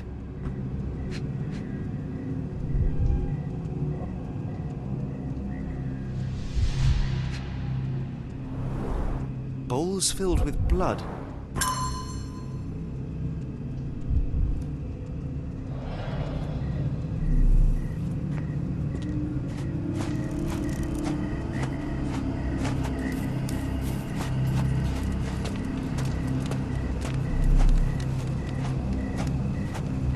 The tracks lead behind the stone slab.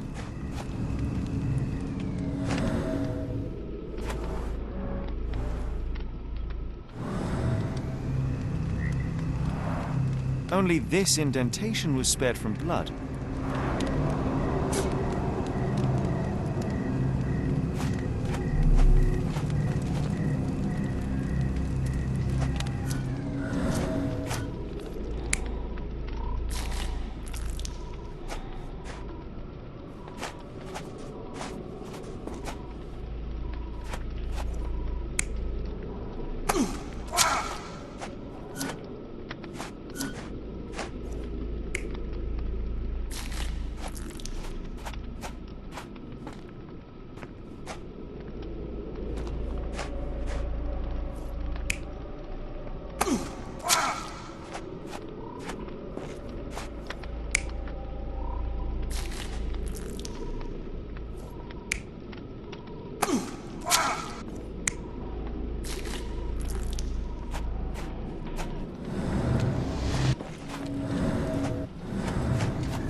Arneson was held captive in this cage until his abductors tied him to a cross and dragged him to the bonfire. Arneson was left hanging here for a while before being freed and led to the altar. At the altar, Arneson's captors performed a ritual on him and poured blood over his head. With Arneson now prepared, he was escorted to the sealed entrance. They used the mechanism with an indentation to open the passage.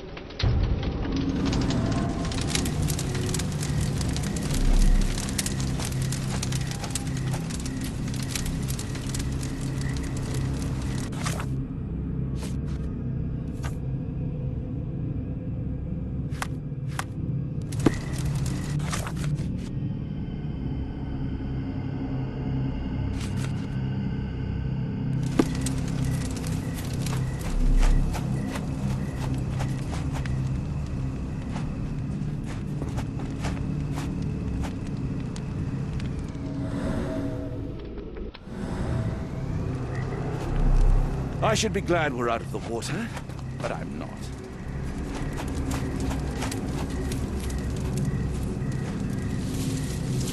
Heavy and covered in blood.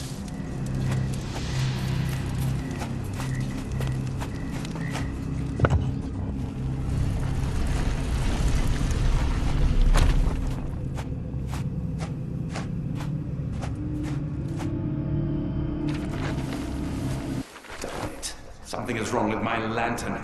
Give me a minute. I won't wait for you. I'm going in.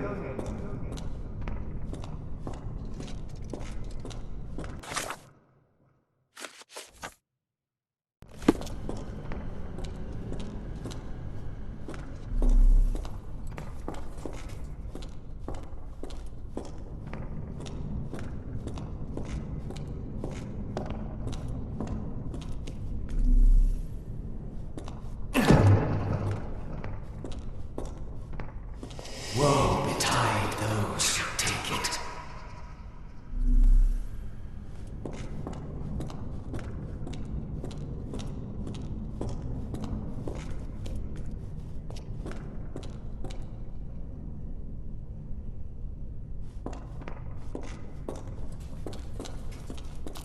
Walk away.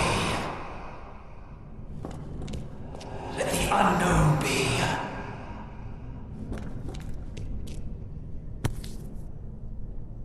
That's human skin, and still warm. What's happening?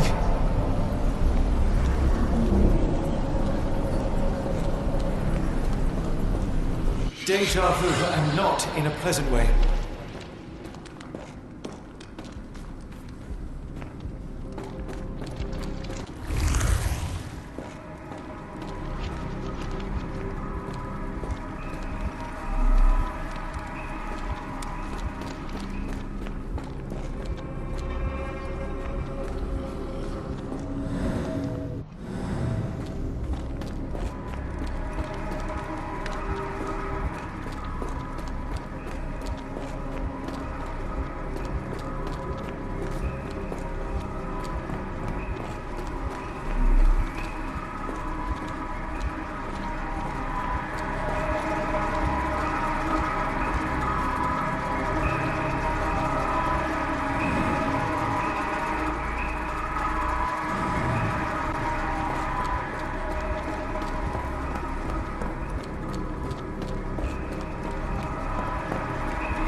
And now, axes?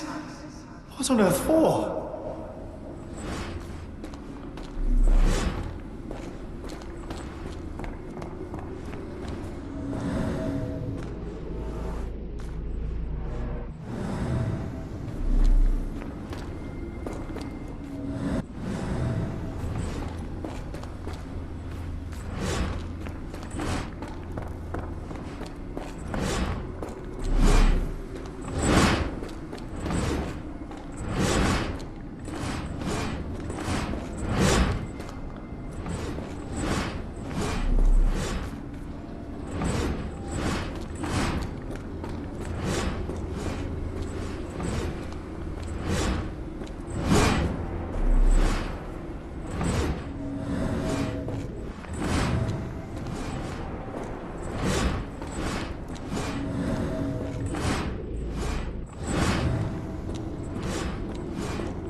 Now it is glowing, but why?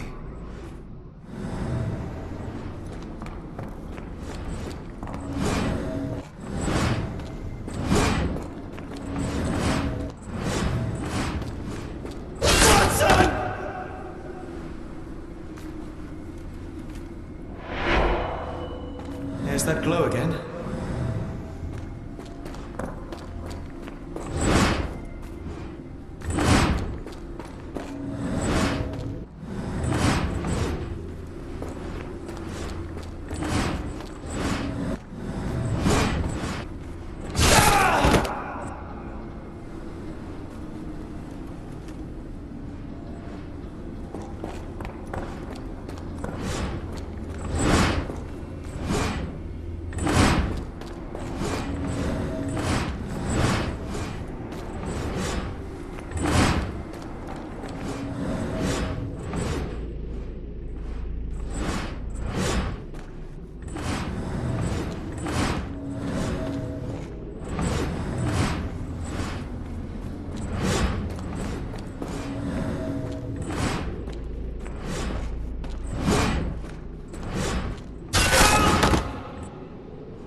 I hope that was all. I can't take any more.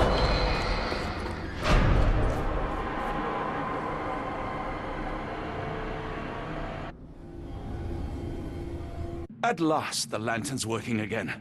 Holmes, I'm coming.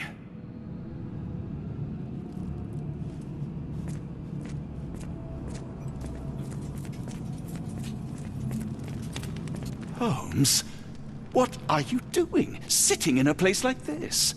How did you get here? How did you get through the maze? Tell me, Watson. What maze? I walked straight up to you. You saw me. Do not lie to me, John. How did you get out? Sherlock, what happened?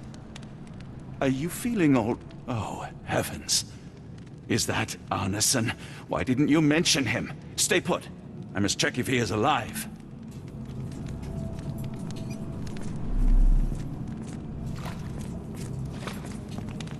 The unknown, beckoning, great one, lightning!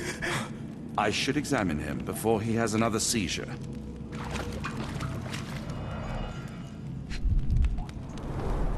Severed fingers, the wounds are inflamed. Blunt trauma to the cranium, dilated pupils, lips moving without a sound.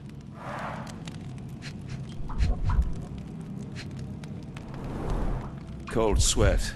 2, no, 3 ribs fractured.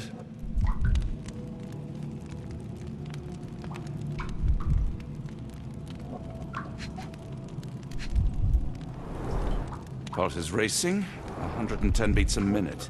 Arneson is delirious after all he's endured. We can't get him to the boat in a state like that. It's dangerous to us and him.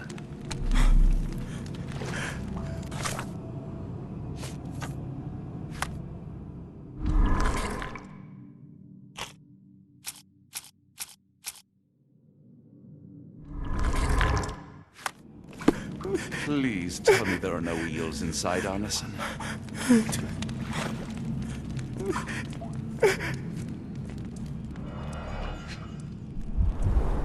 This is Dwale, induces sleep and relaxation.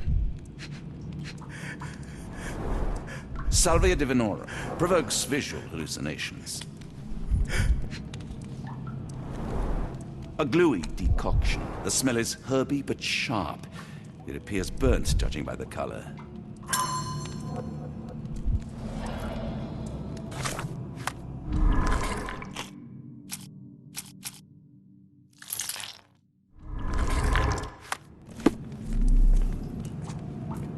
Hard to tell what it says.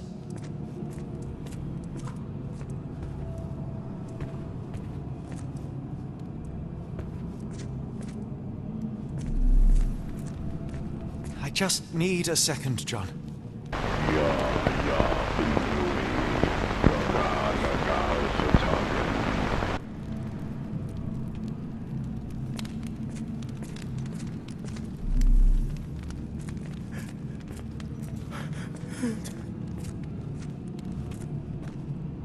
I wonder what this language is. The nightmares these poor souls had to endure.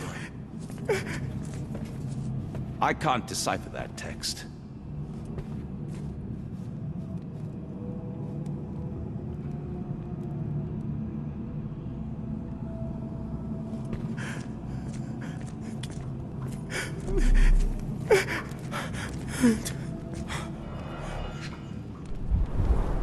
Pokeweed berries, though they appear harmless, the whole plant is lethal.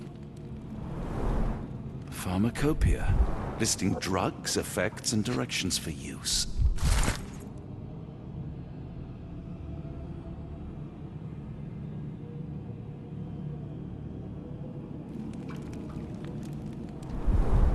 Some kind of amanita mushroom, extremely poisonous. Odorless, watery, and hard to identify.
This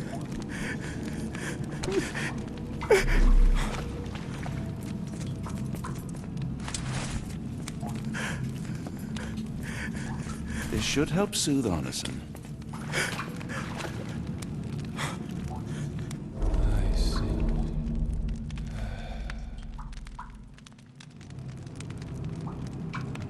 I need some fresh air.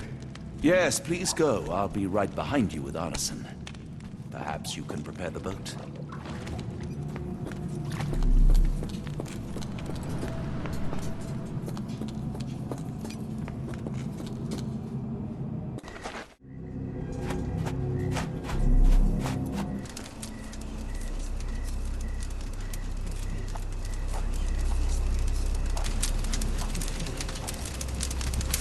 Me festering soul and let me feel. Free me festering soul and let me feel. Eyes without purpose and now see the truth. Tear me mind from me flesh, score me festering soul.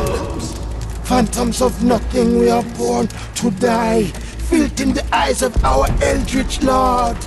Free my festering soul and let me feel. Oh, please, I wish to return. Free me, let me return. Free me and rejoice. Eyes without purpose, I now see the truth. Tear my mind from my flesh. Holmes, are you all right? Here, let me help. I'm fine. Holmes? Sherlock! What the hell were you doing? He almost killed you.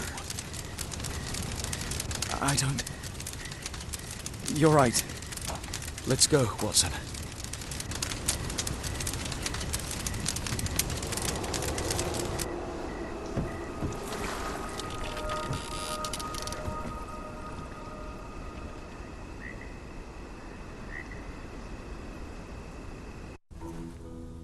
Bon Dieu!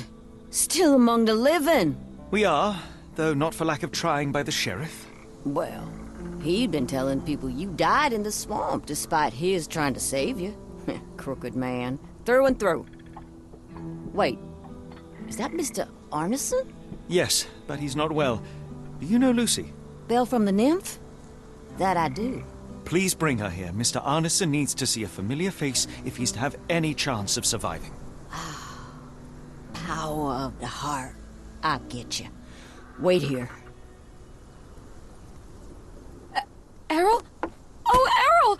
Reckon we should give him space. Farewells are painful. No. Tell me that's not true. Watson? Mr. Arneson has endured a lot. Lost 4 fingers, a lot of blood, and some of his sanity. But with rest and tender care, he ought to survive those injuries, both physical and mental. Thank you, Johnny. I'll take care of him. Thank you for bringing him home to me. We'll be all right. Are you quite certain? Do you have the space? The resources? I will stay with him at the mansion. It is not a burden to take care of your love. His property is in quite a state. It may not be the best place for recuperation. Hush now. Champagne will see it sorted. Then it's settled. Hear that, Errol? Us living under one roof. Careful what you wish for. Oh, and champagne? I'm about sick of watching that sheriff run riot through New Orleans. We ought to talk. Funny, I was just thinking that grub did nothing to save your man. Together, I reckon you, me, and Errol have the sway to make some changes round here. I like the sound of that. Holmes, our boat. Oh, we must make haste. Farewell all. Take care.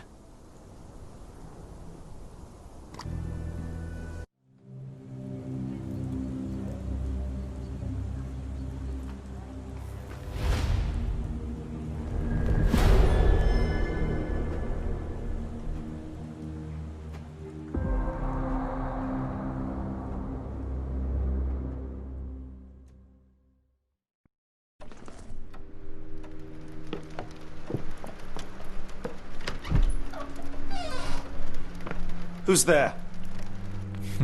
Who do you think? Let it be known that I'm handy with this revolver. Nonsense, Dr. Watson. As I understand it, when faced with the imperative to defend oneself, one's comrades, and one's nation, you fled. Aren't you going to introduce us, Sherlock? Watson, meet my brother Mycroft, Queen's best boy. This is a grim augury indeed, for wherever Mycroft travels, tedium surely follows. In contrast, of course, to Sherlock, a man whose obsessive pursuit of the trivial tears through the most carefully laid plans like a hurricane. Do you have any idea what you have disrupted? Your ego is inflated as much as your waistband. What word comes to mind? You work for the government? International trade is a delicate beast. Your antics in Edelweiss have jeopardized one of the Crown's richest relationships. Oh dear. As rich as all the butter you've been slathering on your bread? We need your help. What? There is evil afoot. Strangeness and savagery like I have never seen. Something otherworldly festering in the dark beyond our reach. We have seen things that defy explanation. Mystic forces, magic. You must help us. It's true. The British government does not invest its resources in the insane or intoxicated. Pull yourself together. I know men like you. Men like you grease palms, whisper in ears, start wars, and you send men like me to die in them. You and the rest of your corpulent cronies. Ha! Corpulent! That was it. Interesting, Sherlock. But as you again drift away from sanity, you find yourself another John. All right, so the choice is made. I beg your pardon? There is only us. We cannot run from this problem. I shall take the book and Davy's cryptic message to Barnes. See what he makes of it.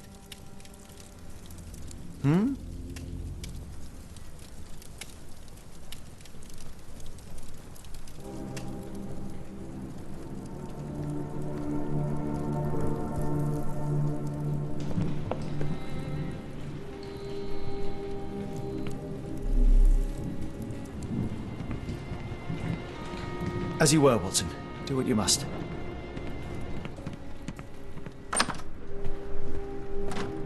Am I mad? This painting wasn't here last time, was it?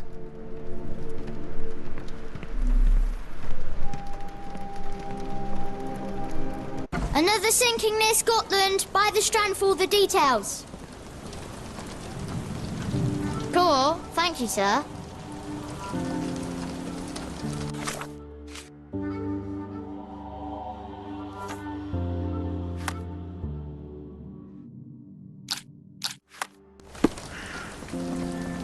Get the Strand. Get the true facts.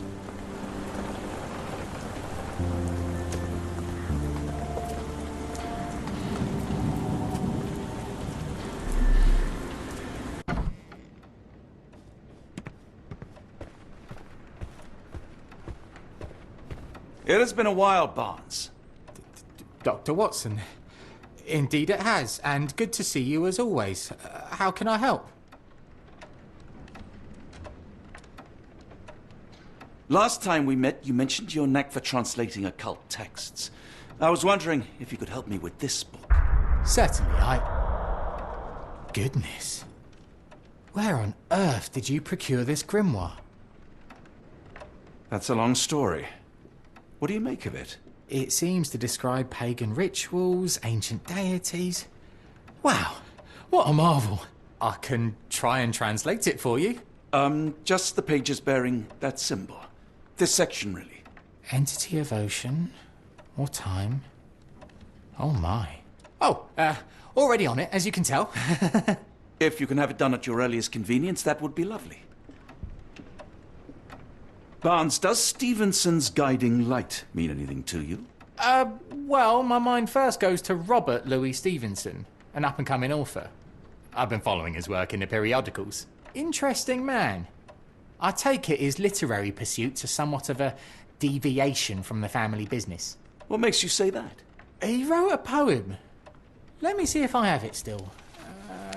Yes. Say not of me that weakly I declined the labours of my sires, and fled the sea, the towers we founded, and the lamps we lit. The labours of his sires. I wonder what they do. I have a book on Great British families. If the Stevensons have achieved anything of note, they will be in there. Please, feel free to take a look. It should be on the shelves to the right. Much obliged. Someone is full of pep. Oh, yes.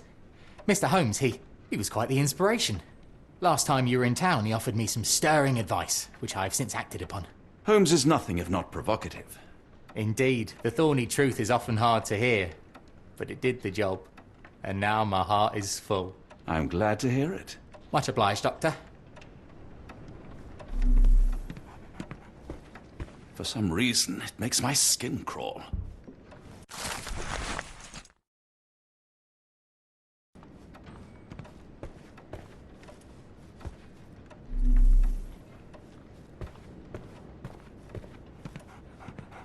Take care of your master.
Say, do you possess coastal maps of Scotland?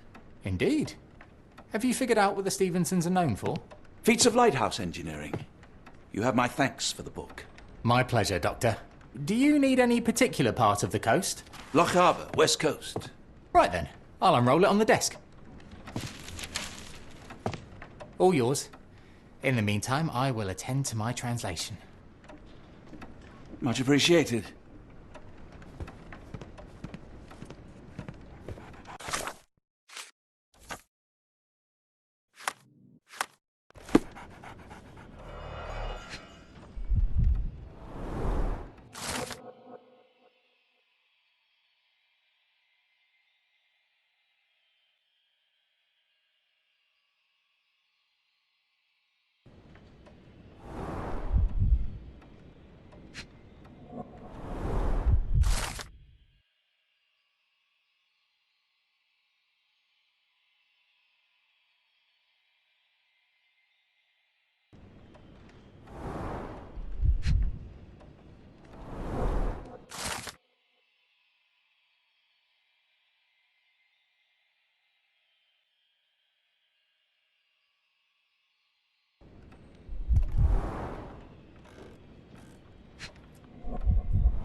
Doctor! Look what I just found. Barnes, have you finished with the book? Yes. I've written out a translation of the section you wanted. It, puts the grim in grimoire. I thought as much. Long story short, it details macabre rituals, death, leviathans, and the apocalypse. See for yourself. I must ask you to leave the book with me so I can read more of it. It's compelling. Very compelling. You have been of great help, so yes. Excellent. I could barely put it down. Farewell.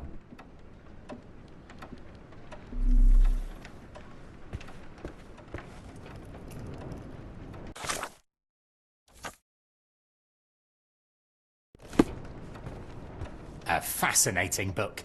Thank you for the opportunity, Doctor. Mycroft, here to buy a book on fraternal dysfunction? The Holmes family is beyond counseling, Doctor. True, more deserving of scientific study. What do you want? I came to warn you. Perhaps you have a moment to...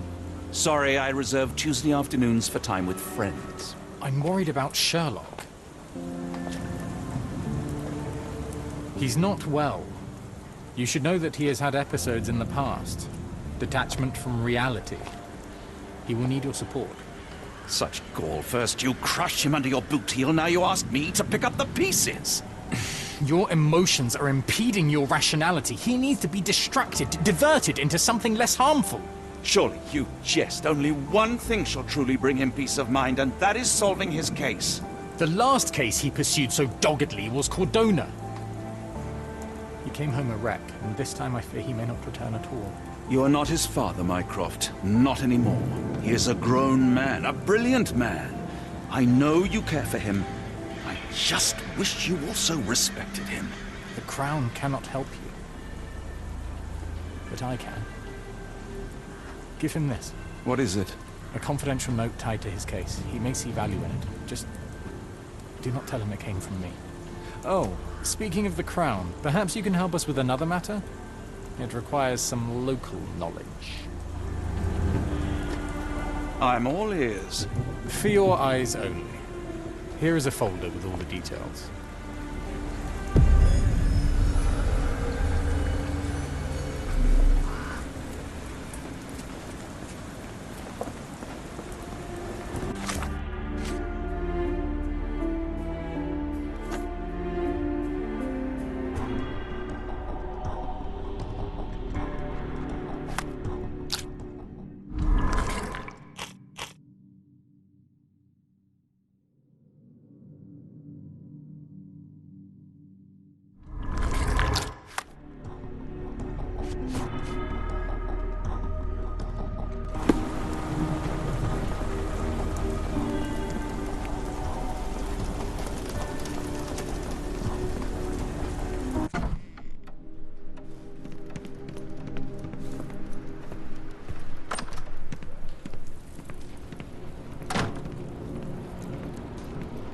Family, Watson. I let go of the best part in Cordona. Now I am left with the worst in Mycroft.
Holmes, I have the translation.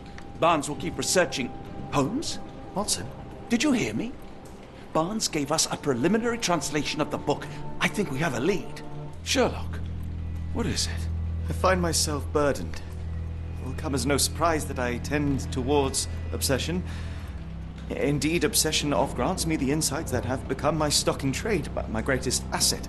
Yet I cannot deny this nature proves as much a hindrance as a boon. It has cost me friends, colleagues, brothers. And despite my obsession as I contend with the matter at hand, no closer to understanding than when we began, I must conclude that I am of no worth at all. Without an answer, what use is the question? Sherlock, this is no time for despair. The book is real. Those men went mad. John, I fear that I am as mad as the rest of them. I bore witness to the same events that you did. I saw with my own eyes the inexplicable, the ghastly, and the unnatural. I can attest to their occurrence.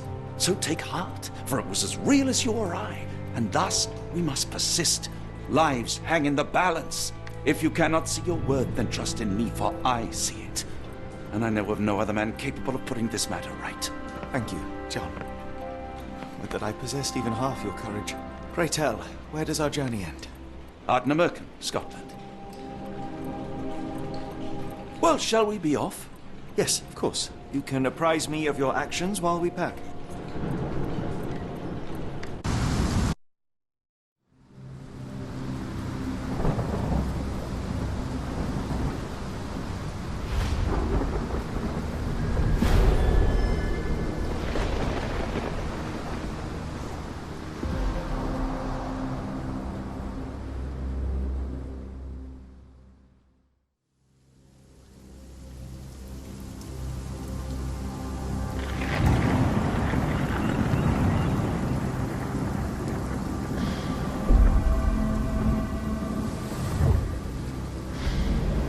Holmes, if we don't make land soon, I fear we will join those missing souls.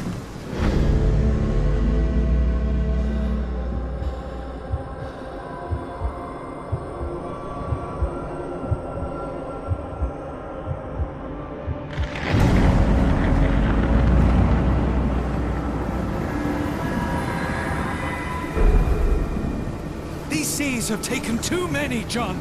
Let's stop them from taking more, then.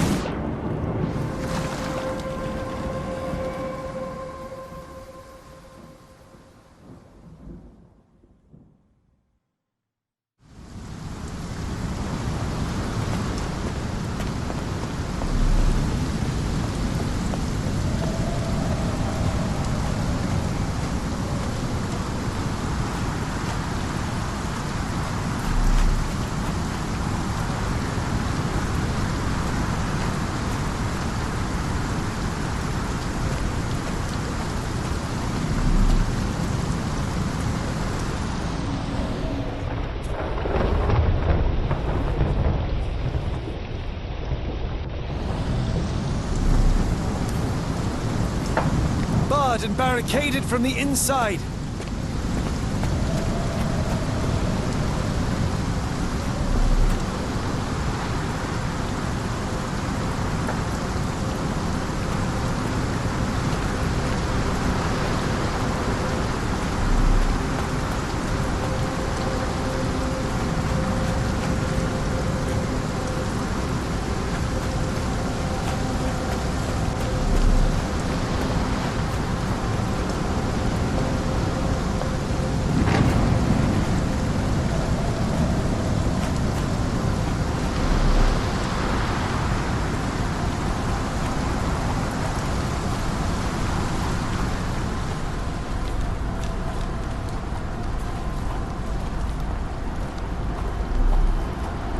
An old cannon, probably rusting here since the 16th century.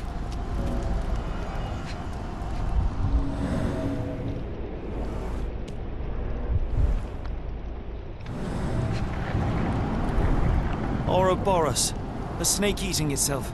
An ancient symbol of eternal renewal. Fresh marks, something scraped along the stone. This door requires a very specific key.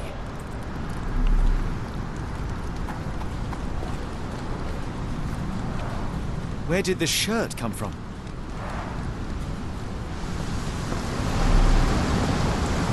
Holmes, look! There's a body here! Not just any body, it's Ashmat. The body is still soft to the touch. He died recently. The infamous curved dagger. It's tied firmly to his hand. Scratches, bruises, and stabs, all self-inflicted. Oh, his eyes are gouged out.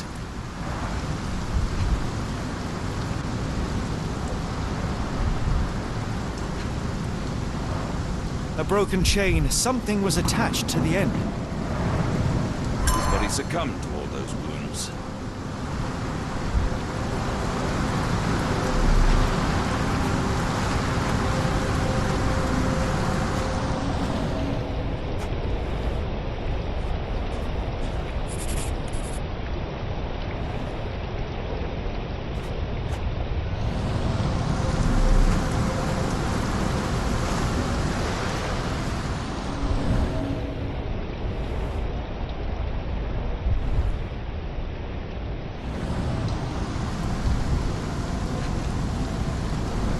A human-sized imprint. Someone fell on their back.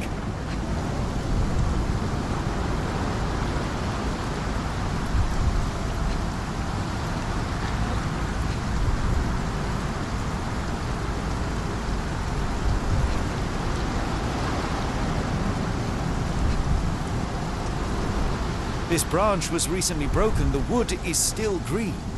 Whatever Ashmat had secured to his chain, he lost it here.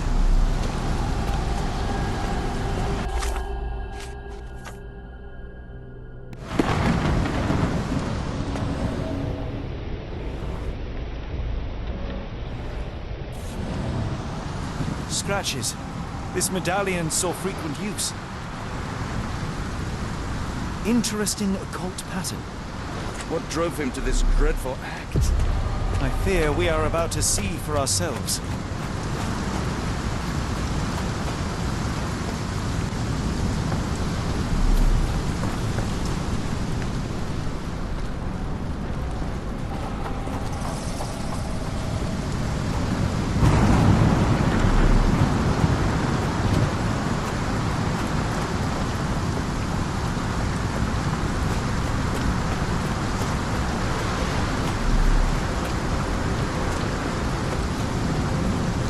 The door won't budge.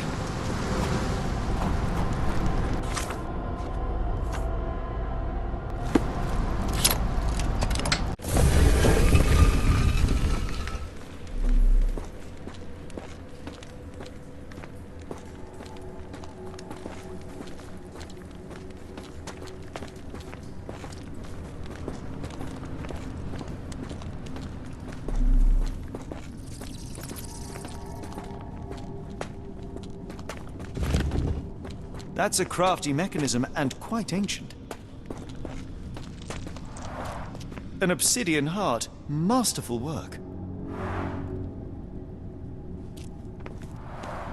An obsidian heart. Masterful work.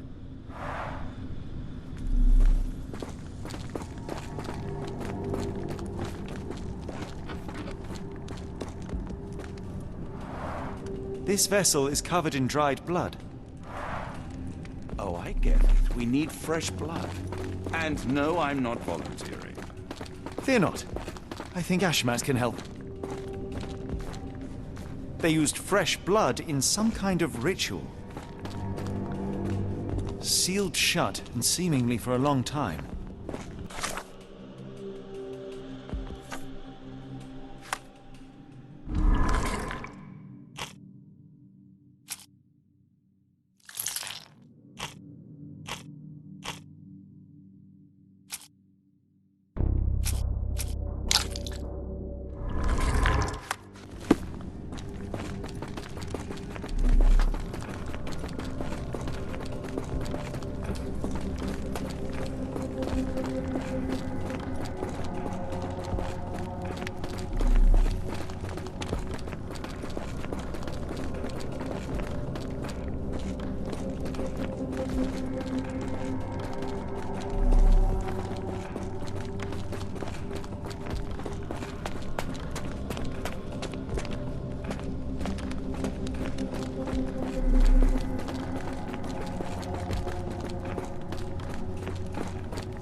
Do you have anything to hold blood, Watson?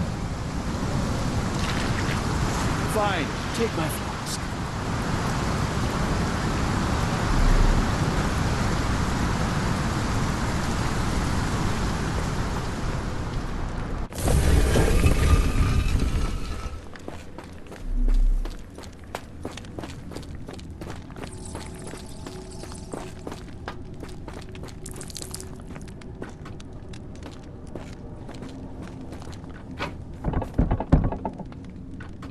The lever doesn't want to stay on its own. Something in the caves drove Ashmat mad, and it might still be there, so let us proceed with caution. Watson, hold the lever for me. I must investigate.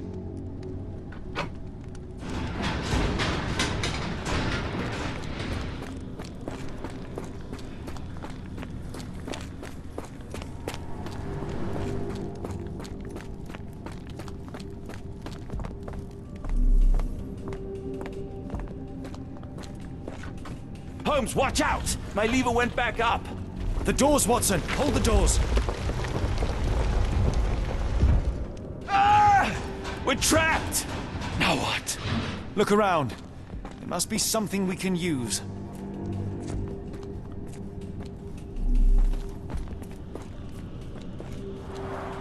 A rather accurate depiction of the human heart.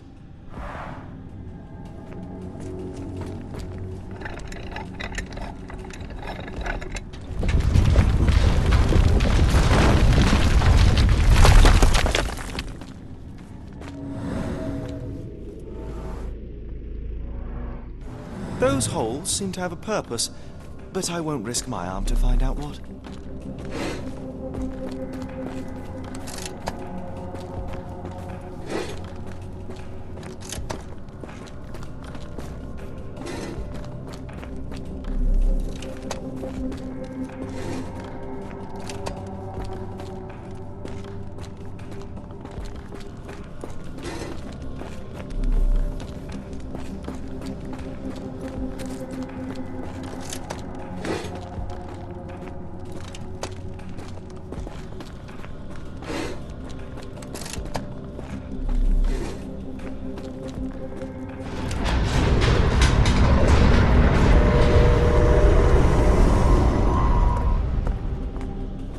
Be ready for anything, Watson!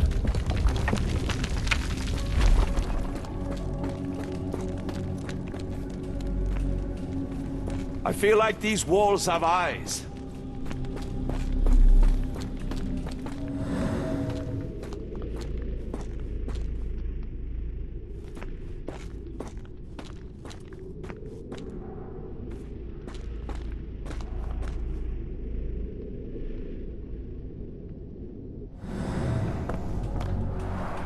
It's all right, Watson. It's merely a chest with coins and a dagger, made of obsidian by the looks of it.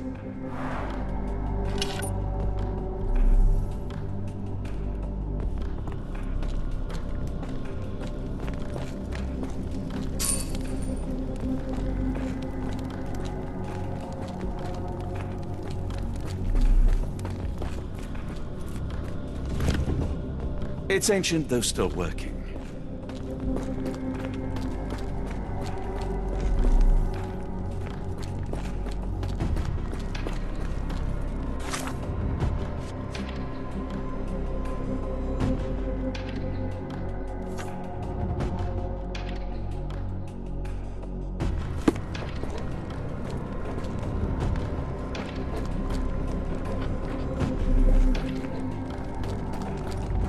Use these with care. Let us be the first adventurers to raid a tomb without destroying it.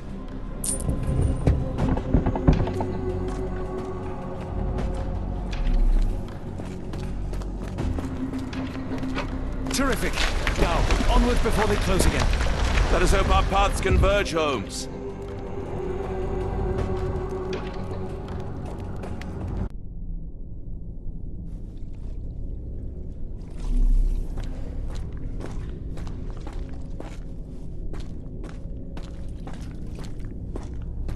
It's calling me, John. I cannot bear it any longer. Is that you, Holmes?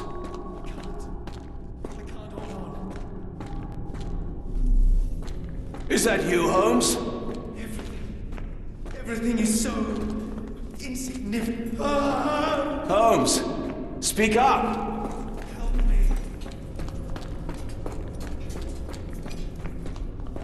Holmes! Please, John.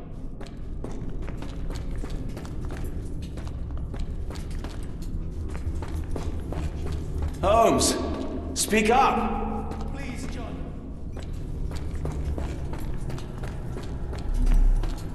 Holmes! Please, John.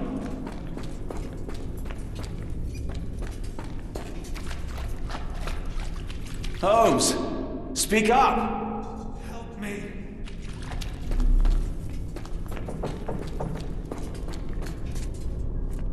Keep talking. John, I'm falling. Sherlock? Help. Please help.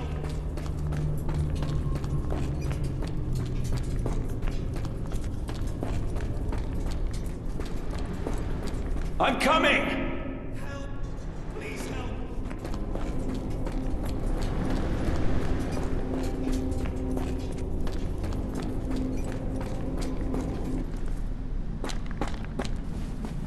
Holmes. Holmes, come on, wake up! Thank heavens. What were you doing? What happened?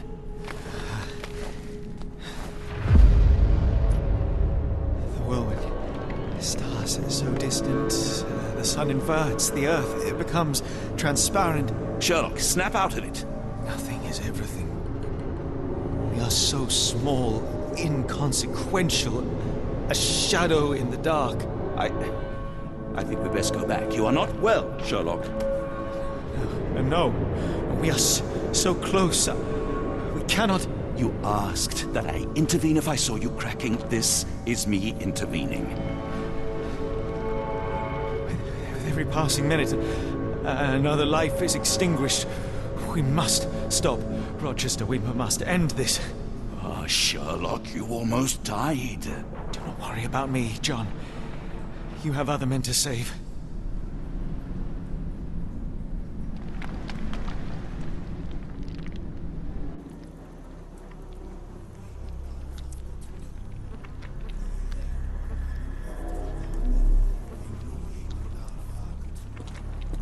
I thought that I'd seen horrors during the war, but this is Careful, Holmes. Sir, are you all right? No response.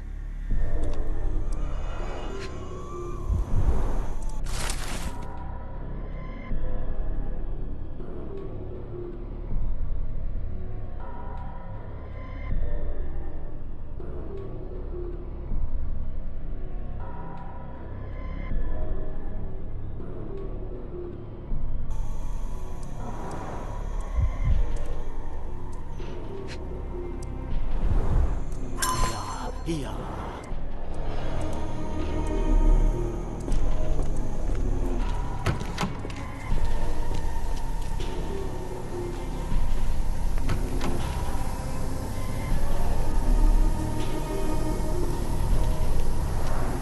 The base appears to rotate. Hands off, Holmes. We have no idea of its purpose.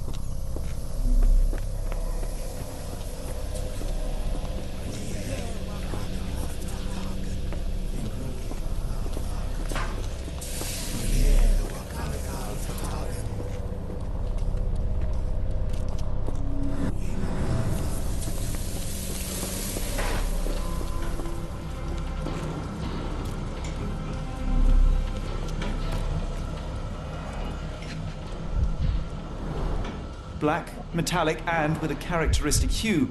Obsidian yet again. The sheer form of it, the color, it makes me feel uneasy.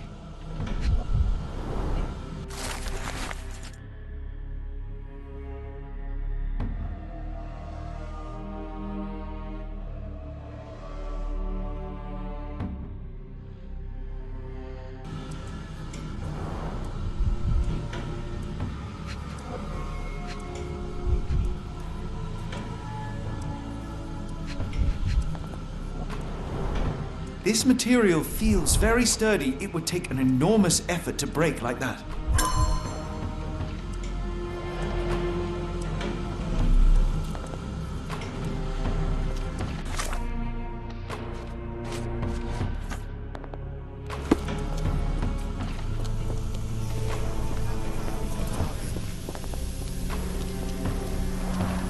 They are all entranced, captivated by the light of the lens.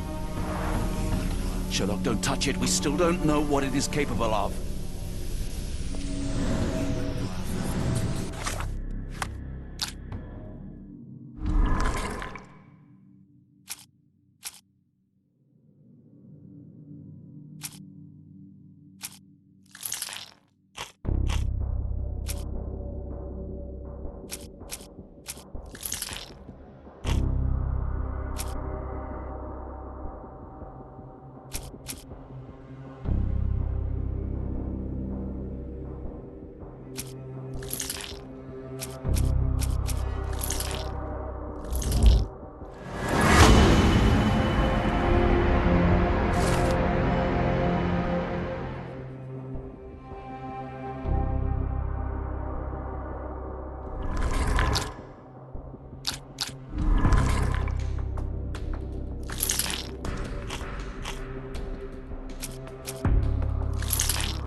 That's it! You did it! The lens broke! John, the worshippers, we need to make sure... Of course, I'll see if they're all right.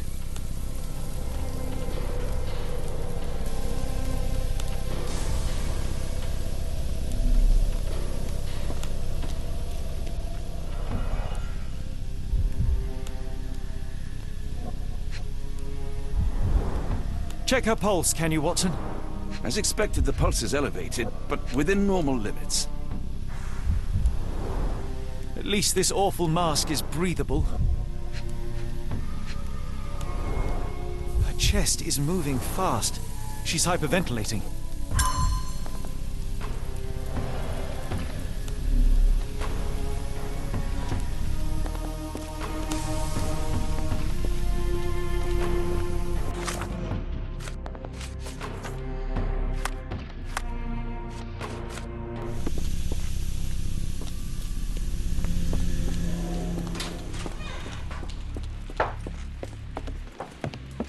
Stop there, shipmates!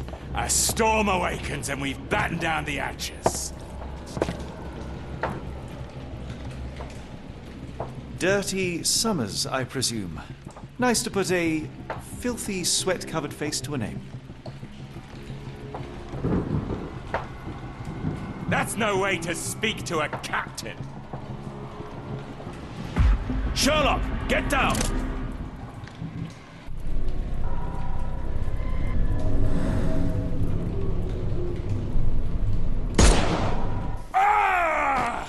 Watson!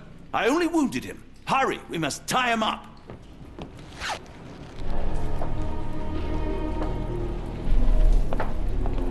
You are fools. Tying me up won't stop the awakening. My sanity is slipping away. I feel like I've been there.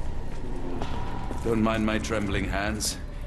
It's not fear, it's adrenaline. Hold on. We need a plan.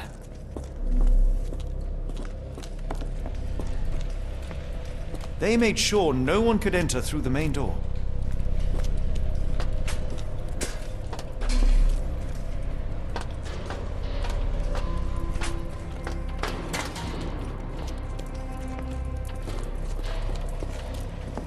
Can't you feel it in your bones? The storm approaches, a storm so immense it will black out the sun forever.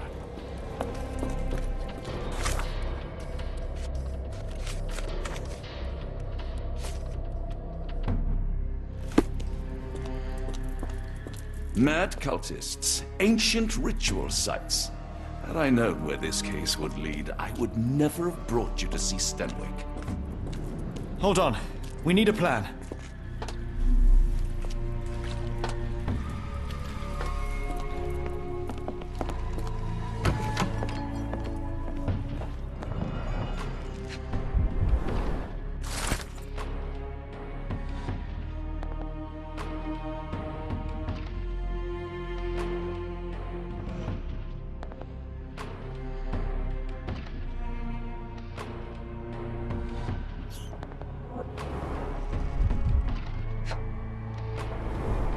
They modified the gallery and watchroom.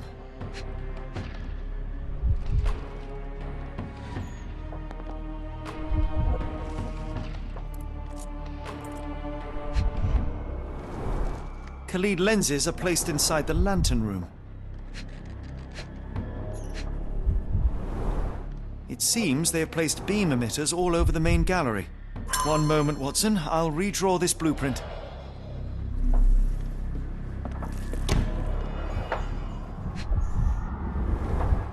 Pay for padding. They didn't want their cargo damaged. I know this company. They make Fresnel lenses, essential for any modern lighthouse lantern.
We shall apply what we just learned, charge the Khalid lenses, and break them with the dagger. That should put a stop to this cursed ritual. All right, good. I confess, I worry about what awaits us. Is it too much to hope this will all come right? If our future is black, it is better surely to face it like a man than to attempt to brighten it by mere will-o'-the-wisps of the imagination. Come on. We'll go together.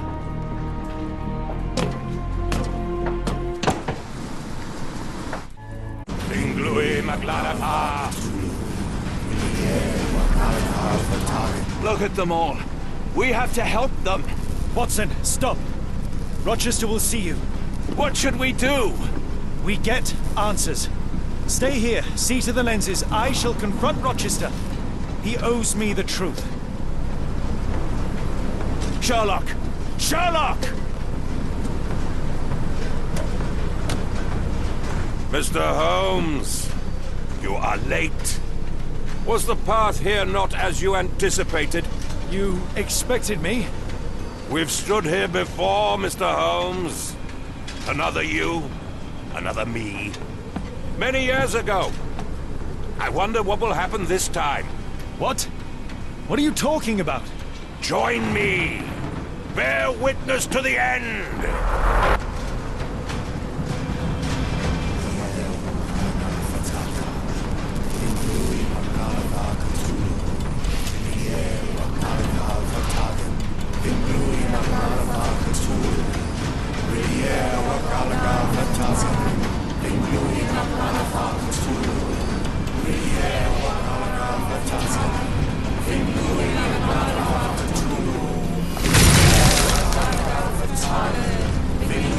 You cannot bear witness to anything, Lord Rochester. You are blind. How could you? It is what I do. No. How could you be so ignorant? For I have never seen more clearly than in this moment. Never felt more than I feel right now. Every fiber of the earth, every molecule reverberates in anticipation of the awakening. The bile of madness rises in our throats just as our master rises below. I see moon beasts, night gaunts, a witch doctor in Arkham. I see what the stars themselves are dreaming. I know more than any man has ever known. You are delusional. How did you do it? The compulsions, the visions, was it some form of hypnosis or no? A drug, perhaps, tell me. Bah! There is no ruse. There is no big reveal. It is exactly what it seems. You still fight so desperately against this truth, but you feel it too. Yes? Yes? You are mad. You have mistaken hallucinations for reality. Are you really want to talk, Mr. Holmes? Speak truthfully now. In the port, in the swamp, what did you see? Something beyond the capacities of my imagination. A world so alien, but so familiar. Yes, I see it too, in your mind's eye. Untold horrors lick their lips in the shimmering dreamlands as Sarnath sinks eternal.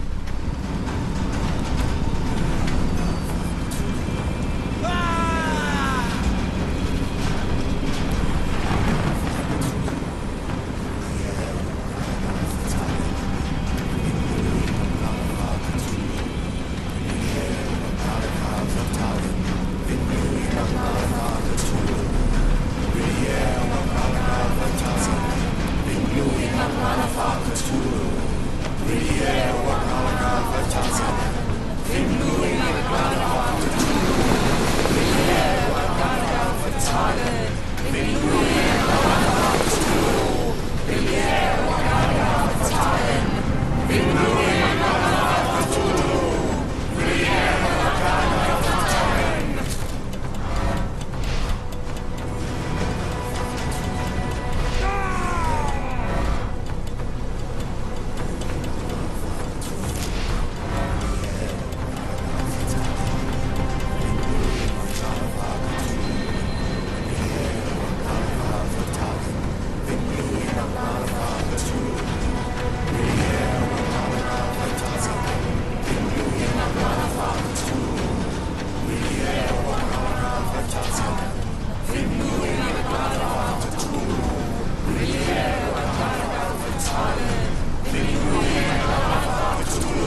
It's completely broken.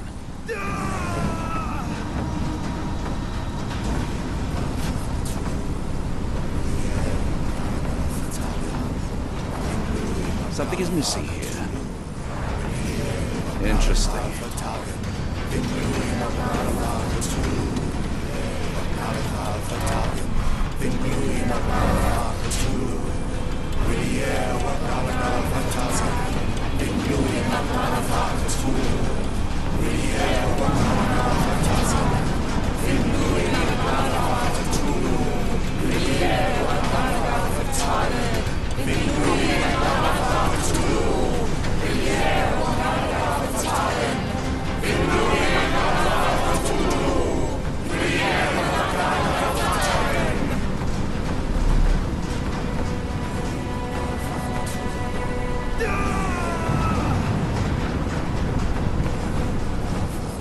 This could prove useful.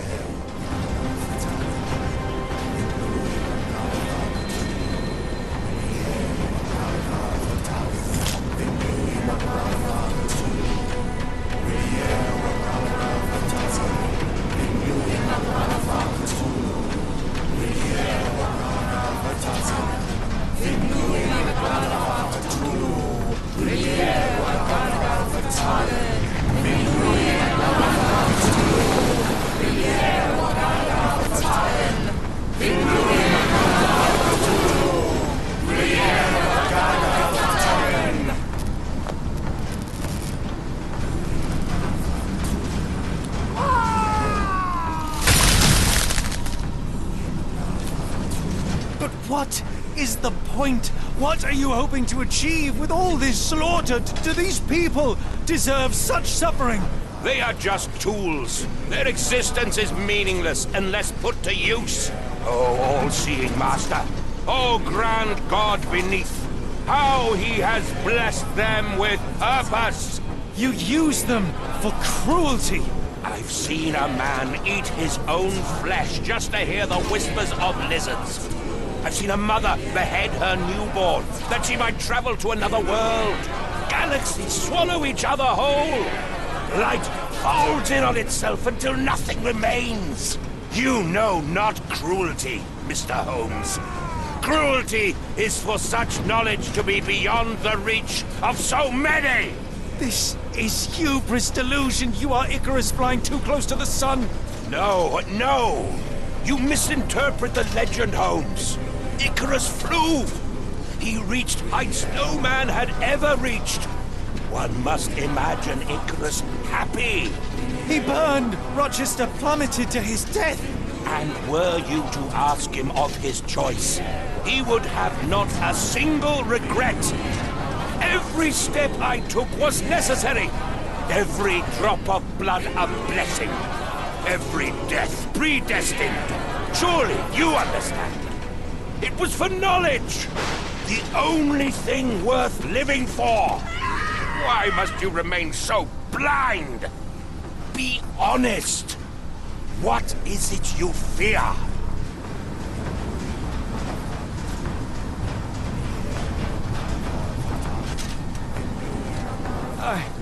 I'm afraid that it will cost me my sanity, much as it has cost you yours. There is no such thing as sanity.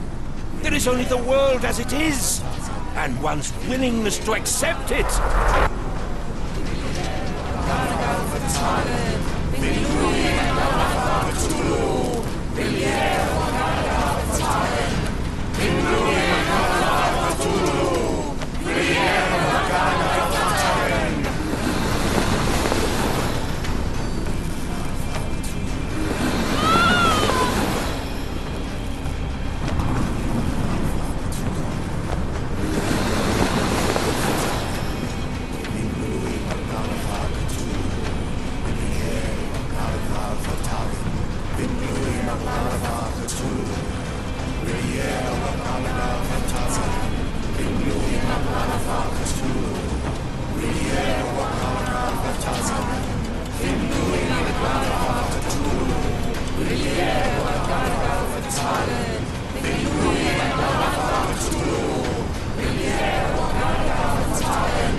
truly believe it. That a god arises from below, that the world shall end. There is only nothingness. Only chaos and torture and endless time, stretching its wings, baring its teeth. It's preposterous. It's nonsense. You've drugged me. The fumes in the temple, narcotics, a bad reaction. Oh, you're one of my cross agents. Yes. Yes, this has the stink of my brother all over it. No, wait. Of course, I am dreaming in the asylum. In Black Edelweiss, tied to a chair. You are standing right here, Holmes, as you always do. You said that before. You said we had met, but I've never seen you before in my life. The cycle repeats. Old becomes new, and we remain pawns in the hands of a god. Submit! Submit to your inconsequence! It is unthinkable. It is undeniable. I cannot. When you have eliminated all which is impossible, then whatever remains, however improbable, must be the truth. Now, Holmes! Now is the moment! You know it in your heart! Say it! Say it! It's real. All of it, it's real.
Maybe your god is unstoppable, but you are merely a man.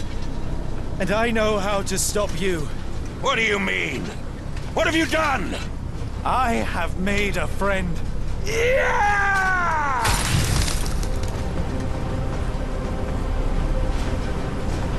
No! Curse you! Oh, Great One, forgive me! It is over, Rochester. I thought this time would be different. But the gods laugh at man's arrogance. Sherlock, come back down! The wave! Come with us! Turn yourself in, save yourself! The abyss calls for me, Mr. Holmes, as it does for you. The final problem approaches, and you too shall fall. Sherlock, please! Rochester, don't! Such heights we reach! No!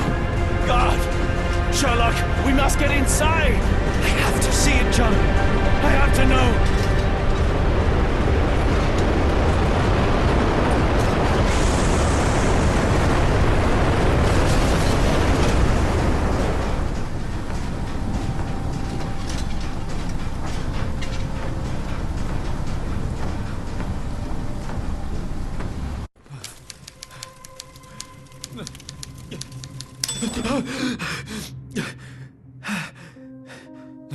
Apologies, did I rouse you? I could relocate to the study, but I wanted to be at hand should you need me. No. The sound of your keys. It is my tether back to the waking world. I find writing of our adventure helps me too. Perhaps at some point you could read it and tell me if it accords with your memory. There are moments in our journey that only you were privy to. Your encounter with Gygax, your visions with Light of the Abyss, your confrontation with Rochester. No. Pardon me? Do not publish it. It would be professional suicide. You would be a laughingstock, a fabulist, concocting penny dreadfuls for the unwashed masses.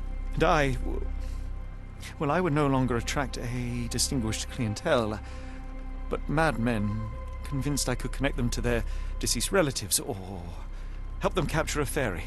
Ah. It doesn't seem to get any better, does it? When I close my eyes, John, I am falling. Falling into a black abyss. It is endless and suffocating and unforgiving.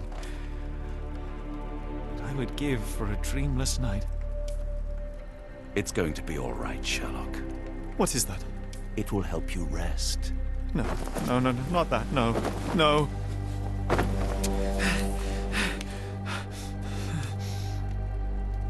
I say, Watson, would you be afraid to sleep in the same home as a lunatic, a man with softening of the brain, an idiot whose mind has lost its grip? Not in the least.